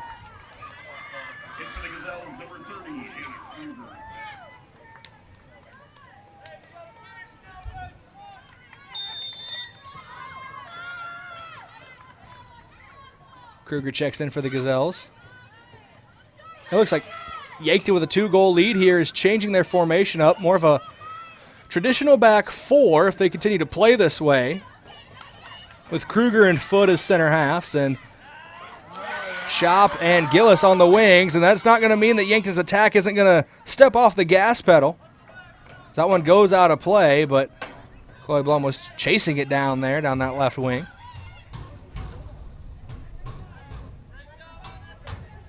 The 2-goal lead here, going to a more defensively steady shape.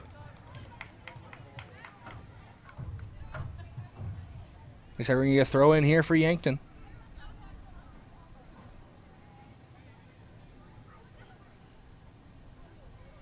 Throw in goes to Wolfgram.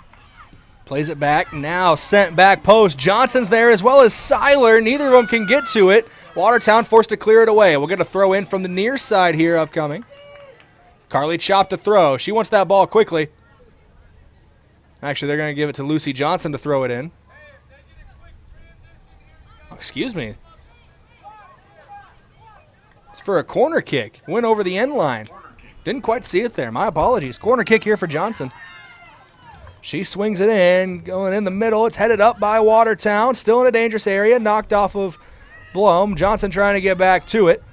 Chopped there as well. Played all the way back to Haley Luke. And getting around Haley Luke and trying to make a break down the left wing is Maya York. She's forced to slow down by Carly Chop. Luke back into the play as well.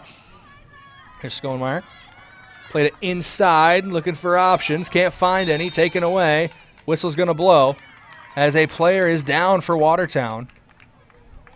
Back near the goalkeeper instead.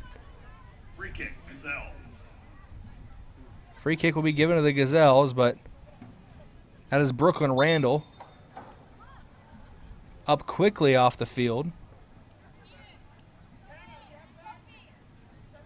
Looks like we're getting some changes here for the Arrows, number 6, Yankton. and number 10, Isabel Gerlach. Eleanor Johnson checking in for Eden Wolfgram. Randall is going to walk off under her own power. She got out of play behind the goal and is walking off towards the sideline. So some changes being made there for Watertown as well. 3-1 your score. The clock is stopped at 19:31.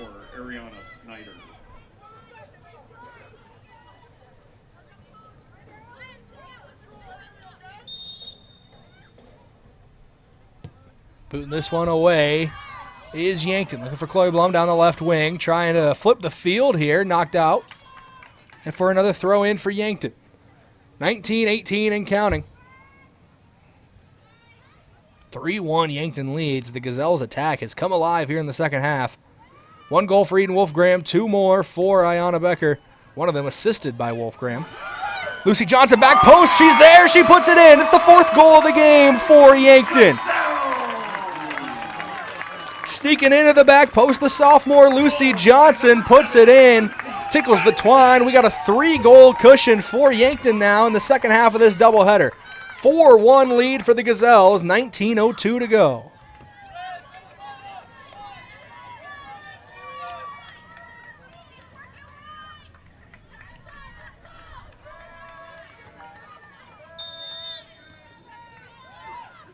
Kickoff taken here by Watertown. The Arrows find themselves in a 3-goal hole. Said Yankton switching to a more defensively sound 4 at the back. It doesn't mean the attack isn't still going to try to find gaps, and they did just that.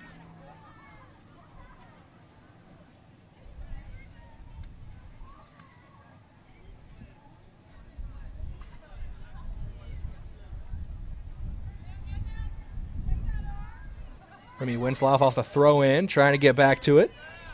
Has the ball at her feet. Trying to work downfield here, but it's taken away, almost taken away, and now there's a couple players down, and it was Eleanor Johnson who was knocked to the turf. Free kick given to Yankton. Johnson was tangled up there with Ariana Snyder, the freshman for Watertown.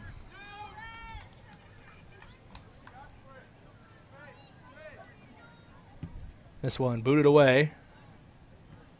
Falls to Watertown, but Eleanor Johnson's able to pick it up. She's looking for Chloe Blum down that left wing. Left it too far out of play. In for the Arrows, number 20, Megan Perez.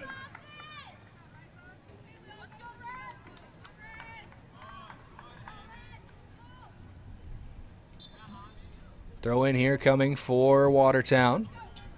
Goes to Katie Fisher. Heads it up and over a defender, but it's booted back and cleared away by Yankton. Goes out of play again. 17-23 and counting. 4-1 lead for the Gazelles.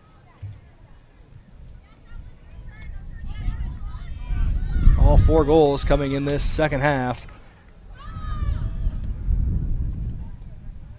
Wind picking up a little bit there. You might be able to see the trees rippling on the KYNT TV broadcast. Brayden Butler in here. Thank you for joining me this evening for Yankton Bucks and Gazelles soccer. Yankton drew game 1 on the Bucks side, 2-2. And Yankton holds a commanding 3-goal lead, 4-1 here in game 2. Trying to add to it here. Cross into the box. Saved by Instad. Instad's going to roll this one out. Watertown's going to try to break the other way, but Yankton had 5 people. 5 Gazelles weren't even really joining the attack there. So they could stay back and not fall victim to the counterattack. Johnson tried to get in there. She falls to the turf. It's Katie Fisher with it. She's been shown to go for goal, and she will go for goal. It is scooped up by Monin, though. Good save for Elena Monin. Saves are brought to you by Sherco. You wouldn't even need to be sure. Make it Sherco. This Yankton back line in front of Monin has had some big blocks as well. Those blocks are brought to you by H&R Block, open year-round, providing bookkeeping, payroll, and tax services. Located in the Yankton Plaza, call them at 605-665-3366. Watertown trying to cut into this 3-goal deficit. Yankton maybe shopping for a little insurance.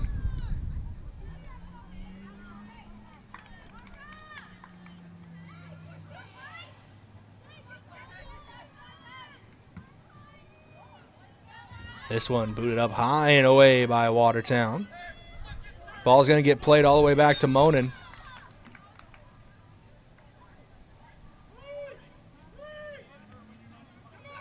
Whistle's going to blow, and I think the official's going to have a word. It's going to lead to a free kick here for Watertown. From about the 19-yard line, so makes it a 29-yard free kick. Going for goal off the free kick, and that's wide to the left. Monin doesn't get called into action. It was a good effort, though, by Maya York in Watertown. Getting some substitutions here for Yankton. Iona Becker checking in.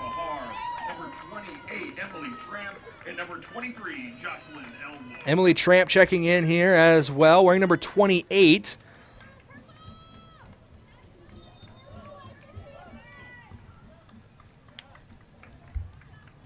Eden Wolfgram checking back in. Didn't catch everybody coming in. Siantaki back on the field as well. Wolfgram tries to take it away in the midfield. Was cut down from behind, and she will get the whistle she wants. Free kick for the Gazelles.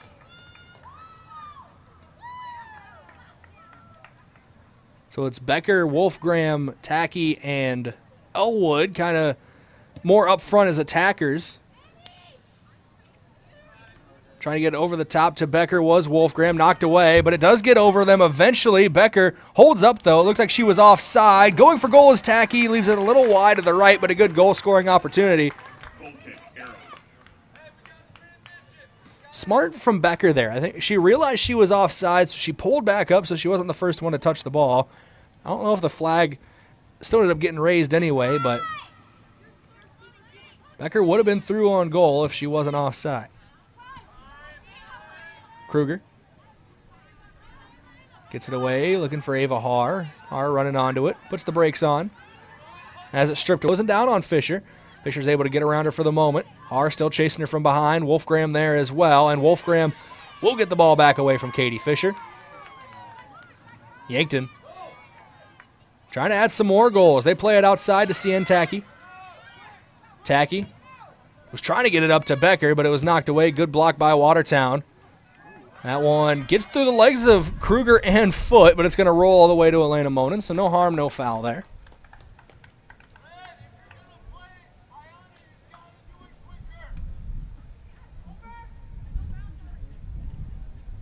That one bouncing away. It had some topspin on it as it seemed to accelerate after hitting the ground there. Ball put out of play. We'll get a throw in for Yankton and a substitution as well. Carly Chop checking out of the game. Olivia Woods will check in. The sophomore getting some playing time. She comes in for Carly Chop at that right back spot.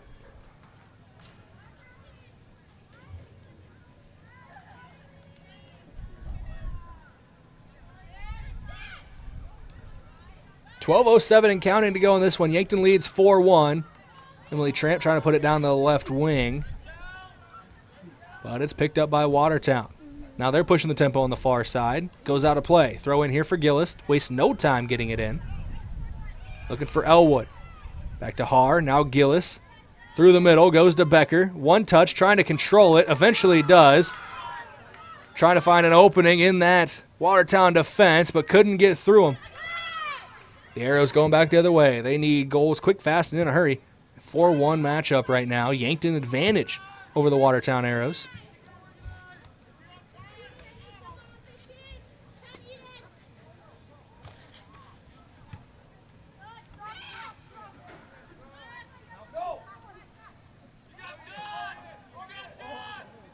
If Yankton holds on, his will be their first win over Watertown in 3 years, at least 3 years.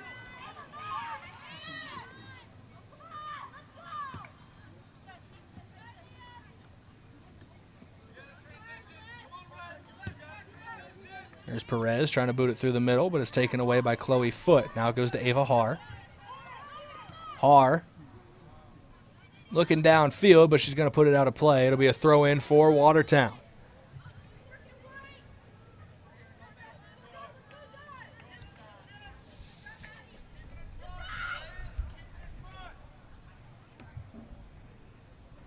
Taking their time, being patient as Watertown, and Yankton not being overly aggressive themselves. They don't want to get themselves caught in trouble. They know they have that 3-goal cushion. They'd love to add to it, but they're not going to force anything. Gillis with it on the far side, gets it back inside, and booted away out of play.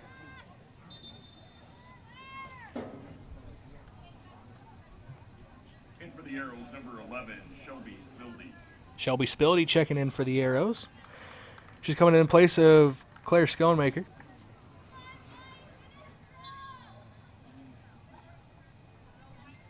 Schonemeyer, excuse me.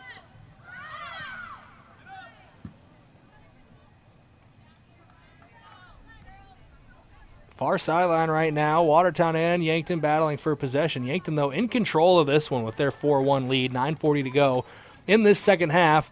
Watertown still with some time. We saw the inverse of this a little bit in the first game where the Bucks were able to put a couple goals on in the last couple minutes to pull out a draw. Watertown Arrows trying to replicate that here in the girls' game, but the Gazelles 4-1. All 4 of those goals coming in this second half. This was 0-0 at halftime. All 5 goals in this game have come in this second half of play. That one's going to roll all the way to Monin, and she will scoop it up inside her own 18-yard box.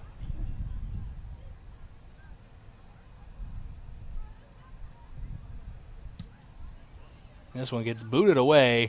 Becker's near it, gets brought down. Wolfgram's on it now.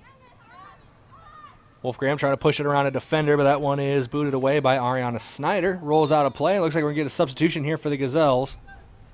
In for the Gazelles, number 19, Chloe Blum, number 7. Chloe Blum checking in. Lucy Johnson checking in. Remy Winslow checking in.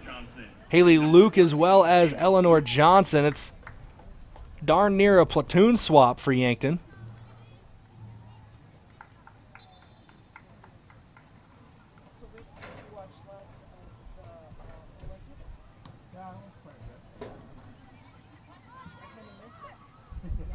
Off the throw-in, Kruger finds it at her feet and boots it back down on the other end.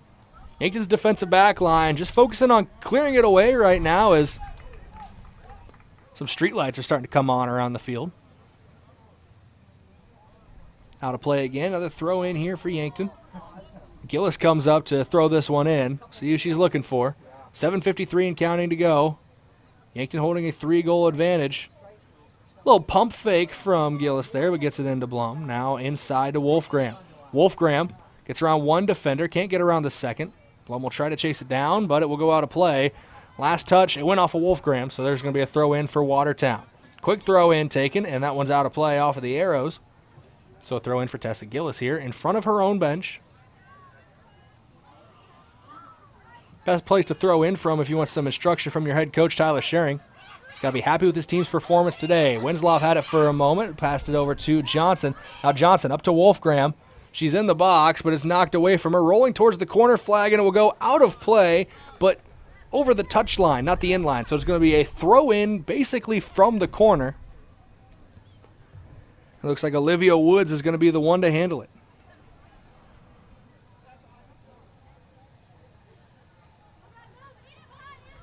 Throw in to Wolfgram, back to Woods. Played it inside. Still in a dangerous spot if Yankton can get possession back, and they do for a moment with Johnson. Goes up and off of a Watertown defender. Yankton able to close down. Remy Winslow on it. Plays it back to Haley Luke. Luke outside, looking for Blum. Taken away by Watertown. This is Chloe Landmark going the other way. That is towing the line on the far sideline. Tessa Gillis is going to pick it up. Doesn't go out of play. And she will kick it in.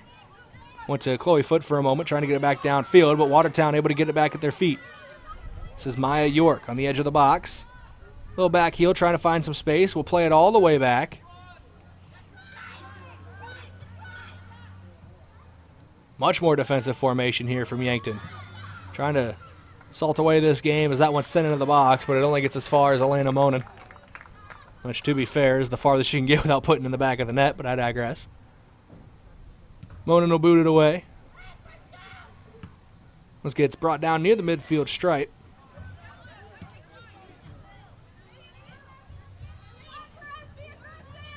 Gets past Woods for a moment here. Chloe Foote trying to run onto it. Excuse me, Hannah Kruger running onto it. Ball goes out of play. Couple adjustments being made here for Yankton. A couple adjustments being made in the game, I should say. Katie Fisher checking in for Watertown, as well as Brooklyn Randall. Carly Chop checking in for Yankton. This is the home opening doubleheader for the Bucks and Gazelles. The Bucks were able to draw their first game 2-2 with Watertown. A couple late goals by Tony Guitron will help with that, or helped with that. And Yankton has been in control in this second half. A goal from Eden Wolfgram, another one from Lucy Johnson, and a brace for Ayanna Becker have got them their 4 goals today. It's been a great performance for this Yankton squad. Big thank you to Sherco, a proud supporter of Yankton sports. We need to be sure and make it Sherco. As well as Pizza Ranch for legendary chicken and the best pizza. It's Yankton Pizza Ranch on Broadway or over the phone at 665-1222. Watertown with it down the left wing. Looking for options. They're going to say it went out of play. 4 minutes, 21 seconds, and looks like they're going to stop the clock here. Number 6, Cian Tacky. Number 13, Ava R. Number 28, Emily Tramp. And number 23, Jocelyn Elwood. Big changes being made here for Yankton, and the officials trying to get the clock stopped here is, I think, there's a bit of a time-wasting effort by Watertown there, or so it was deemed. As Fisher, not realizing the ball had gone out of play, kind of booted it back in towards the middle, and it was just after the whistle had blown. Throw in now from Yankton. Goes back to Wolfgram. Wolfgram looking for some options down the right wing. Has it taken away and pushed out of play. Also, thank you to State Farm Roy Wilcox. They will help you make the right play calls for your insurance coverage. They've been helping customers get to a better state for over 100 years. That's Roy Wilcox, State Farm Insurance, proud supporter of the Bucks and Gazelles.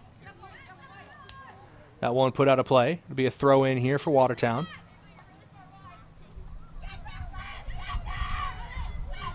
Throw in goes to Katie Fisher. She's got the 1 goal of the game for Watertown, but it's put out of play. It was Chloe Foote that got a boot to it. Throw in, picked up by Yankton. Olivia Woods trying to clear it away off of a Watertown player. Excuse me, off of a Yankton player.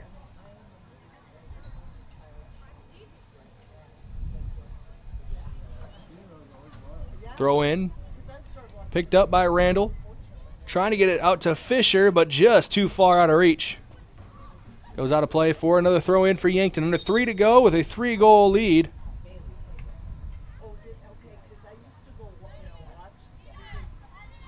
And they're stopping time again here.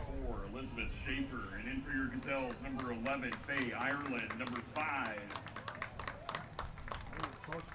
Number 22, Addison Brodeur, and number 30, Hannah Kruger. Hannah Kruger, Addison Brodeur Faye Ireland into the game, and another player whose number is not listed. I'll try to get that to you as soon as I can. She's wearing number 5, but that is not listed on the roster.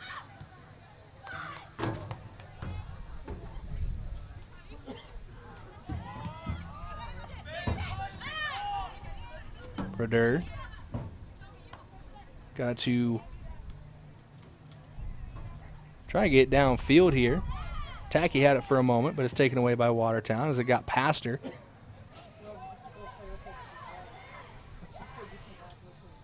Number 5 on the junior varsity roster is Ellie Blum, who is a 7th grader, but she's listed as a defender. And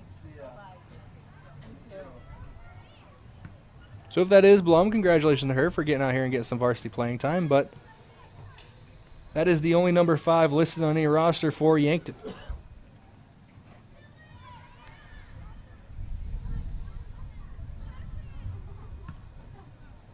Yankton trying to see this game out here under 1:50 to go with a 3-goal lead. Watertown trying to put the pressure on. Hannah Kruger with it. Looking for some space down that left side are the Gazelles. Played back inside.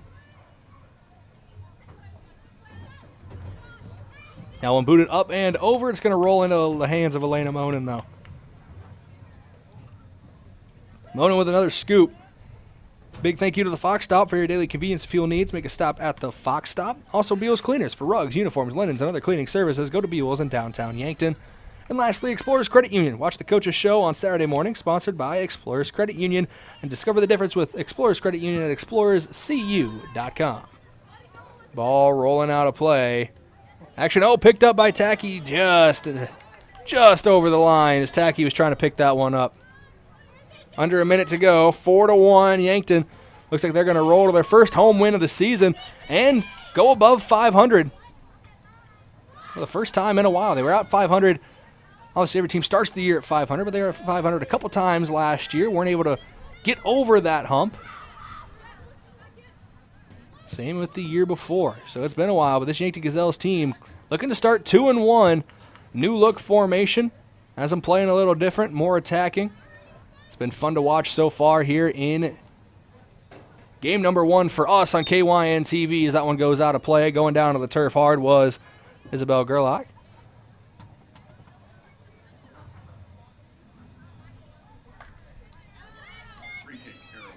Free kick here for the Arrows. It's blank over it. It's going to be brought down on the edge of the box by Yankton. Jocelyn Elwood near it, but it's going to be picked up. Miley Canis, who left the game earlier on, but she's back out there for the final few moments as Yankton takes a 4-1 victory here in their home opener.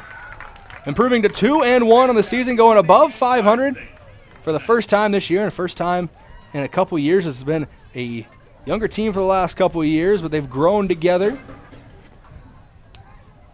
Now Coach Schering getting to implement this new system, and it looked it looked like it worked very well, I should say. I'll get there eventually, I promise. It looked like it worked very, very well. First time seeing it live here on KYN TV. 4 goals, all in the second half for Yankton. We'll talk more about it in the post-game show here on KYN TV. But that's coming up after this break. 4-1. Yankton wins. Thank you to our second half sponsors of First Chiropractic Center, Truxedo, Vision Care Associates, and FNBO. That 4-1 victory scoreboard updates brought to you by SWAT Chiropractic and Rehab, the go-to place for specialized wellness and therapy. Visit them at SWATChiropracticandRehab.com. This break is brought to you by Alani New Energy Drinks.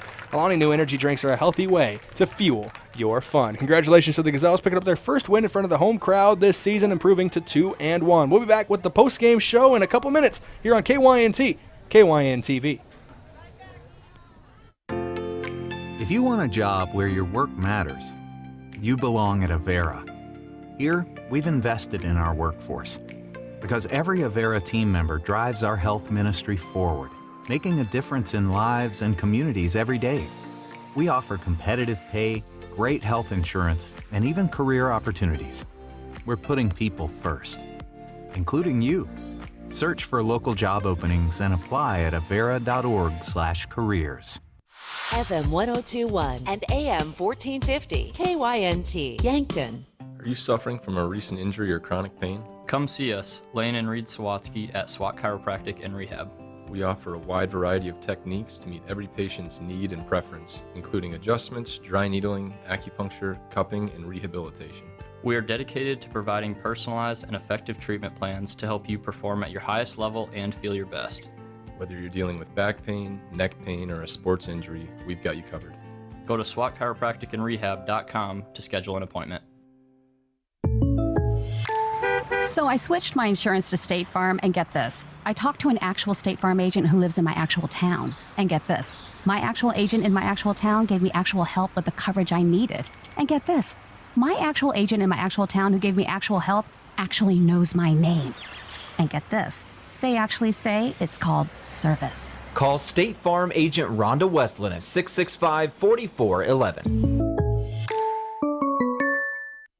Back to school is an exciting time for students. It can also be a very stressful time. This is Dr. Mackenzie Erlinson from First Chiropractic Centers.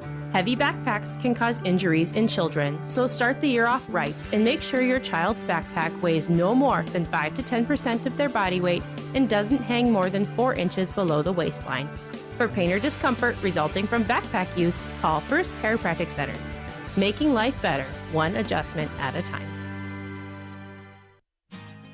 Medicare coverage is not a one-size-fits-all coverage. Do you like to travel?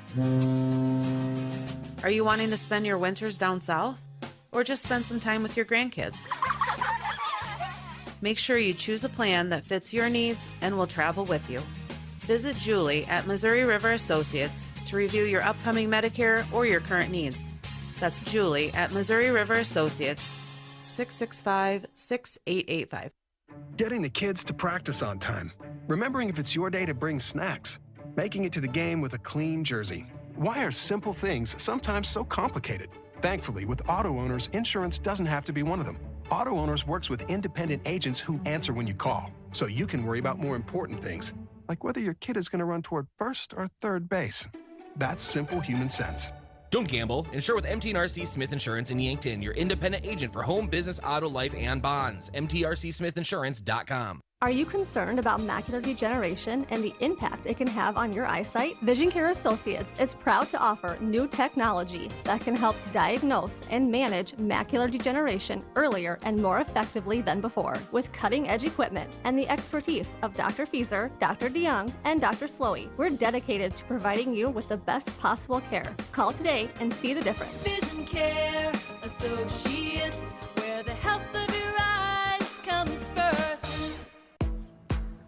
Looking for a dealer you can count on? You'll find it at Lewis & Clark Ford. This is Brandon Tykerl. We've got a great inventory selection of new and used inventory, knowledgeable staff, and prices that can't be beat.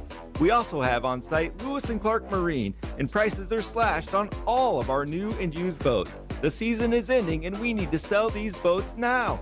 Lewis & Clark Ford and Lewis & Clark Marine, 4th and Capitol, Yankton. Ground beef is only $2.99 a pound at Hy-Vee. That's not a sale price. That's the price with the Hy-Vee Perks membership. And $2.99 a pound is not just a price today or this week, it's the Perks price every day. With the Hy-Vee Perks membership, you can save on hundreds of products store-wide every time you shop and count on Perks prices to stay the same. So if you want to pay less for ground beef every day, sign up for Hy-Vee Perks. It's free and easy. Some restrictions apply. What's the best beverage to enjoy while rooting on your team? 1919 root beer, of course. 1919 is brewed in small batches with only the finest ingredients, real sugar and real vanilla. The unique recipe and these choice ingredients make 1919 the creamiest, full-bodied draft root beer available. Find it in 12 packs and single-serve cans at grocery, convenience stores, and restaurants. 1919 is alcohol-free and contains no caffeine, making it a beverage of choice at any time for anyone in the family.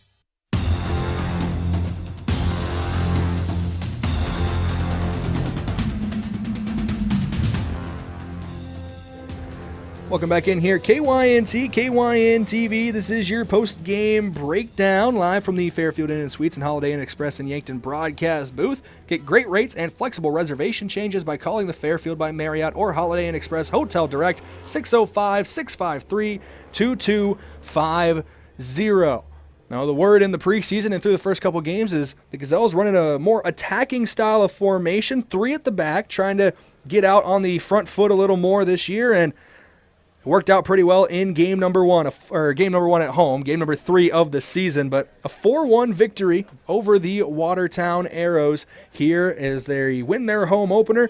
And what a better time to bring someone in to talk about it, to get the mastermind of this new formation, head coach Tyler Schering. Coach Schering, you bring in this 3 at the back formation, trying to get on that front foot more. You know, at the first half, you were getting those opportunities. They just weren't finding the back of the net, and then all 4 of those goals happening in the second half of play. Tell us a little bit about people who may not be familiar with your new style, and was that the goal of this more aggressive formation, what we just saw out there on the pitch? Yeah, you know, in the past, I've been a very defensive coach. Obviously, we still want to play strong defense, but the game has changed, and we need to become more attacking and just be a bigger threat up top. Adjusting the formation to 3 defenders and throwing an additional forward up top definitely puts their back line under pressure. The more we can possess it up there, move the ball around, you know, the less work our defense really has to do. So that's kind of our goal here, and then just clean up the transition plays for the opposing team. For the most part, we did that well tonight. We did give up 1 transition goal, but that's going to happen against a quality team. And I think Watertown is a very good counter team. So they took advantage of that. I was really impressed with the way we got the ball wide, worked it up the sidelines. We were looking for the crosses if they were there. If they weren't, we were, again, looking for the through balls. So, yeah, the goal is to put goals up on the board, and we had 4 tonight, so goal achieved.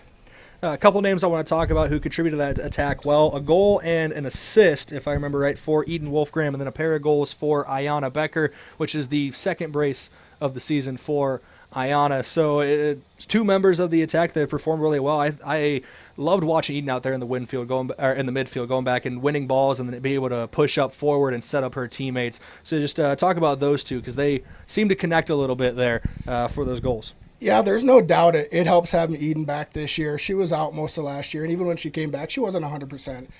But she's been putting in the time. She's ready to go, and she can be a player that can control the midfield out there, which is exactly what you need in this style of formation when you want some possession. She's very creative, good at the ball at her feet, and her eyes are always up. So she's finding those wings, she's finding those forwards. And here tonight, you know, she was able to find Ayanna, you know, making runs through the middle. And, you know, Ayanna up there, she's a workhorse. She's going to be running the entire game when she's out there. And she's really improved her first touch this year, getting the ball under control. You can tell that she's really focused on that dribbling part of it, which is really going to help her out. You know, she's got great speed. She can shoot the ball, but that was the third element. She had to get to that point, and I think she's really improved on that. And I want to talk about the defensive backline a little bit. I know with the more aggressive formation, they did a great job tonight. I know they rotated a lot of girls back there: Carly Chop, Tessa Gillis, Hannah Kruger, Chloe Foote. Seems to be a workhorse in your defensive backline for years now, no matter what formation you're running. But they did great back there, and Elena Monin in goal as well. Outside of the 1 goal, was pretty sure-handed in between the pipes. So talk about, I know, focus on your attack. Let's talk about your defense, because they seem to take the higher pressure of being a back 3 pretty well tonight. Yeah, and I'll even add a single holding mid in there. Ava Har and Haley Luke did a really good job just keeping the ball in front, which takes pressure off of a 3-back. But yeah, we definitely have our age on the back line, if you want to call it that, with 3 seniors and a junior that really rotate through there. All can get very physical when you need to, but they read the play well. They did a much better job stepping in, just keeping the ball in front today, maybe a little bit more patient. Over the weekend, they were a little anxious, maybe a little over-aggressive. I thought we did a really good job on that. Tweaked a few things yesterday, so I got to commend them for their effort today on the back line. And, Coach, you got a road trip up to Harrisburg. Not the longest road trip you guys take. I think you just got done with your longest road trip of the season with those games against Rapid City, Stevens, and Central over the weekend. But Harrisburg on Thursday, all signs are pointing we're going to be up there with you covering those games and that doubleheader for the Bucks and Gazelles. So what are you looking forward to with a Tigers team that's been near the top of the class the last couple of years? Yeah, there's no doubt Harrisburg is going to be a challenge. They graduated a lot of seniors, but they've got a lot of very good quality players coming through the program, through the club program up there, and then a lot of them are playing at Harrisburg. These next few years, it's going to be a lot of reloading for them. Not a whole lot of rebuilding. They got a new coach up there. I'm sure there's going to be some tweaks there. I know they're really fast up top, especially their wings. So that's something that we're definitely going to have to take into account and, prepare a little bit more for here over the next couple days. All right, big thank you to head coach Tyler Schering. Congratulations on the win. 4-1, getting your first win at home this season in front of your Crane-Youngworth faithful. And a second win over the year, going over 500 here early on, trying to get some momentum rolling early in the season. Yep, thank you again. I really appreciate the work you guys put in being out here promoting our sport and YHS, so thank you. All right, we appreciate that as well. Head coach Tyler Schering, that is your post-game coach interview brought to you by Rhonda West on State Farm. Let Rhonda review your current home, auto, or life insurance to see if she can help you save some money. Let's go to a break. Come back here in a couple minutes. This is your KYNT TV post-game report for Yankton Gazelles soccer.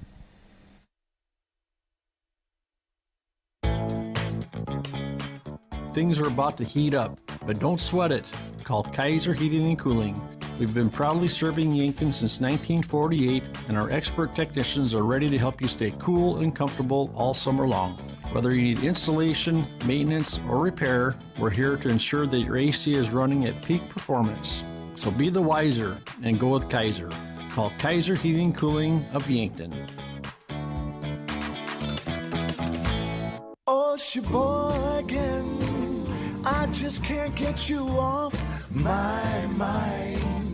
Hot dog, it's camping season, and we have just the thing to fill your cooler. Sheboygan Hot Dogs. Grab your campfire roasting stick and Sheboygan's all-beef hot dogs and get ready to make some memories. Proudly produced at Simple Meats in Yankton. The way it tastes is simply divine.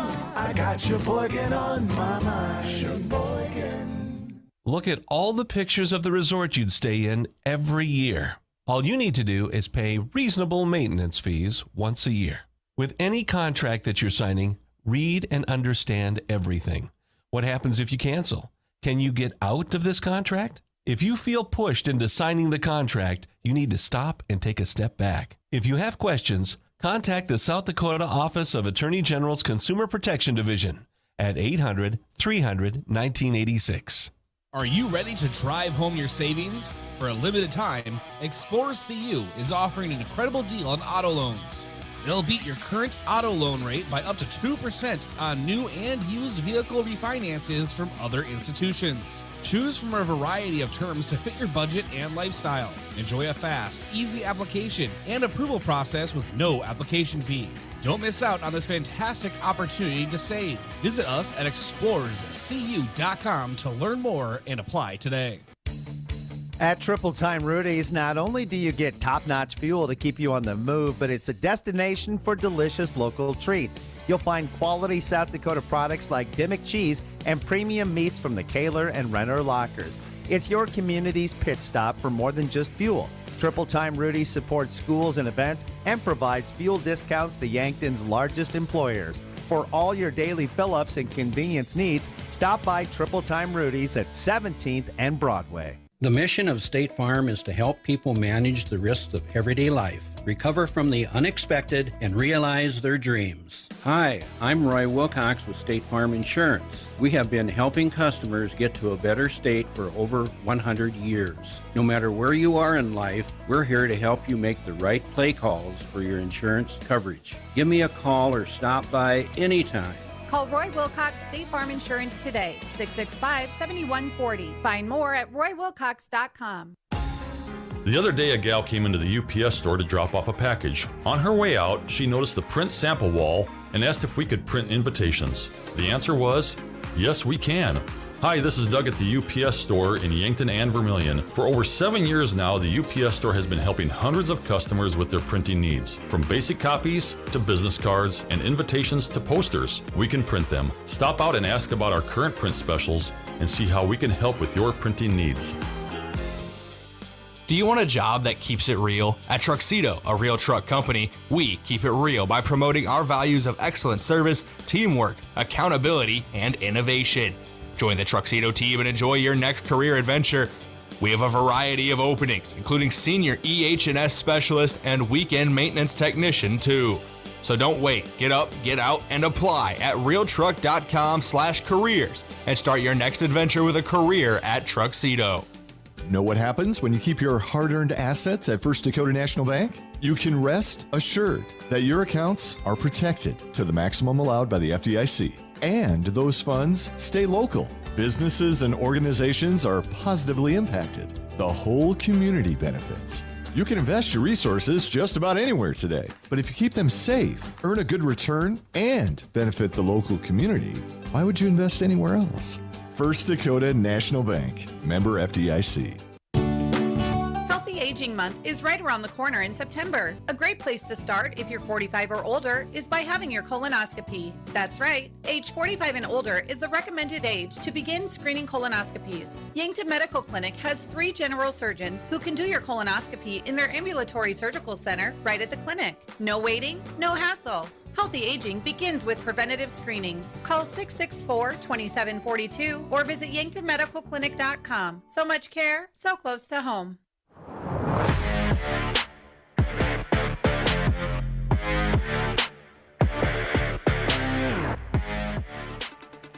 Welcome back in here on the KYNT TV post-game report. 4-1, your final score with Yankton defeating Watertown. The Yankton Gazelles defeating Watertown to end this doubleheader. The Bucks 2-2 draw in Game 1 with Watertown. The Gazelles a 4-1 victory. This is your post-game breakdown. Let's look at your stat recap brought to you by Mayor Signs.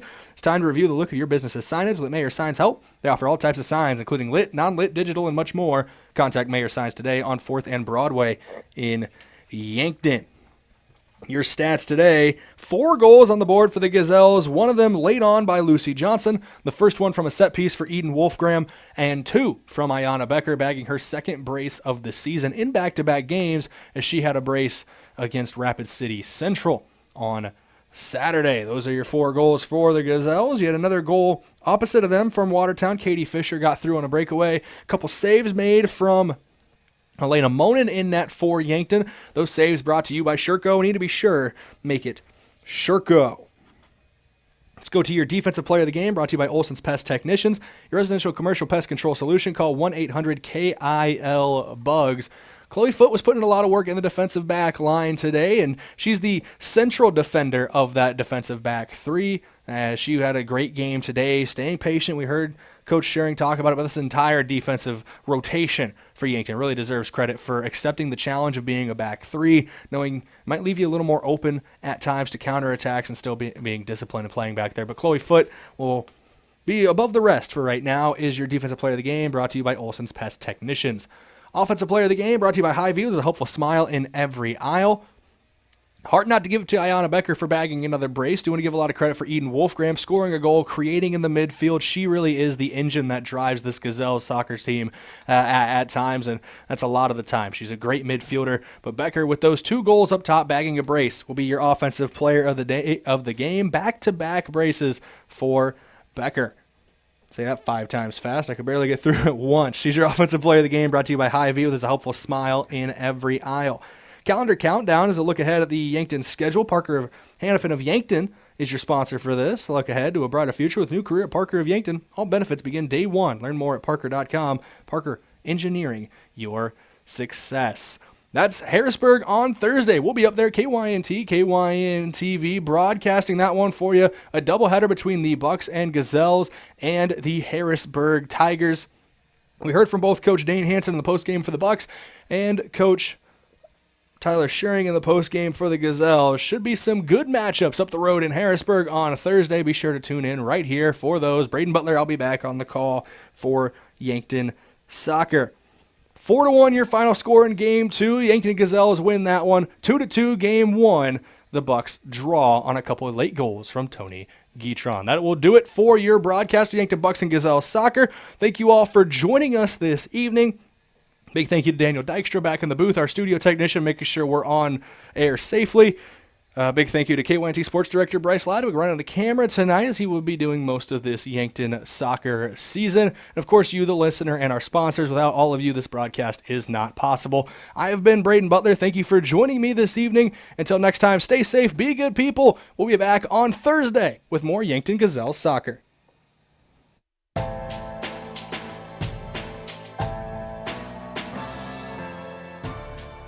Thank you for listening to Yankton Athletics on KYNT, a Riverfront sports property, and Yankton's home team. Remember, KYNT is your home for Yankton High School athletics. FM 102.1 and AM 1450, KYNT, Yankton. ABC News is